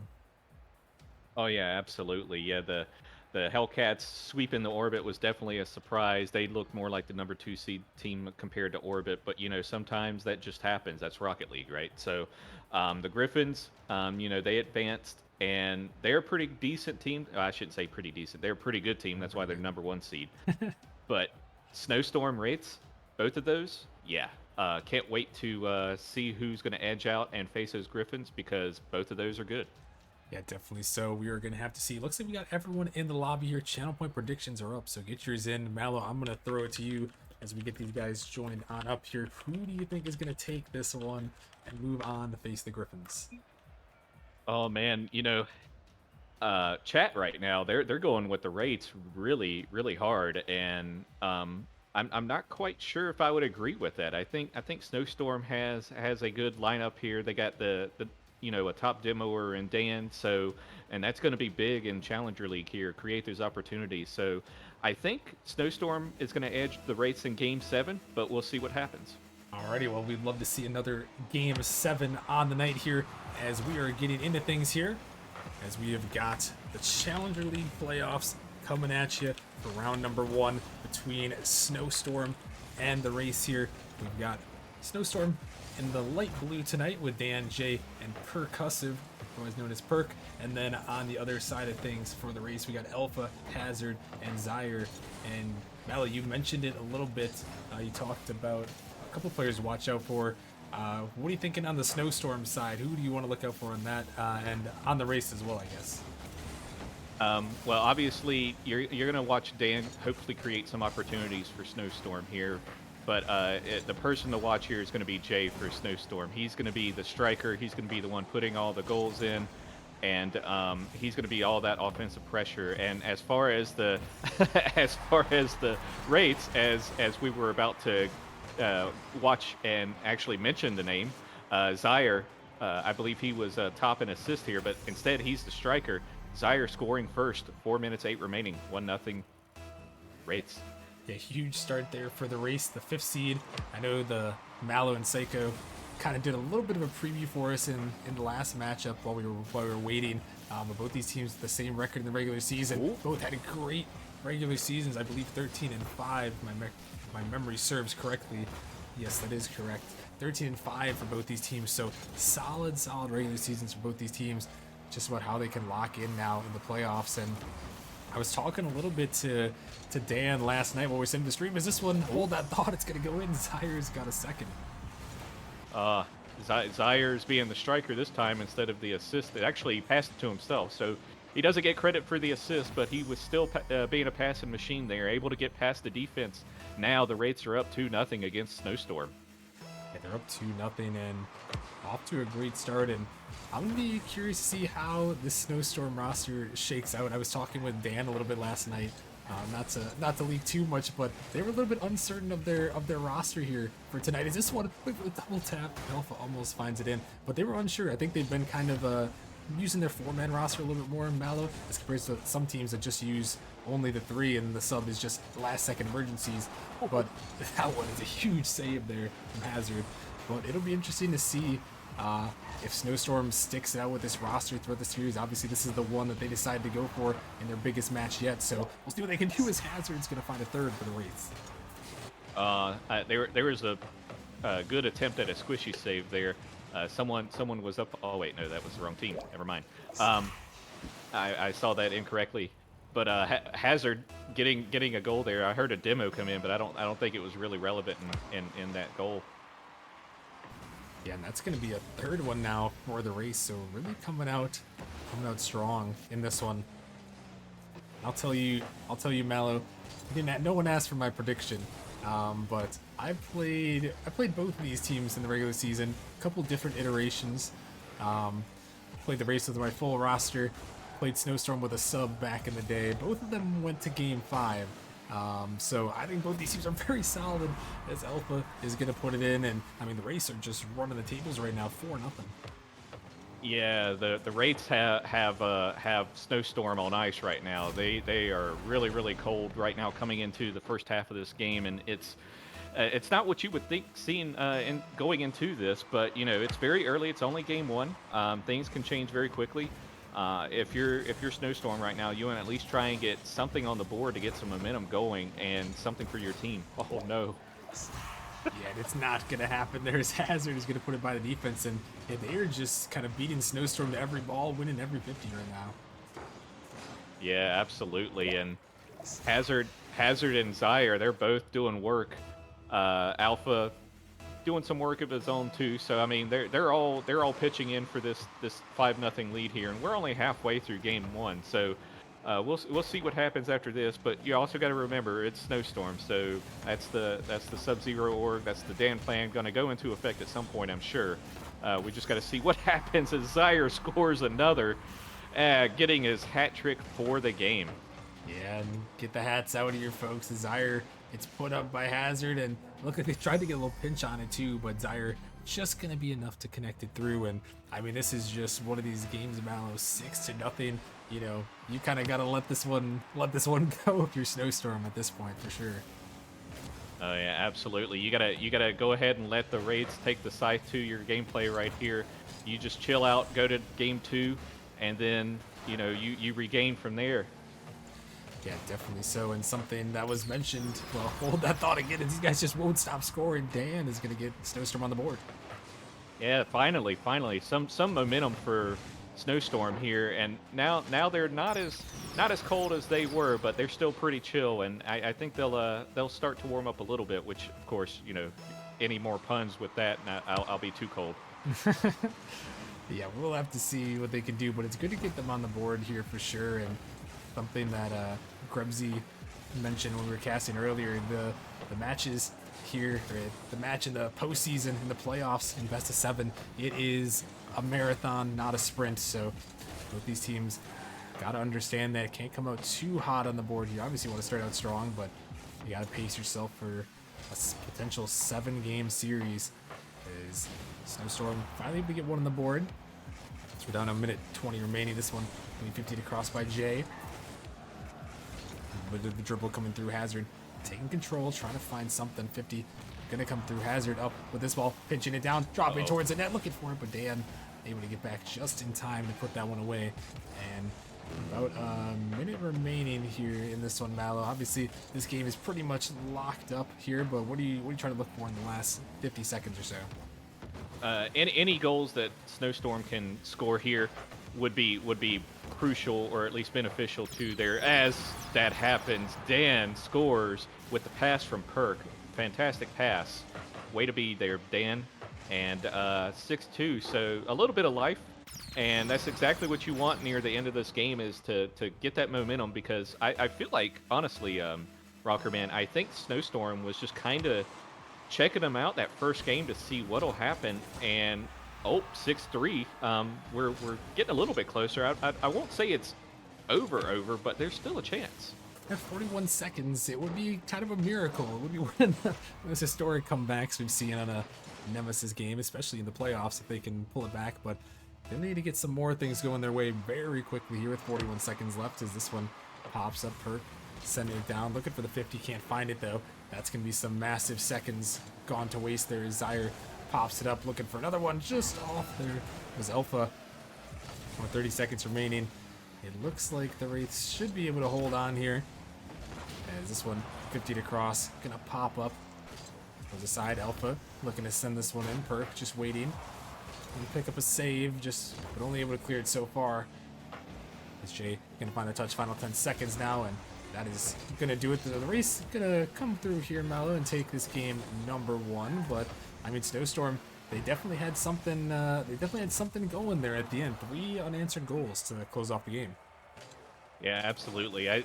Like I was saying in the beginning there, I think what they did was, I think they used the first half to kind of scope out what the Wraiths were going to do in their game plan. And well, you know, they let them get 13 shots on them, which you can't let happen now going forward. Otherwise, you're going to see similar results. So, Perk here with the playmaker with 3 assists for the snowstorm, and you look at Jay and Dan here; they're doing pretty well. Jay, like I said before, he's the shooter. He's got 6 shots, but he's only got 1 goal. So if you're Jay, you want to make more of those goals in order to get into a better position for your team for a victory. Yeah, definitely. So he is definitely a very solid player. One of our EU players here that works out of Nemesis. So always good to see some different regional representation. We saw local in the earlier challenger match, and Jay in this one here. So trying to represent for the Europeans out there. So we'll see what he can do heading into game number 2. Definitely, Snowstorm is definitely going to be relying on him to try to step it up big. But I will say the race, they just came out so strong, Mallow, in that game. That's the one thing about these type of games. If you just start blowing a team out, eventually they're gonna kind of get some back at the end, which is what Snowstorm did. So I'm very curious to see as we kind of start this game too, where the momentum is gonna lie. You would think it'd be with the winner, but after Snowstorm scored 3 unanswered, I'm not 100% certain. Yeah, I would agree with that. And I alluded to it earlier in the evening, and then Grebsy reiterated it. It's a marathon, not a sprint. So you don't want to take all of your gameplay out in the first couple of games like that. So we'll see if that'll actually affect him or not. But with the 3 unanswered goals, Snowstorm definitely has some momentum going into the second game. Yeah, definitely do. We'll have to see who's gonna make it happen though. Is this one gonna be fired on? What a net? pass. Perk is gonna put it in. Snowstorm keeps the scoring rolling for the end of game 1.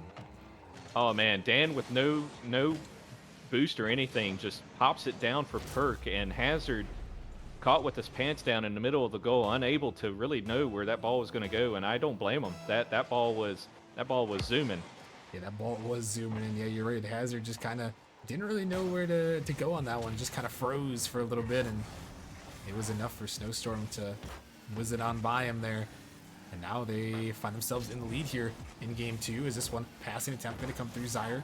Going to find a touch off to the side. Dan looking down for Jay towards the net. Going to be shot, but going to be blocked away by the race. This one just punched there. Zyre, not a lot of boost, but able to get up just in time as a Devo comes through from Snowstorm.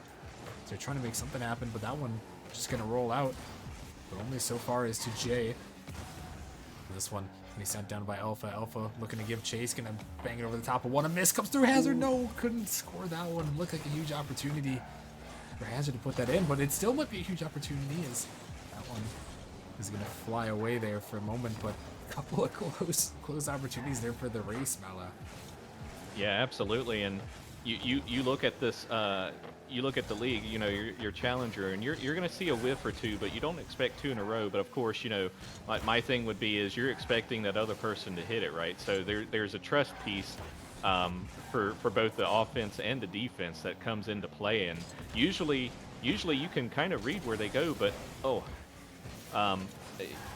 you don't usually see something like that too often. Yeah, no, that's one of the things that I feel like, it's not something you normally think about, but it's a reason why Challenger League can actually be one of the tougher leagues to play in. You kind of get to that middle skill range. We know what's going to happen in Novice. We know the whiffs are really going to come out a lot more than, than the higher leagues. But you get to Titan, whiffs don't happen hardly at all. So when you get in this Challenger League, it's kind of a big toss-up. Will you see some whiffs? Will you see some amazing plays? You kind of get a best of both worlds, Mallow.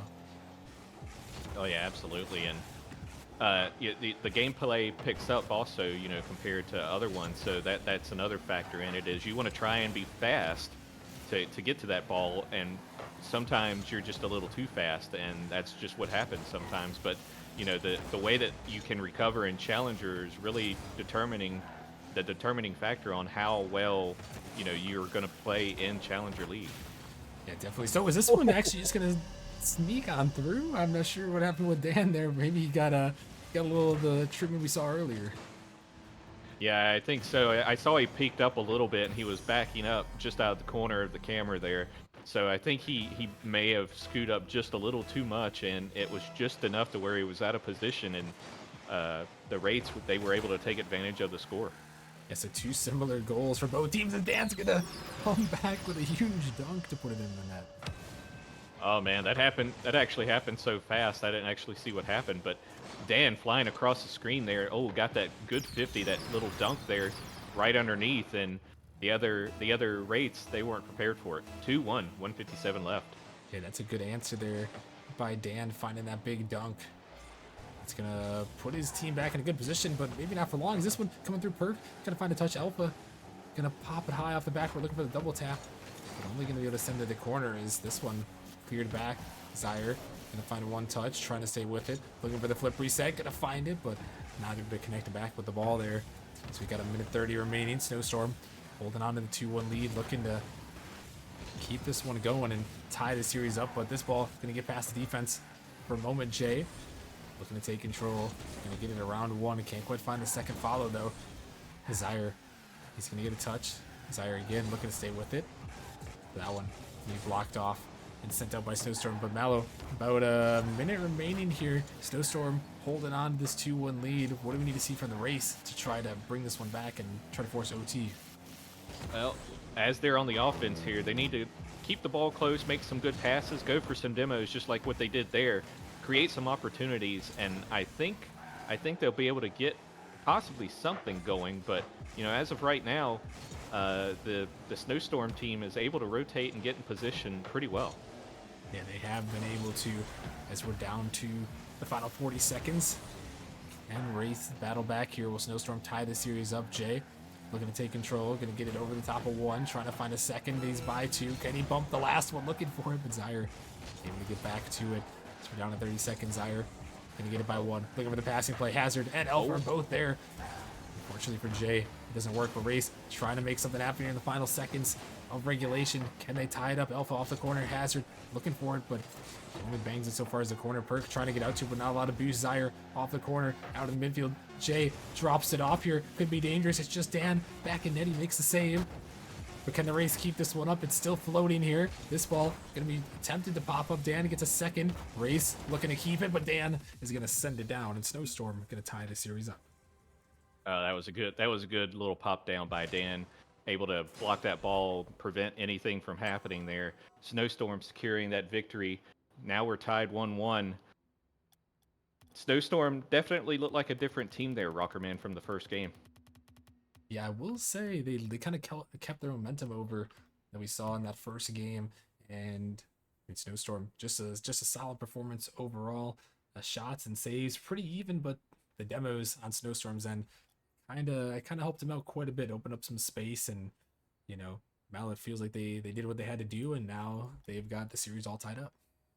Yeah, they sure do. And you know, the Wraiths, they had the most shots, but they had the Snowstorm, they had less saves than the Wraiths. So you know, right there you could say they could at least be tied here if it was a different scenario. So now you got to say, if you're the Wraiths, you need to put your shots on target and get the Snowstorm cleared out, and then you should be able to have an opportunity to score. Yeah, definitely so, and we'll see what they can do here heading into game number 3, heading to Beckwith Night for this third game, excuse me. We'll have to see who is going to take this one out. Both these teams have traded blows. Last game was pretty close. We'll have to see who is going to come out on top in this one, give themselves a 2-1 series lead in this best of 7. As Dan, a little pinch attempt going to come through from Dan and Perk towards the net, going to force 2 Race defenders to go up for that one. As Dan throws it off the backboard, this ball in the midfield. Zaire going to send it by 1. Zaire looking to give it a second touch there over in the midfield. Great play, but Dan able to get back just in time to get that one away and send that out. And so far, we've seen, at least in the last game and starting this game, Dan has had some pretty solid defensive plays for Snowstorm. Yeah, Dan has been. Oh, Dan on the offense too. Now he's been on defense, but he's been doing a really good job on offense too. He read that ball there. That was a good job by Dan, just in the place where he needed to be to try and knock that ball in, and it was able to go in. So now the Snowstorm are up 1-0, 4:24 remaining. Yeah, I'm not sure if Dan was reading that one. I think he was, I guess. He's kind of flipping out over there, and Hazard just tapped it right into him. And then Dan was there, but Dan's definitely been making some plays, scored at least 3 goals now, and made a couple of clutch saves as well. And Snowstorm find themselves up 1-0 in this game number 3. We'll have to see what they can do. The race, a little bit of a double commit there as they're trying to take this one down. As it bumps off the wall. Perk avoiding them for the most part. As Hazard gonna pinch this one to the backboard. Perk and Dan both thought about that one. Not gonna get it. Zaire off the backboard. Dan gonna make a touch to the corner. As Alpha is gonna find a demo. Hazard back off the corner. Perk spawning there. This ball popping up high. Dangerous ball still out of midfield. Alpha gonna try to dribble it down, but Dan able to clear that one away, as this one could still be dangerous, but another second touch comes through. Snowstorm throwing it off the backboard. Gotta find this touch. Alpha able to get it out, trying to find Hazard, but a couple of close opportunities there, Mala, for both sides. Yeah, it was, and Hazard got bumped there, which prevented that opportunity from going any further, and I believe it was Perk that made the bump. But good job there by Perk to prevent that potential goal opportunity. And the Wraiths, they're still on offense now, but what we need to see though, Rockerman, is more of that pressure, because right now they're down 1-0. Yeah, they are down 1-0 here, and they've had a lot of shots though in the last little bit of the demo. It's gonna open up some space. Alpha trying to race there, but Dan just back in time to pinch it off the post. And again, I mean, this man is, say what you will about Dan the GM, but Dan the player right now in the Challenger League, he is really guiding his team right now. Yeah, he really is, and it's even crazier to think that he was in Novice a season ago or something, because the way he's playing right now, it is definitely Challenger-like. Oh man, Dan almost getting another goal there, but Dan is playing out of his mind this series, and you might start thinking about if you're the Wraiths, looking for Dan and maybe some bumps and demos on him. Yeah, definitely so. That's the beauty of the playoffs. You don't know who's gonna step up and make the big plays here. And Dan has been the one right now, as the Wraith's gonna send this one down. Huge opportunity at an open net, but Zaire just doesn't get the pace on it. Threw it too far to the right. As this one in the midfield, Hazard and Alpha both try to get to that one, but not able to, as Demo gonna come through on the backside. The Wraith's still able to get out. A minute 38 remaining. The Wraiths find themselves down 1-0. They can make something after this one. Off the sidewall, Zaire can make a touch. Another demo comes through. Zaire going underneath. Flip reset down, but Dan is back on the defensive end. Alpha. Now this one thrown out the backboard. Gonna be sent out. Alpha looking to get to that one. Just gonna toss it to the corner, trying to keep the pressure in. As he throws it off the backboard. Ball is falling down. Just Jay back there. Hazard gonna try to make a turn, but no boost to work with at all. Just saucing it up there. Perk gonna find a touch. Here comes Dan. All over that one, and Mallow, a minute remaining here in this game. The Wraiths are trying their darndest to make it happen, but Snowstorm is just starting to outspeed them, it looks like. Yeah, they really are. Even though the Wraiths are up in shots, 9 shots to 7, or now 8.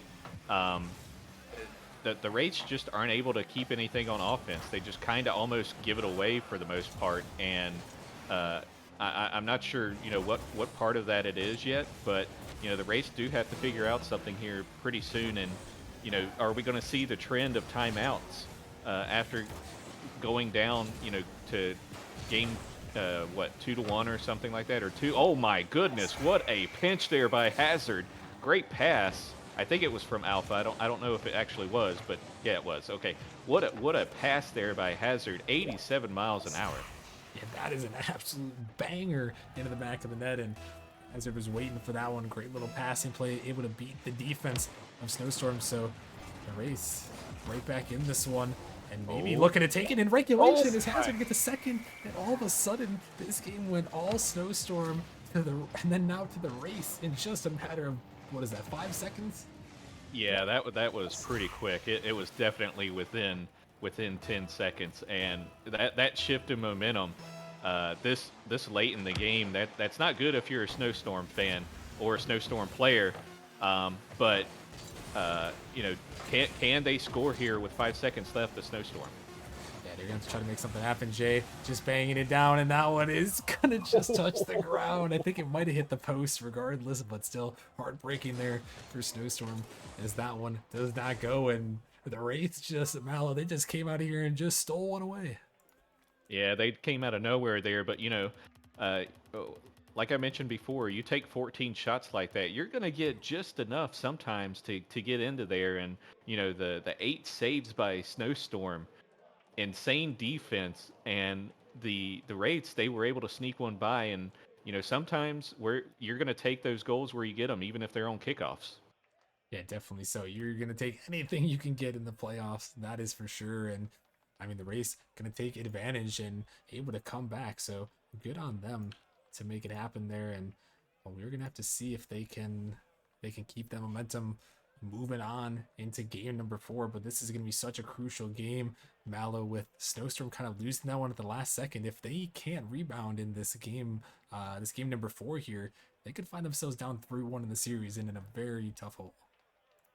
Yeah, that's not a place you want to be, and I'm honestly surprised that that Snowstorm isn't taking a timeout here. But that they could have said during those 60 seconds they had there, they could have been like, well, hey, don't worry, they got one by us.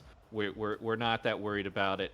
We'll continue going on, but hey, if we get something, if we go down here, we'll take a timeout. We'll regather ourselves, but keep going, doing what you're doing, and maybe the cards will fall in our favor this time. So, Dan, fantastic GM, and good captain. And I don't know if he's the actual captain for Snowstorm, but good captain-like mentality or leader mentality. So I know he's still talking to his boys either way, and we're gonna see what Game 4 here brings us.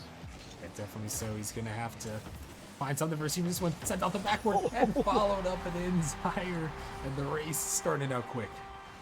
Oh yeah, they're coming out of the gate, shooting some bullets over here, and Zaire with the follow up there. Good job there, Alpha, almost making it, but either way, still a great pass.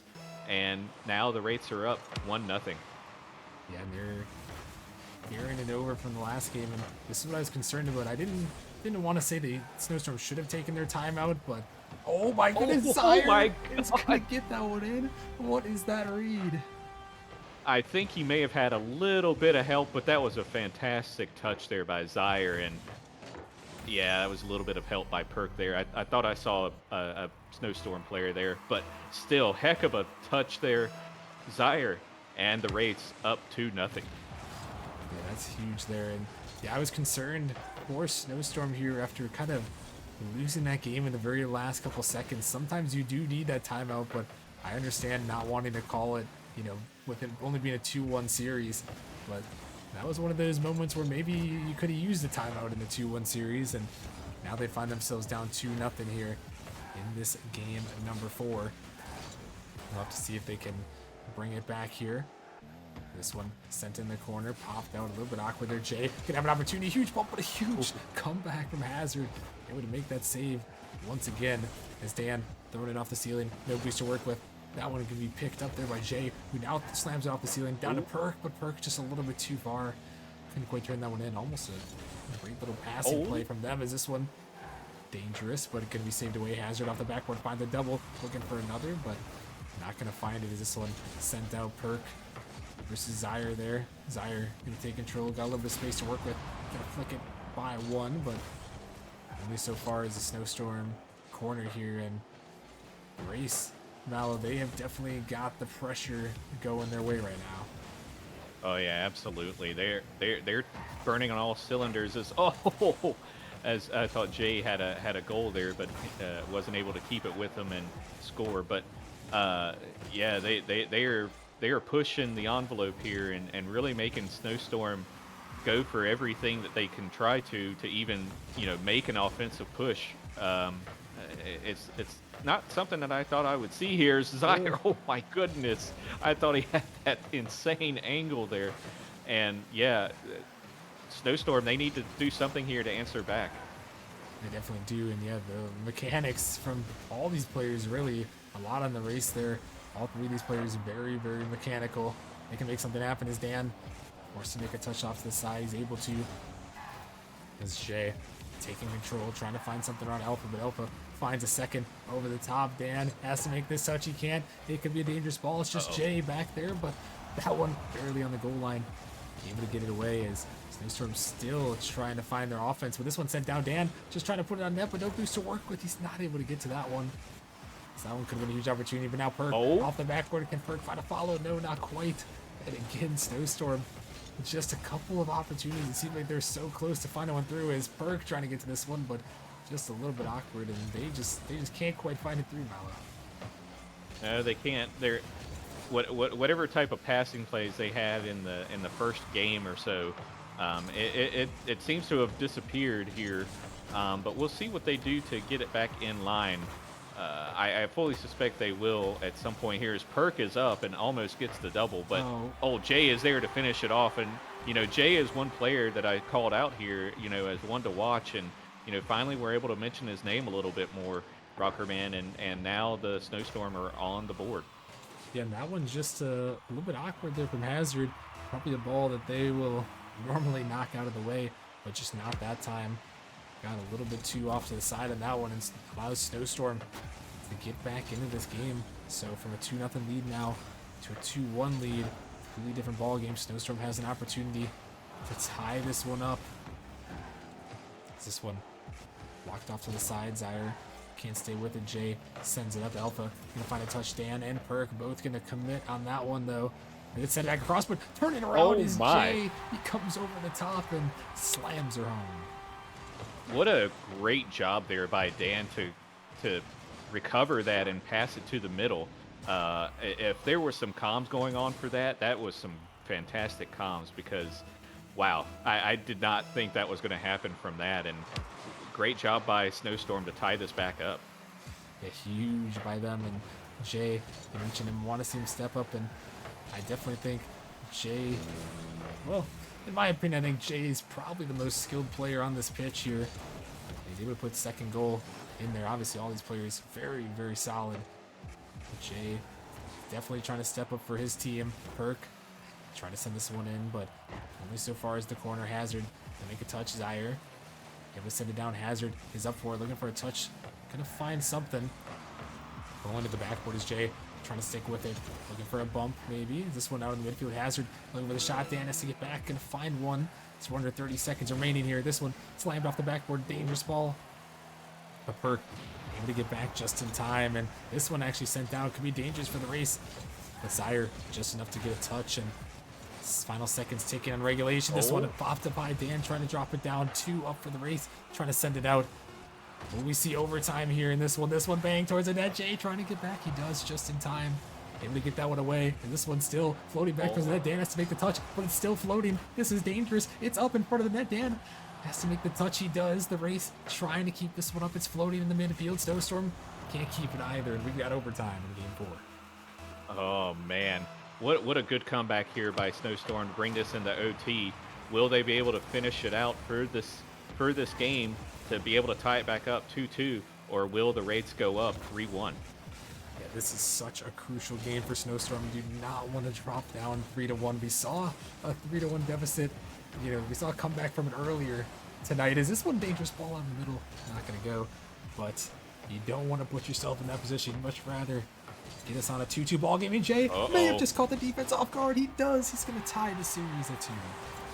Jay with his hat trick, and finally we're seeing some more life out of the Snowstorm here. Jay himself really, really showing up for this one, and that's what the Snowstorm needed. Now we're tied up 2-2 with this series. Yeah, and that's just such, you can't overstate how much of a massive win that is for Snowstorm. They needed that one, going down 2-0 Mallow early on in this one, and then battling back towards the end. I mean, they did exactly what they needed to do, led by Jay with the hat trick and the Savior medal on the board. Yeah, and despite being onslaughted with 11 shots, they were still able to outperform the Wraiths here and able to get a victory with only 7 shots. It's pretty impressive what the game styles you'll see here in challenge. Well, really in any league, but especially in Challenger here, when you see two different types of play styles where you got your high shooting teams and your ones that are more quality based. It's pretty impressive what you can see happen. And the snowstorm here, they were on the quality side. Yeah, definitely so. They made the most of their opportunities, able to tie this series up. And Mallow, we're once again in a position. We've been this way in a couple series tonight. We have got a pivotal Game 5 winner. This one is going to put them one win away from moving on to the semifinals to face the Griffins. Mallow, this is such an important game to win for both these teams. Oh yeah, it really is. And we're gonna get game 6 either way here. And it's gonna be Forbidden Temple, and you know what happens there. So whoever wins here, who knows, the madness. We'll see what happens. But right now, the snowstorm, they need to continue what they've been doing. Let Jay get the ball a little bit. Try to not double commit as much. Otherwise, stuff like that might happen. And Hazard able to score there on that double commit mistake by the snowstorm. Yeah, and Perk, he had the boost, Jay didn't, and he took the executive decision to try to take that ball. But just like Mallow was saying, right when it happened, the double commit is going to cost them a goal, and the race happy to get that one on the board early. They needed it to battle back here in this one, as they're going to take this early lead. Can they keep it going in Game 5? Still a long way to go. Zaire off the backboard. It's just Jay down there. Gonna find that touch though, able to send it off. Jay gonna 50 by 2 race defenders. This one off the backboard. Hazard trying to get up to it and find one touch, looking to find the 50. This one sent down. Perk gonna take control, but not gonna get the ball or the boost. And Zaire's gonna take a pot shot on net. It's floating down. Just gotta make a touch here. That one's super awkward though. He's trying to drop it out to his teammate, is Alpha, but that one, could have been a huge addition, Mallow. Could have been a huge insurance goal if they were to get that one. Oh yeah, that would have put some big time pressure on the snowstorm if they were able to get that. But unfortunately, the Wraiths were not able to score that. So they're going to try and continue that onslaught that they've been doing. It's been working for the most part. But right now, if you're Snowstorm, you want to see an answer to this. Oh my goodness, Alpha! Oh, what a buff by Alpha! Zaire scores 2-0. Oh my goodness, Alpha almost finds this insane read. Hazard with the demo, but then Alpha comes back through, knocking Jay out of the way. And what a play by the race. A massive second goal on the board. And with 3:26 remaining here in this game, Snowstorm find themselves in a hole, and they might find themselves in a 3-0 hole as Zaire puts it in again. Oh man. Wow. That was a quick one, and yeah, the cheating there on the Snowstorm unfortunately didn't work out. Sometimes that's a difficult thing with kickoffs. You never know sometimes where that ball is gonna land and where your teammate might land after hitting the ball. And so, if you cheat up too fast, you might end up in that situation. Or if you do it just right, you'll be in the race situation. That's exactly what happened. Yeah, definitely so. Kickoff's such a tough aspect of Rocket League. They have to happen, but sometimes they go your way, sometimes they don't. Is this one gonna be dropped down in the middle? Perk. Oh my goodness, denied by Zaire. I don't know how that ball didn't find its way through, but the race happy that they are on the winning end of that one. As they find themselves up 3-0 here in Game 5, trying to put themselves one win away from the semifinals. Flip reset for Alpha, trying to send it in, pushes it, but Dan waiting back on that one. This ball rolling up to the side. Zaire trying to find that angle, drops it down, but Snowstorm gonna clear it out as the race forced to race back on defense. Is this one shot towards net? Perk. What's a little pot shot? Dangerous ball. This one up in the air. Jay trying to win to it, but Zaire gonna beat him out to that one. Down in the midfield. Alpha looking for that one to be denied away. And right now, Mallow, the race are just putting on the pressure, and Snowstorm cannot hang. No, they can't. They're looking more like flurries than they are a snowstorm. And if you're a Snowstorm fan, this isn't what you're wanting to see right now. But there's still plenty of time in this. We saw how fast Snowstorm did 3 unanswered goals earlier in the series, so it's very possible that this, they could come back from this. Don't count them out. definitely not. Still a minute 49. Crazier things have happened here, but the race, all they got to do is hold on here. Maybe add one more insurance goal. Try to find that redirect desire, but not going to go this time. It's Jay. Going to avoid a demo. Going to 50 it by. This one sent back in. Zyre going to allow Hazard to take control. Hazard out to Alpha. But they're not quite going to connect as Snowstorm double commit. The net could be open. Zyre, he's got to buy them all. He just got to turn it on the net, and he makes them pay for the hat trick. Zyre, I think this is his multiple hat trick now, if I'm not mistaken. And the Wraiths are just running away with this one. And I tell you, Rocker Man, if I'm Snowstorm, I'm definitely calling a timeout after this game. Oh, you've got to call the timeout if they're not able to pull a miracle out here, because they're going to find themselves down 3-2. The race going to try to put themselves 1-1 away if they can hold on here. We'll see if Snowstorm has some black magic here to work with in the final seconds. Is this one popped up? Jay trying to send it down, looking for his teammates, but just a little bit behind him. Is this one going to go out of the midfield? That one going to be pinched off and put in, and Zyre gets a fourth. Oh man, that all came from Jay's unfortunate touch there. I think he was trying to hit it more up, but unfortunately it went a little further back, and you know, I think it was Dan there that attempted to save it, and it wasn't enough. Yeah, just not quite enough there as the race going to put themselves up 5-0, and it's going to be on Snowstorm to try to find an answer. Make it 6 and make it another one for Zyre. He's got 5 on the board. Oh man, I'm not saying it's record watch yet, but by this pace we might see it because we saw it last week in the play-ins. We had a record broken, or tied, I believe, at least with most goals in the game in the playoffs, I think, or at least in the season, I believe it was. But Zyre, he's doing work this game.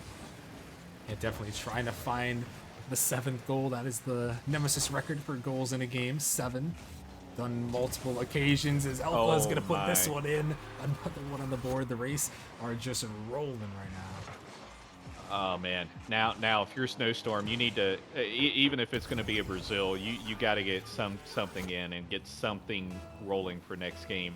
Otherwise, it's not going to be too great for you. I know the timeout, hopefully that is coming, will help you, but you know, right now the Snowstorm, they're just being outclassed at the moment. Yeah, they really are, and they're gonna have to lock back in and see what they can do here.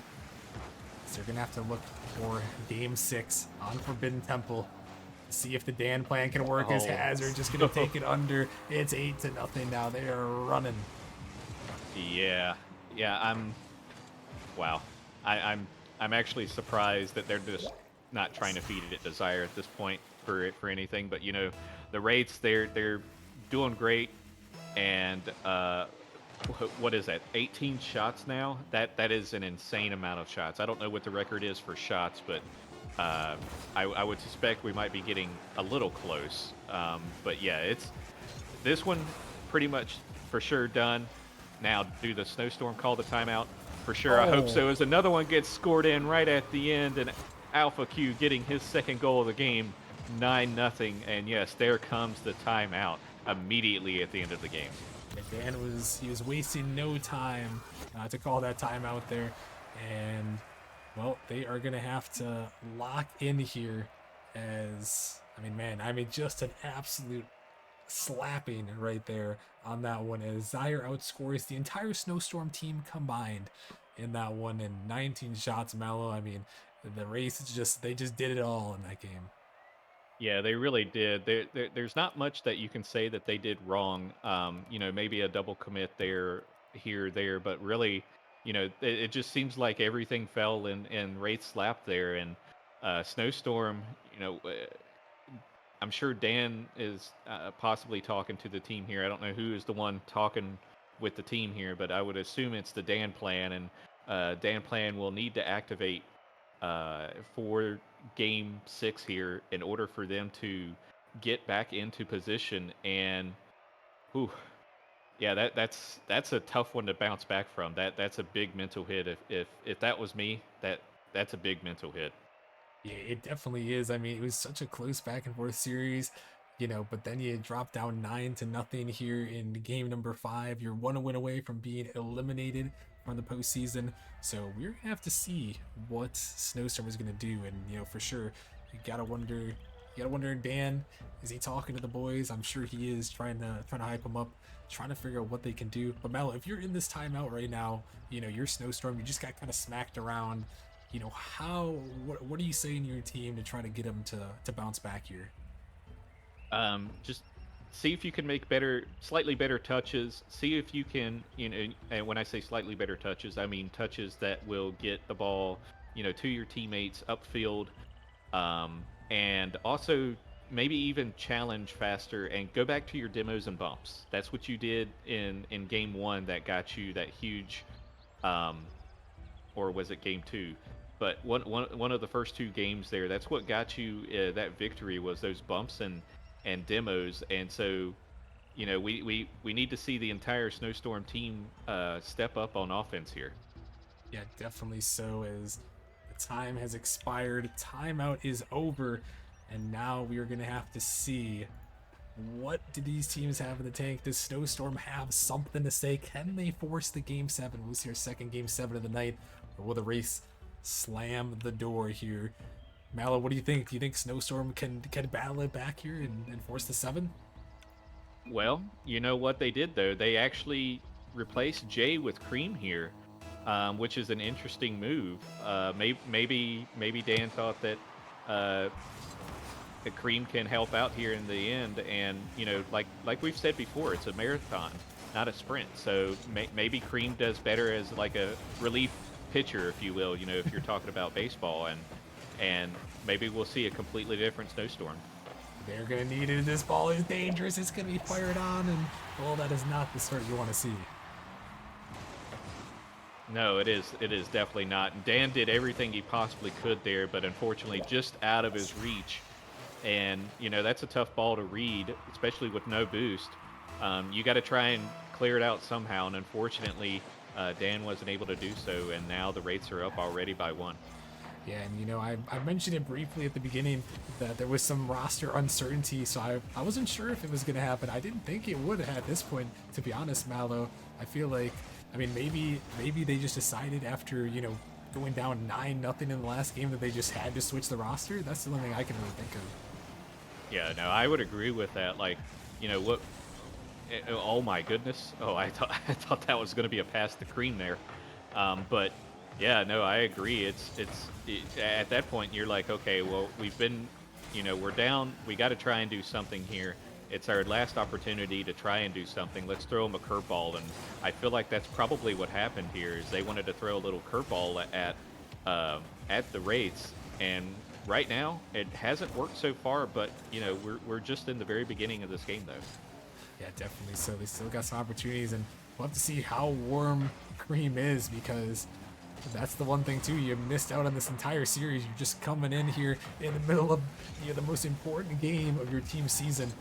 You got to lock in. So all eyes going to be on Cream and what they can bring to the table. This ball up in the midfield, going to pop it. Cream, a huge flick, able to get it around Thumb, but Hazard was back in time. Perk now going to find a 50. This one awkward off the corner. Perk turning around for it off the post. Cream trying to come through, but a little bit of a double commit kind of there as they kind of run into each other to Snowstorm, but not able to capitalize. And that one, Mallow, they did have their first kind of real opportunity this game 6. Yeah, they did, and I don't think it honestly would have mattered, because Cream didn't even have any boost either, and it's tough to make up that kind of ground with no boost, especially that close to the goal. So it was an attempt, but it wasn't enough. And Snowstorm, they're looking a lot better than previous game, though. I will say that. Yeah, definitely. To be fair, it is hard to look look worse than the last game, to be fair. But they are, I will agree, they are looking a little bit better, or they were, as this one could be knocked in by Alpha. Yeah, it was a nice little redirect there by Alpha. Good pass by Zaire, and nobody in the goal. I'm not sure where that defense was. I'm not sure if there was a double commit or something on Snowstorm, but Snowstorm, they got to do something now. They're down 2-0, and half the game is over. This is their playoff chances to go to semis on the line. Yeah, definitely. So they got to lock in here and make something happen. And this one could be dangerous for Cream. Able to get there just in time, but the race feeling their pressure right now as this is an insane touch there. Alpha, again, like we mentioned, the race very mechanical, but a passing play attempt here. Cream trying to get to it, but denied away. As Dan trying to race back, gonna find a 50. He's able to send it to the corner, able to pick up that boost. The race, happy to waste the time, try to play mechanical this one. Gonna go underneath, but it's gonna allow Cream to send it out. Could be a counterattack opportunity here though, as this one gonna be a little bit of a miss. Dan trying to turn it down, but it's gonna stay in the corner as Alpha takes control. Gonna flick it by one Cream. Gotta be careful there. Gonna pick up the boost, trying to take it across, but the time is ticking. As Dan, he's going to send this one down. Hazard, not the best touch. Cream off the backboard, pinching it down. Could be an opportunity, but Hazard just missed that one, leaving it for Alpha. Snowstorm trying to get up Dan. Man got bumped. Going to find just a piece of that ball. As they're trying to put it in, the net is open. Got to connect with that one. They can't make it happen. Is this one still in? But Mallow, they've got to go, and they've got to go now. Oh yes, they do, and that was a very big missed opportunity there by the Snowstorm, and you know, that was a great job there by Dan to recover and still able to hit that ball. As now this ball, oh no, as that goal was wide open, and the Snowstorm, they're just not able to get anything going. Yeah, they're really not. They had the opportunity, but at this point, you got to make the most of every single chance you get. Wraiths are not going to give you too much more with 50 seconds remaining. As this one can be sent down. Perk trying to race to it, but I don't think he has enough speed. As that one is going to be cleared away. Snowstorm desperate for anything here. It's the race. Are looking to close them out. Here comes Alpha. Double commit comes through. Snowstorm trying to get that one out, but they can't find it. As Cream is going to find a 50. 30 seconds now. They need 2 goals. Need one with at least some time remaining. Cream trying to go under. That 50 is going to be massive. It's just off here as the time ticks. On Snowstorm season, Alpha just going to take it high. Trying to take it low. Trying to take it around, but not going to go. Is Zyre going to find the 50 in final 10 seconds. They have to score with at least a second on the clock. This one sent out. Can they put it in time? They're going to have to go. Alpha is up. Cream trying to send it down, but this ball is still in their zone, and that is going to do it. The Wraiths are going to hold on and advance to the semifinals. Yeah, unfortunate there for Snowstorm. They had a couple of opportunities there that they missed on, but the Wraiths, they were looking like a very well-oiled machine there with some impressive games, and they had 8 total shots there compared to Snowstorm's 2. Just the amount of shots that the Wraiths are putting on is something that you're gonna hopefully be able to repeat going up against these future teams here. I believe they play the Griffins, right? So Yeah. that's something you're going to want to do against the Griffins is get those massive amount of shots and try and disrupt that defense.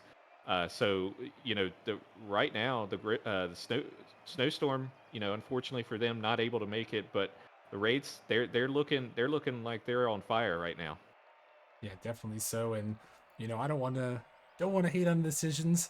Obviously it's a tough spot to be in here, but for me, I would not be taking Jay out there. I'm a big Jay proponent, but I think Mallow, even after going down 9-0 in that one, I think that was, maybe in hindsight, it's easy for me to say that was the wrong decision, but you have to wonder if Jay was in there, could it have been different?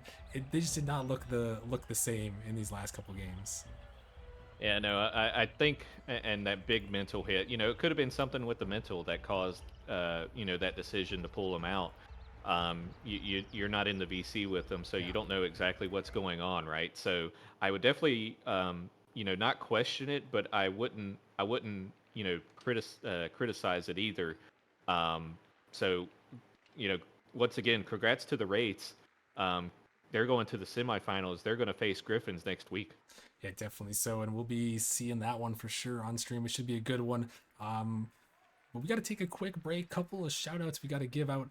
We got to shout out Jaeger17 coming back for 35 months earlier. That is almost 3 years. And then Merely Mental, it is his 4th birthday. Happy birthday to Merely Mental. 48 months. Thanks for the sub, Mr. Merely Mental. Much love on that one. But yeah, we've got one more match to go, folks. We are heading to the Rival League. Once again, Kings versus Pineapples. It's going to be another good one. So make sure you guys stick around. We'll be taking a short break, but we'll be back in just a few minutes for Kings and Pineapples.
And welcome back to the final matchup of the night. We got the Kings, we got the Pineapples, and we have 253,000 channel points on the Pineapples, ladies and gentlemen. Get the Kings while they're hot. Everybody's rooting for the Kings now. I was coming into this series saying, hey, I want my man Zimmy Goat to take it. But now I got more on the line, Rocker Man. There is a lot on the line. You gotta love the channel point predictions. Always make it a little spicy. You gotta get your channel points. You know, some good, I guess, semi-legal betting here on Twitch. So you gotta take what you can get. But yeah, I think Ibonic, the big man over there, put in 200,000 down. 250,000 down on his Pineapples. So we're gonna have to see if he's gonna win his points back or if he's gonna be taking home a massive return the other way. Yeah, I mean it's gonna be crazy from both ends. I mean, when you have the number 4 seed and you have the number 5 seed and they're playing against each other, you expect a fantastic matchup as both teams had, I believe, the same record this season, and it just goes to show you how close the competition has been in season 10 of Nemesis. Yeah, it definitely has, and they did, both finishing off at 11-7 in the regular season. So it's going to be a close matchup. Both these teams have been good all season. They battled many times. Well, maybe not many times this season, only once, but you know, they have battled many times in the past before, and you know, the rivalry has been so contentious this season. So we're gonna have to see who's gonna come out on top. It's gonna definitely be a spicy matchup. Yeah, gonna be a spicy matchup indeed. I mean, I don't know a ton about the Kings, but I know my man Zimity, and he's been cooking around this ring for a long time. A lot of hours on this game, so you know, hopefully shows up tonight. Hopefully the Pineapple will show up. That's who I'm rooting for. But I got my channel points on the Kings, so I can't say no to offer like that. Yeah, definitely. So we're gonna have to see though. But it looks like Coin, we got them all loaded. We got them all ready to go. Looks like we're ready to fire for the last match of the night. Last match of the night indeed, as players start to load in, as Saber is the third man for the Kings. I was not sure who was going to be the starter, whether it was going to be Gaza or Saber, but it is Saber as we get right off to it, Rocker Man. 253,000 points on the line. Here we go. As Gaza is getting a nice little 50 there. Saber, 50 there again. Chad's going to control this one, take it downfield. He's got limited boost. Let's see what he can do with a double fake out to the midfield. Zim's going to hit it off to the corner. Saber's going to hit this one back out to the midfield. Second man not really available, actually demoed out of the play as Chad shot on net, and it's going to be good right off jump. Yeah, and that one is going to be good for those underdog bettors. They're trying to steal some points from Ibonic as Chad just comes through with an absolute laser on the net. Absolutely. I mean, how does it feel getting the first goal of a series, Rocker Man, when you know you got all those questions in your mind about how round one of the playoffs are going to go, and then to start off strong like that? No, it's definitely a massive start for this team, and that's the one thing is Zim gonna put that one in, but Spuff coming through with the dunk, and we'll have to hold that thought for a second after that great goal. Absolutely. Spuff gonna get a nice 50. Chad just not getting a hard enough touch, and Spuff just gonna slam it on home. Big body in the paint. Yeah, definitely. Spuff. Definitely huge there with that big goal. But going back to your earlier question, Coin, it's to get the first goal is so massive. I talk about it a lot of times, not just in playoff series, but you know, in any series. You know, getting that first goal, you put yourselves on the momentum, and especially for these teams, they haven't played in a couple weeks an actual league play match because of the play-in tournament, because of the Independence Day break. They haven't played in a while, so to come out with that first goal, you know, it just shows like, hey, we're back to our normal selves. We know how to get this done. Yeah, I mean, 2 weeks is a long time. I mean, when you have a season where, you know, I believe it is, you know, more than a few months, I mean, that's like 10% of a regular season when you think about it. And, you know, that's enough time for teams to change rosters, a lot to change. So it's definitely enough time for teams to, you know, get a little bit of rust on there. But as time goes on, I am sure that both teams will go into full motion as we see multiple demos coming out from both teams. A lot of high intensity coming out for the Pineapples, and oh, Yeah, I don't know. I don't know either, Quinn. I'm kind of speechless too because this one just kind of goes in. I think they're both expecting the touch. Was Gaza and Saber, and just no one went up for it. And Ibonic just lets it drop in. Maybe a little bit of a novice moment right there. yep, potentially. I mean, it could have been it, almost again, almost again. Another one just going into the Pineapples net off of a, we'll call it a fake out, and yeah, I mean, that's shocking. I mean, nerves. I mean, it definitely could be nerves, Rocker, man. What are you thinking? What's your explanation for that goal? Yeah, I think both of it could be nerves there. I think it's just a little bit of a fake, a little bit of nerves. That's why I said the first goal is so big to kind of get through it. But, this is, you mentioned you play this season for, a couple months in the regular season, and it all comes down to these moments right here. How do you play in the playoffs here in a best of 7? It's different from our best of 5s. There's a lot more pressure. Dichan almost slams it through, and a huge bump comes across, but it's just so different. The nerves rack up, and after playing in many postseasons in my time here, you just kind of got to get through the first game, and then usually things will kind of die down from there. Yeah, absolutely. As this is a marathon, not a sprint.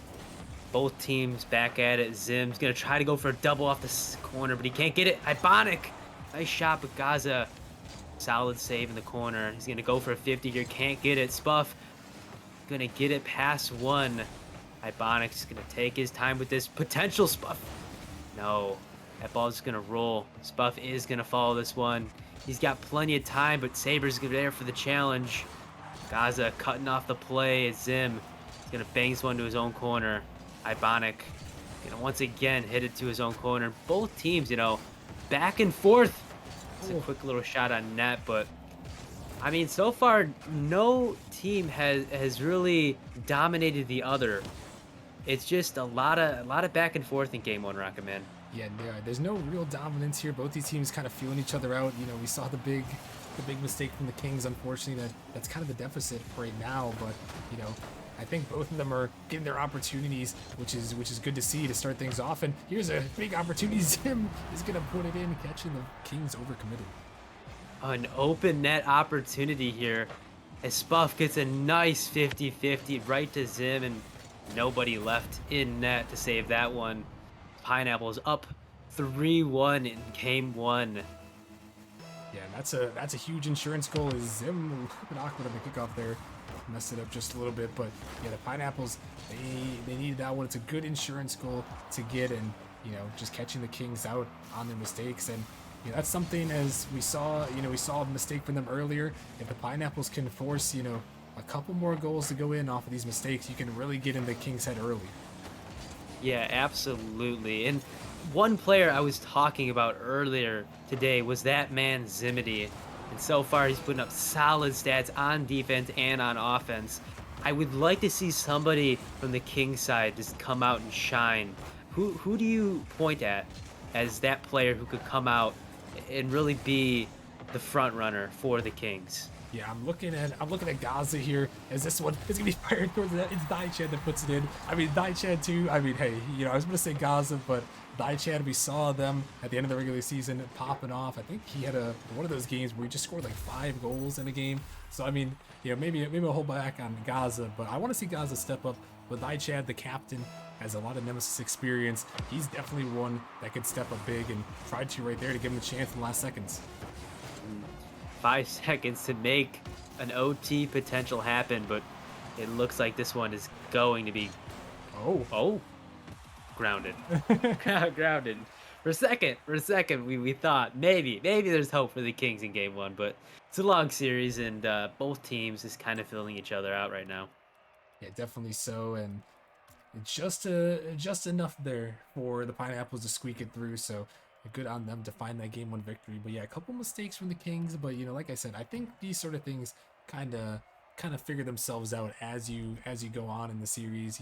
You'll make a couple less mistakes as things go, and I think for for the Kings, they'll have a better shot here in game 2. But the Pineapples, they did what they had to do in game 1. They took care of business, came out strong, and held on to the lead and took that victory. Yeah, absolutely. As game second gets rolling, Thigh Chad hit off the corner here. Kaza is gonna get a little touch off to the corner. It's gonna give Zim a little bit of time on ball. Could be dangerous.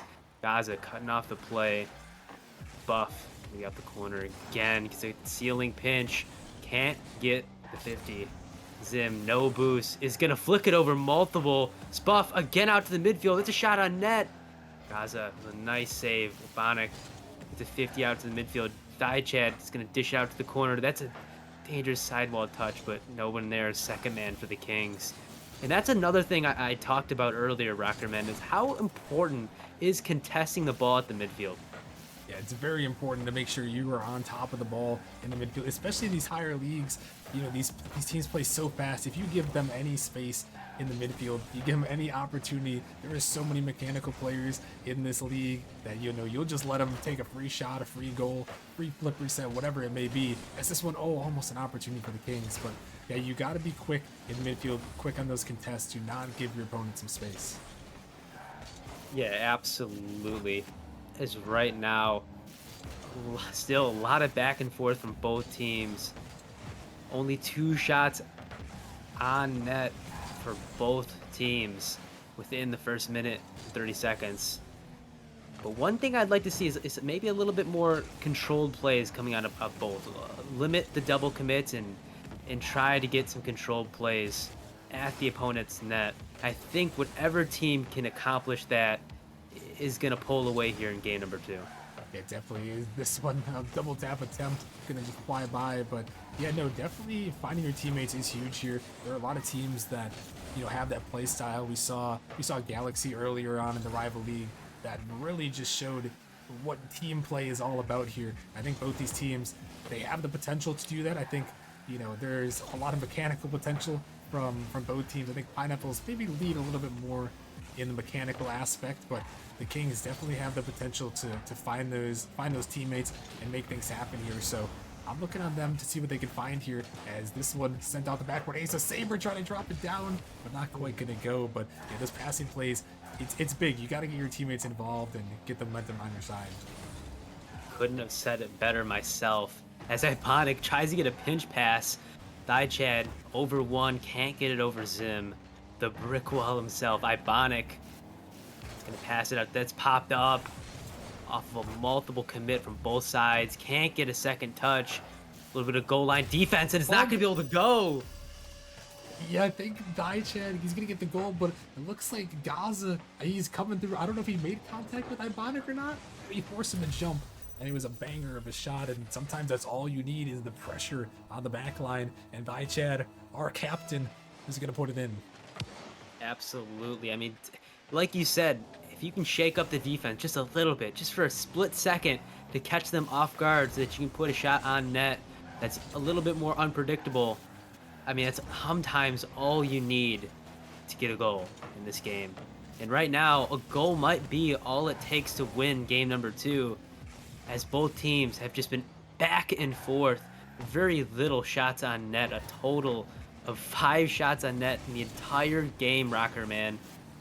Yeah, and I think they're going for that more controlled play style that you kind of mentioned, trying to find your teammates. This one kind of ring just off the post, but trying to find your teammates. I think both of them, have dialed down just a little bit the pressure, the nerves of the postseason and the playoffs. Maybe kind of subsiding just a little bit, and they're trying to get back in their rhythm. And that's what you'll see a lot of times in these game 2s in the playoffs. And that's kind of what we're seeing now. But the Kings can be happy for that one. Is this one an open net? And High Chad is gonna sneak it in, bar down. High Chad getting the one top left bins with no boost, I believe. And he's going to give his team a convincing lead. When goals are hard to find in game number 2, he's going to make it happen for the Kings. As Buff's going to get the best of it on the kickoff. That one's straight down. Can Gaza get a clear? He can. Ibonic going to try to dish this one out to the midfield. No one is there, but the Kings just trying to get that ball out of their half. All they need to do right now is hold on maybe put a little bit of counter pressure, but don't want to overcommit, especially when you have the lead. To touch off the side while Zim, corner.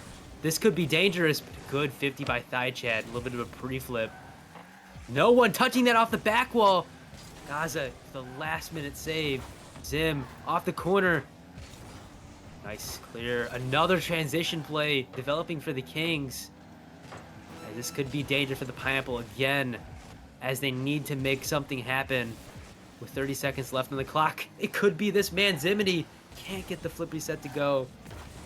His 20 seconds falls. Die Chad. He's got time and space on the ball, but no boost. Good clear by Zimity. And this is probably looking like it is going to be the Kings in game number 2, making it 1-1. Yeah, the Kings with a very solid performance, led by Mr. Thai Chad there, really put in some work in this game. And I mean, 2-0 performance here from them. We'll see if they're gonna look for a third here, but it's actually gonna hit the ground. But I mean, they played it really well there, Coin, in that game. I mean, they did what they had to do, and like we mentioned, it was a very controlled game. It wasn't, crazy fast. It wasn't crazy mechanical, but the Kings, they had their style there. 7 shots on the board. They would have put 2 of them in, and they just blanked the Pineapples in that one. Yeah, I mean, whenever you're out shooting another team and they're not able to save the shots that you're putting on, it's just a recipe for victory. And the Kings just came away with game 2 convincingly, shutting out the Pineapples. And this might be shifting towards the Kings' favor. I mean, based on how they played in that game in the shutout, it very well, it could be shifting towards the Kings' favor. No, I agree with you. It could be going in their favor. This is going to be such an interesting game 3, Coin. I'm very curious to see how it's going to play out because, like you mentioned, the Kings, they had a good performance in that game 2. Were able to get the W pretty handily. It wasn't too crazy of a game, but if they can win this one here, they'll have some momentum rolling a little bit here as they continue on. And going up 2-1 in the series, it's a long series, so it's best of 7, so it's not like the series is over, whoever wins. But this is a crucial game here to kind of give the early lead and set the tone here.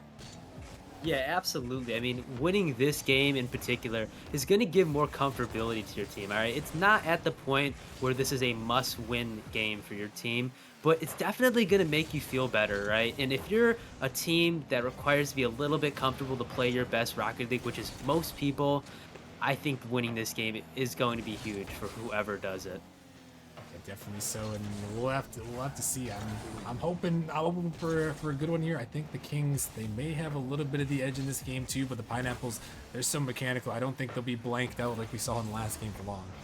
Yeah, I don't think that'll happen again either. And I think, and I'm gonna predict that we're gonna see a game 7 once again. As we did to end us off, just like how we started. It is in the script. Game 7 OT once again. I'm predicting it. First hand is a double commit save. Gaza able to get a touch on that. Zim's gotta go, and he does. Bonic's gonna grab that boost. He's got time, but he just gives it off to Zim. Quick transition play. Goes for a demo. Spluff can hit that one to the corner. Good 50 by Spuff. Thigh Chad gonna pop that one out. Zim with the beat. Chad just gonna get a clear, but Ibonic putting it back into play. Spuff down as a 50. Not gonna be good for the Pineapples as they are putting on relentless shots, 4 so far in this minute 30 seconds. Zim's up for that.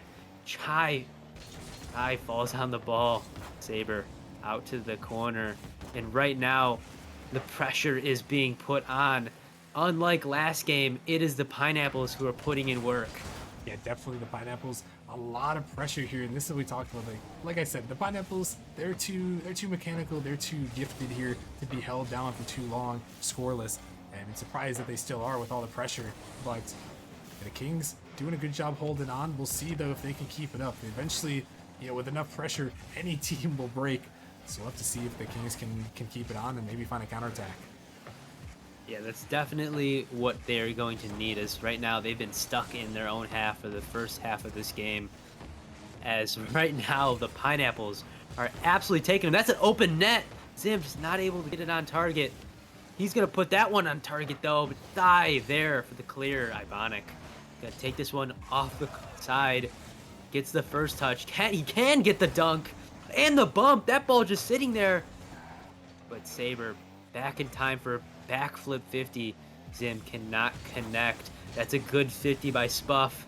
And once again, like I said, one shot for the Kings in total, as they've been forced to clear so many shots on net. Ibonic, that's waterfalling down. Nobody's there to get it. Zim gonna take his time as the third man. And nobody really committing too hard for the Pineapples right now. And this might be the key to their success. Yeah, they're not committing too hard at the moment. That's the one thing that they've got to be careful of, is they beat out all the defenders' opportunity for Spuff to put it in. He's going to slide it past Chad, and they catch the Kings out just a little bit too far. A Spuff, I believe that's a Spuff double. And it's going to be good. Chad just can't get back in time. I mean, eventually the ball has got to drop for these guys. They are putting on so much pressure, and the Kings just not able to find any sort of transition play. And eventually that was bound to happen. Fakes the flip reset, gets the flick. And that's shot on net. Gaza's got to save this as he does. Bonic not able to connect. Gaza pops it up. Spuff's going to be there first early. Over to Zim. Zim's got time and space on the ball. Hits it to Bonic. Get 50. He's going to pop it to Gaza. That's a shot on net. Saber tries to redirect it. Spuff there early once again for his team. Thigh going to ground this down. Gaza's going to get the 50. That's a shot on net. Is this going to go in? Yeah, and good on the Kings here. They got some good transitional pressure here. Ibonic just hesitates just a little bit, not a lot of boost. He tries to jump up for it, but just a banger of a shot from Gaza. And that's the one thing I was going to bring up a little bit earlier, Coin, is the Pineapples have so much pressure, but they got to watch out for the counterattacks. That is exactly, what a team that's been playing great defense will do to you. They will counterattack right back, and they did to tie it up. Yeah, absolutely. Counterattacks are crucial, especially when you've been on defense for such a long time. Sometimes it's hard to transition into a just as pressure heavy offense when you've been playing defense and you've been on limited boost for such a long time. Zim, one-on-one here. Hable, Chad gets a demo as well. Gaza putting up the pressure. The Kings putting on the gas right now with 30 seconds remaining. They do not want this to go to OT. Another demo. Thigh, soft touch to his teammate. Good passing play from both sides. As Zim is gonna go for a flip reset. He can't get it. Could be very dangerous. Thigh own goals. Oh no, it's an unforced error there. Zim just sends it up, and yeah, Chad just, probably felt the pressure, thought there'd be someone there. He tries to jump up, but there was actually no one there for the Pineapples, and that's just a heartbreaking way to possibly drop this game 3. Absolutely tragic. Unless Rocker Man. And No. that will be tragic indeed in game number 3. That has gotta be tough. Yeah, and that's one of the ones where, you're just playing a little bit too fast for your own good, and, those ones, if you're Chad, you got to put it out of your mind and try to come back, from that one. Just forget about this game at all costs and try to regroup mentally. But yeah, that one is a tough one. I mean, I felt like the Pineapples, they probably deserved to win that game for the most part with their pressure, but still, you don't want it to be an unforced error like that. But heading into the next game, the Kings, you just got to regroup mentally, chalk it off, and just go next. Yeah, absolutely. If I'm on that team, I'm making a joke at Thigh, and I'm saying nice shot. I'm putting the lulls out there, and I'm saying next, because getting your head stuck in something like that is not what your team needs, especially when you've been playing so competitively. I mean, they should not beat themselves up for a shot like that. Yeah. And crazy one at that. Thigh into his own net. Yeah, it happens sometimes, but yeah, no, like we said, Got to regroup here. I mean, the Pineapples, like we mentioned, that wasn't the end of the series. It wasn't the pivot point quite yet. It's obviously was a crucial game number 3, but this is the game to watch out for, Coin. This is the difference maker right here. Pineapples, either they're going to go up 3-1, or we're going to have a 2-2 tied series. And Pineapples, they're going to start out with the first goal. They're going to start off strong with a kick-off goal off of Ibonic's. Buff is going to dish it out to the right. Ibonic cheats right. Perfect timing. And they're going to get goal number 1. Yeah, this is huge. I think this is more important for the Kings than the Pineapples, especially after that own goal right like that. I mean, coming back and winning the next game is a confidence builder, all right? It says, hey, that mistake I just made, it didn't cost my team much. Hey, look, we're tied. As a redirect almost goes on target for the Pineapples. And if I'm the Kings, I'm regrouping and I'm just getting something going. I'm keeping the confidence and I'm keeping the ball rolling.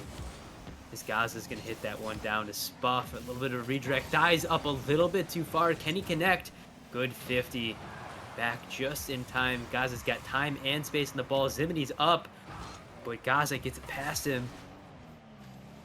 Right now, the Kings definitely playing as if that didn't happen, Rockerman.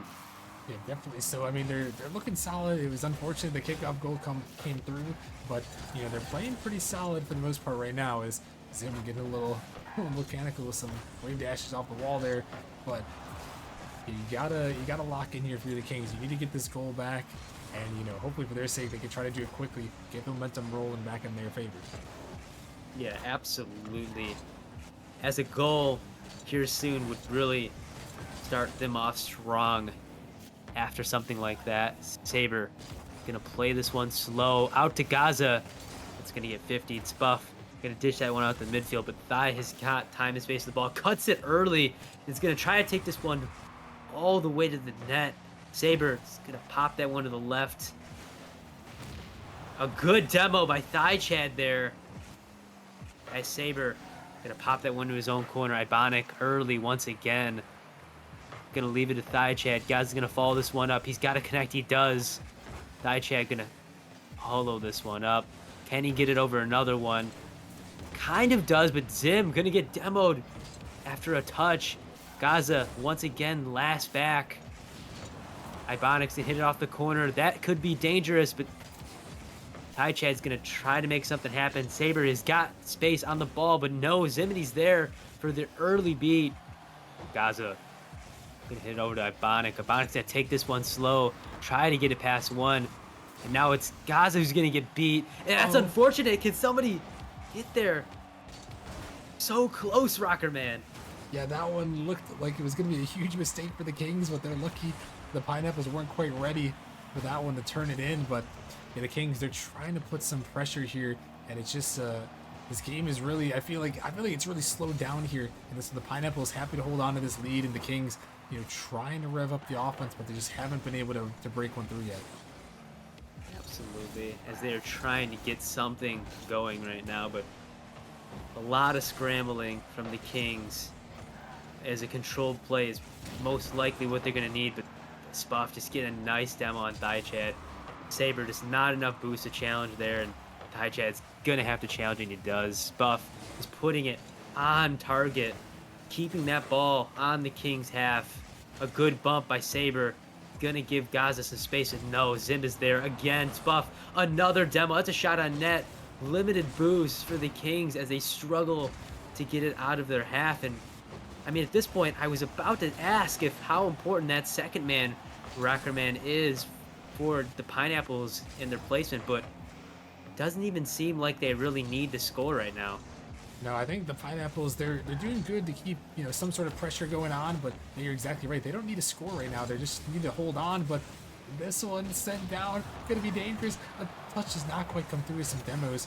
Rain down on the pitch, but yeah, they really, and I think that's really part of the reason why this game is slowed down so much, is that the Pineapples know they've got the 1-goal lead. They don't need to do anything crazy. They just need to hold on. But this one, dangerous ball. Thigh Chad gonna drop it down off the backboard. A massive goal from the captain. Thigh Chad coming back from the previous goal, and he's gonna get a nice double tap off the pack wall to get it to go, tying this one up helping his team potentially get a win when it matters the most, where you could be down in a 3-1 series, having to claw back from a mini reverse sweep.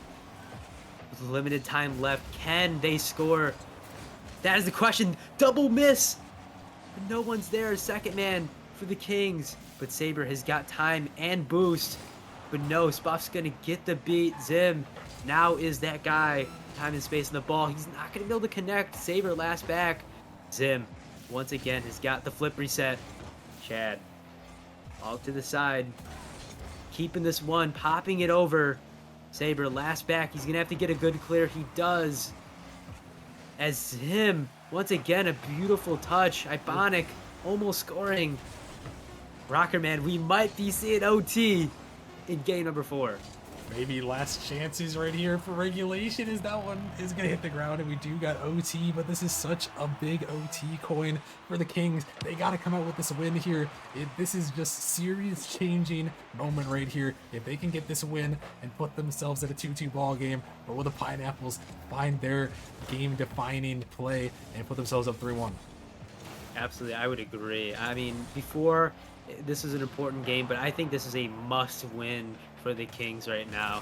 I mean, after that own goal and then going OT, you do not want to be in a spot where you feel deflated, and that could very well be the reality for the Kings if they go down 3-1. Right now, almost a double tap for Ibonic. That one could be dangerous. Gaza.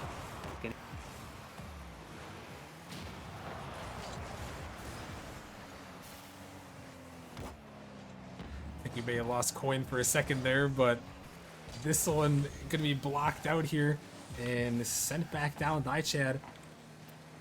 Gonna try to put it back in off the backboard there as this one's sent up. Ace of Saber gonna send it down. This one gonna be brought back into the corner there, but opportunity now. Spuff gonna find a block. Ace of Saber taking control here, popped up in the midfield. As Gaza trying to get it back. This overtime so crucial for both these two teams. This one's sent to the middle. Ibonic has the opportunity. The Kings are long gone. Ace of Saber has to make this touch. It's so dangerous. It's going to roll by. Can they take it all the way? Not quite. This one going to be sent to the corner, but not quite going to go as it's blocked out and into the zone here of the Kings for a moment, but then sent right back. Is this one into the corner here? Kings really trying to keep the pressure in this OT. Spuff gonna find a pinch here, able to send it down.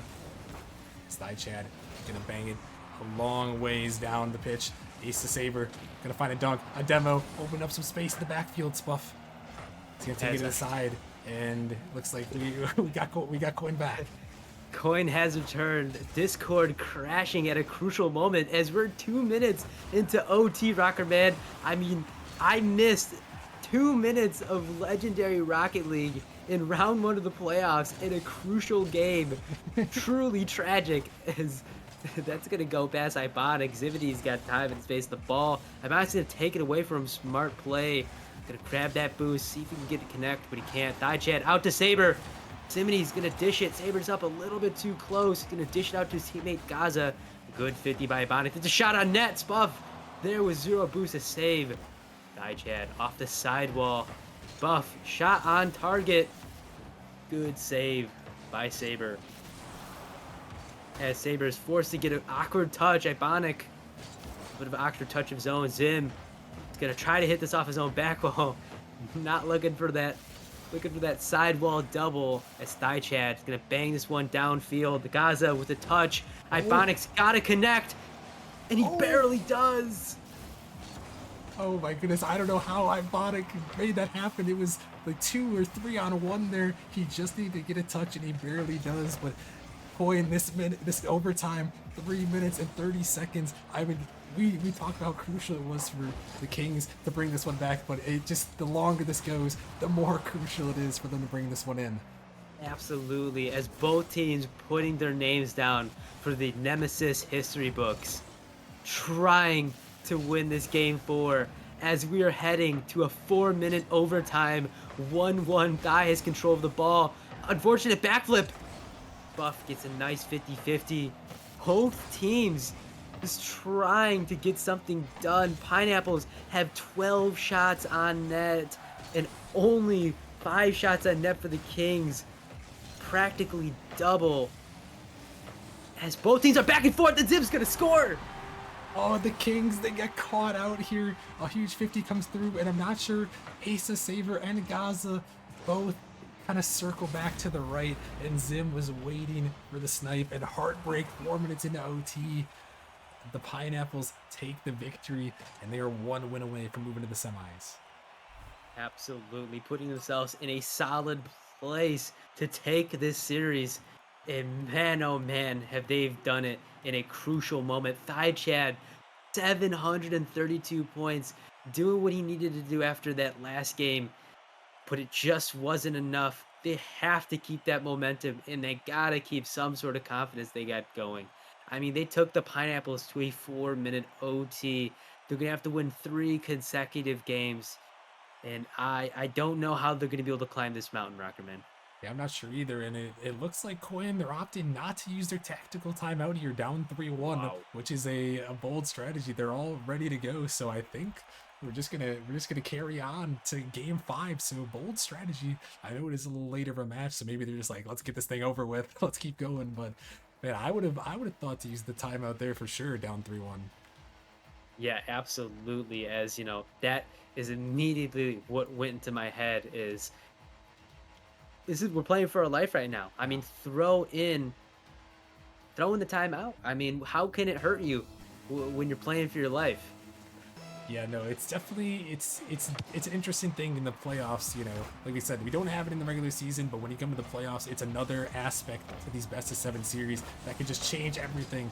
You know, I've seen many tactical timeouts used before that have just spelled on reverse sweeps. You know, we haven't had many reverse sweeps, but I've seen them before, and they can change the game. But opting not to use it here, you know, maybe trusting in themselves. Is this one almost an opportunity for the Pineapples? But you know, they're gonna have to win 3 games in a row to the Kings, and you know they got to start here in game 5. Absolutely. As King starting out strong, and Pineapples not really overcommitting, understanding that all they have to do is win 1 game, and they are moving on to round 2 of the playoffs. I mean, the patience coming out of the Pineapples right now has been huge, and the patience of last game. I mean, they had a ton of shots on net, but not overcommitting that third man, just trying to find the right shot, and that's really been the key to their success in the series. Yeah, definitely so. And I mean, they've had a lot of it here so far, and to get to this point here, you know, you had to have a lot of success on the season. And right now, you know, for both these teams, this one's gonna be 50 off the side here. I think this point right now is a lot mental right now. It's mental on both sides. You know, if you're the Kings, the mentality is, you know, you got to come back. You got to take it 1 game at a time to try to battle back and, you know, get right back in the series. But if you're the Pineapples here, you know, you just got to keep doing what you're doing here. One goal, put some early pressure on the Kings and force them, you know, a goal right here by the Pineapples will just put the Kings in such a bad spot as their season will be hanging in the balance, and Zim is going to be the one to put it in. Zim getting the goal of potentially our last game of the night. Zim gonna get an easy open net goal. Gaza just not able to connect. And man, oh man, is this Pineapples team looking scary. It's a Bonic gonna pop this one up to Zimity. Gonna keep the pressure going for the Pineapples. I mean, on paper, when I looked at this team, I thought the Pineapples were going to be scary, but I didn't realize that they were going to be this scary. Yeah, no, they're definitely very solid, Cohen. I agree with you there. They're going to be, if they can hold on to this, it's going to be an interesting matchup against Galaxy. Absolutely, and you know they are definitely not looking like the number 5 seed. They are absolutely taken to the Kings right now. As Spoof, you know, try to get off the sidewall, backflip 50, thigh chad out to the midfield. Gonna get it past one. It's gonna pop it up. Can somebody follow this? They can't. Gaza just kind of getting dusted there. Spuff over to Zimini. The passing play formulating. Good demo by Spuff. The Saber gonna get a clear. No second man available. As Zim rotates back. Thigh Chad gonna take this one upfield, trying to make something happen as time is ticking. We are in the halfway point. They cannot cost another goal. And Ibonic almost gets another goal into the net for the Pineapples. As a couple whiffs there coming out of the Kings. I mean, what do the Kings need to do in this last couple minutes if they're going to want to win this game? Yeah, they need to find each other here. Right now, the Pineapples are just beating them to every ball, and the Kings can't really find these passing plays as well. Oh my goodness, a passing play from the opponent, and Ace of Saber, they're gonna come through. But I mean, this works out well. Ibonic just not quite the touch he was looking for, and Asa coming over the top. But I really think the Kings, you got to build on this momentum. You need to get another one quickly here, and connect with each other, connect with your teammates. They seem so disconnected and so slow right now. You just got to trust in yourselves, and just go for it. This is your season on the line. You got to go. Yeah, absolutely. And that could be the spark that lights the Kings' flame. But they got to keep it going. They have to win this game before regulation is over. They cannot go to OT again. I mean, struggling in this game is Ibonic. Oh, almost gets a dunk goal. Last minute save by Gaza. 50 from Zim here. Saber's going to rotate back. Chad with a nice save, but has no boost once again. Nothing to follow it up. Good 50 there by Saber. That's dangerous again, but Thai able to connect with this one. Spuff up. 1 minute remaining. As Gaza out to Zim. He's going to put this one back into the play. Spuff is not going to be able to get in contact with his team. As right now the Pineapples are absolutely putting on the pressure against this Kings team. Yeah, the Kings they're getting suffocated here as it's 3-on-1. The Pineapples are all up there trying to make something happen. This ball's so dangerous, but could be saved away. Oh my goodness. But yeah, the Kings, they are getting stuck in their zone just a little bit, Coin. And with 30 seconds remaining, this is their season. They have to score here. It's coming down to the final seconds here. Is that one an opportunity again? But they've got to score one, otherwise their season is done. Absolutely, as this might be another OT game unless the Pineapples can make something happen. Gaza's up for the Kings. That's going to go down. Spuff going to get 50. That's out to the midfield. But no one there to connect as we are in overtime. Yeah, overtime yet again. And the Kings, I think there may have been a demo as they're actually double committing on this kickoff. A bold strategy. I don't know if it's going to work out for them. They got to watch out here. Flip, reset, pass. Going to be shut down, but Zim trying to come through. But yeah, the Kings, they had an opportunity there at the end of regulation, but it just seems like the Pineapples have had so much more pressure that all it's going to take is one mistake from the Kings, and the Pineapples could break through. Absolutely, as I'm seeing a little bit of bunching from this Kings team. That could be dangerous. If Ibonic gets second touch, he can't. Buff just gonna recenter that one. Zim's up, it's in. That is game, set, match. Yeah, Zim coming through. The Kings just couldn't get this one out. Spuff pops it up, and the third man is just not up in time. Easy pickings for Zim to put it in, and the Pineapples come through. Ibonic retains his points. He's gonna be making some bank there on his 250K. But you bet big, you win big. You put it in there, and the Pineapples, Coin, they did what they had to do, and they locked it down. They got it done. And that man Zivity's back, and that man Ibonic's back, and that man Spuff's back. They played well together as a team. 9 shots on net in this game alone from Ibonic. I mean, absolutely legendary. Yeah, definitely so. I mean, he put the money where his mouth is, I guess. I think that's the phrase that I'm looking for there. But either way, he did what he had to do. He backed up his talk, and he was able to lock down the win, and the Pineapples are going to move on. So congratulations to them. Yeah, Pineapples is going to move on, and let's see who they're going to move on to play, Rocker Man. That's my question. To see, you said Galaxy, correct? Yes, sir. I'll bring up the bracket. We'll take a quick look at it one more time. It won't be completely updated, but we can take a look. Galaxy versus Pineapples in the semifinals, and the Knights are awaiting the winner of Hydra or Chimeras. So that seems like possibly a spicy matchup there in the semis. That could be. I mean, I've seen a lot of the Chimeras play this season, so I'm obviously rooting for the Chimeras, but I mean, Hydra is a heck of a team as well.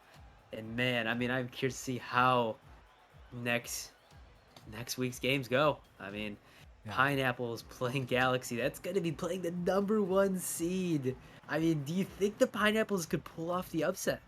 I mean, if they played like they did today, I think they'd have a good shot.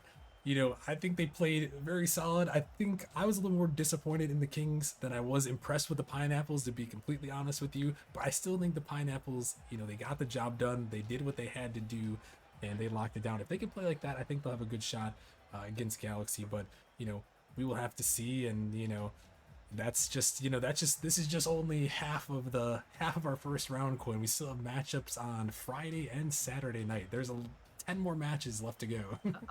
I know, so much more round 1 Rocket League for us. And yet it feels like we're at the finals already. I mean, the competitiveness of these series has been absolutely crazy. Multiple OTs, game 7 overtimes in our first matchup of the day. As competitiveness, I mean, it's looking like it's at an all-time high for Nemesis, Rockerman. It very well may be. I mean, these teams are giving us some good shows, and it's been a crazy start to the play-ins and the playoffs, and to still have 10 more matches in the first round to get through. There's a lot more exciting Rocket League to come, and I know everyone will be ready to go on Friday. Absolutely. I mean, they gotta be, as this is the playoffs, and this is where you make yourself a Nemesis legend. That is all I have, but Rockerman, do you want to take us away?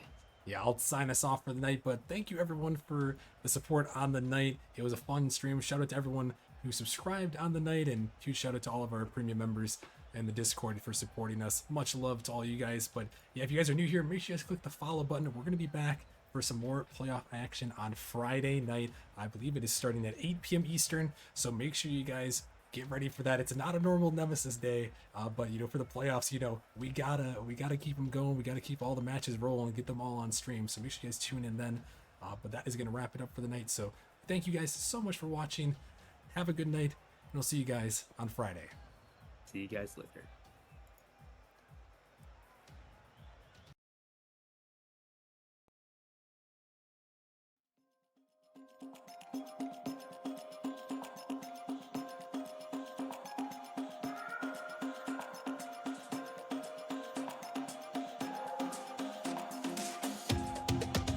I can feel this tide choke my neck and I just wonder why I'm buried in a suit I'd never buy, a suit I'd never buy.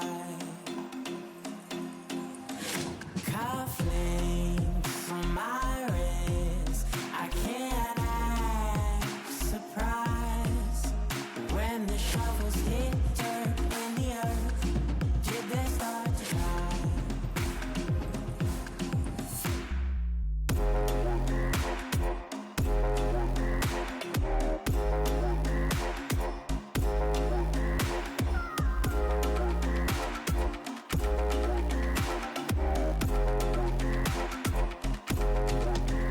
Since I'm 17, I've been looking for a place to make me be complete. I've been looking all alone out there for anything to make me feel alive.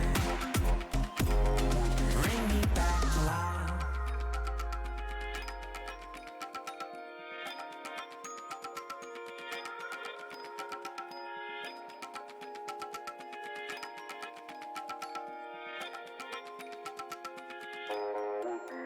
Cufflinks on my wrist, I can't act surprised when the shovels hit dirt in the earth. Did they start to die?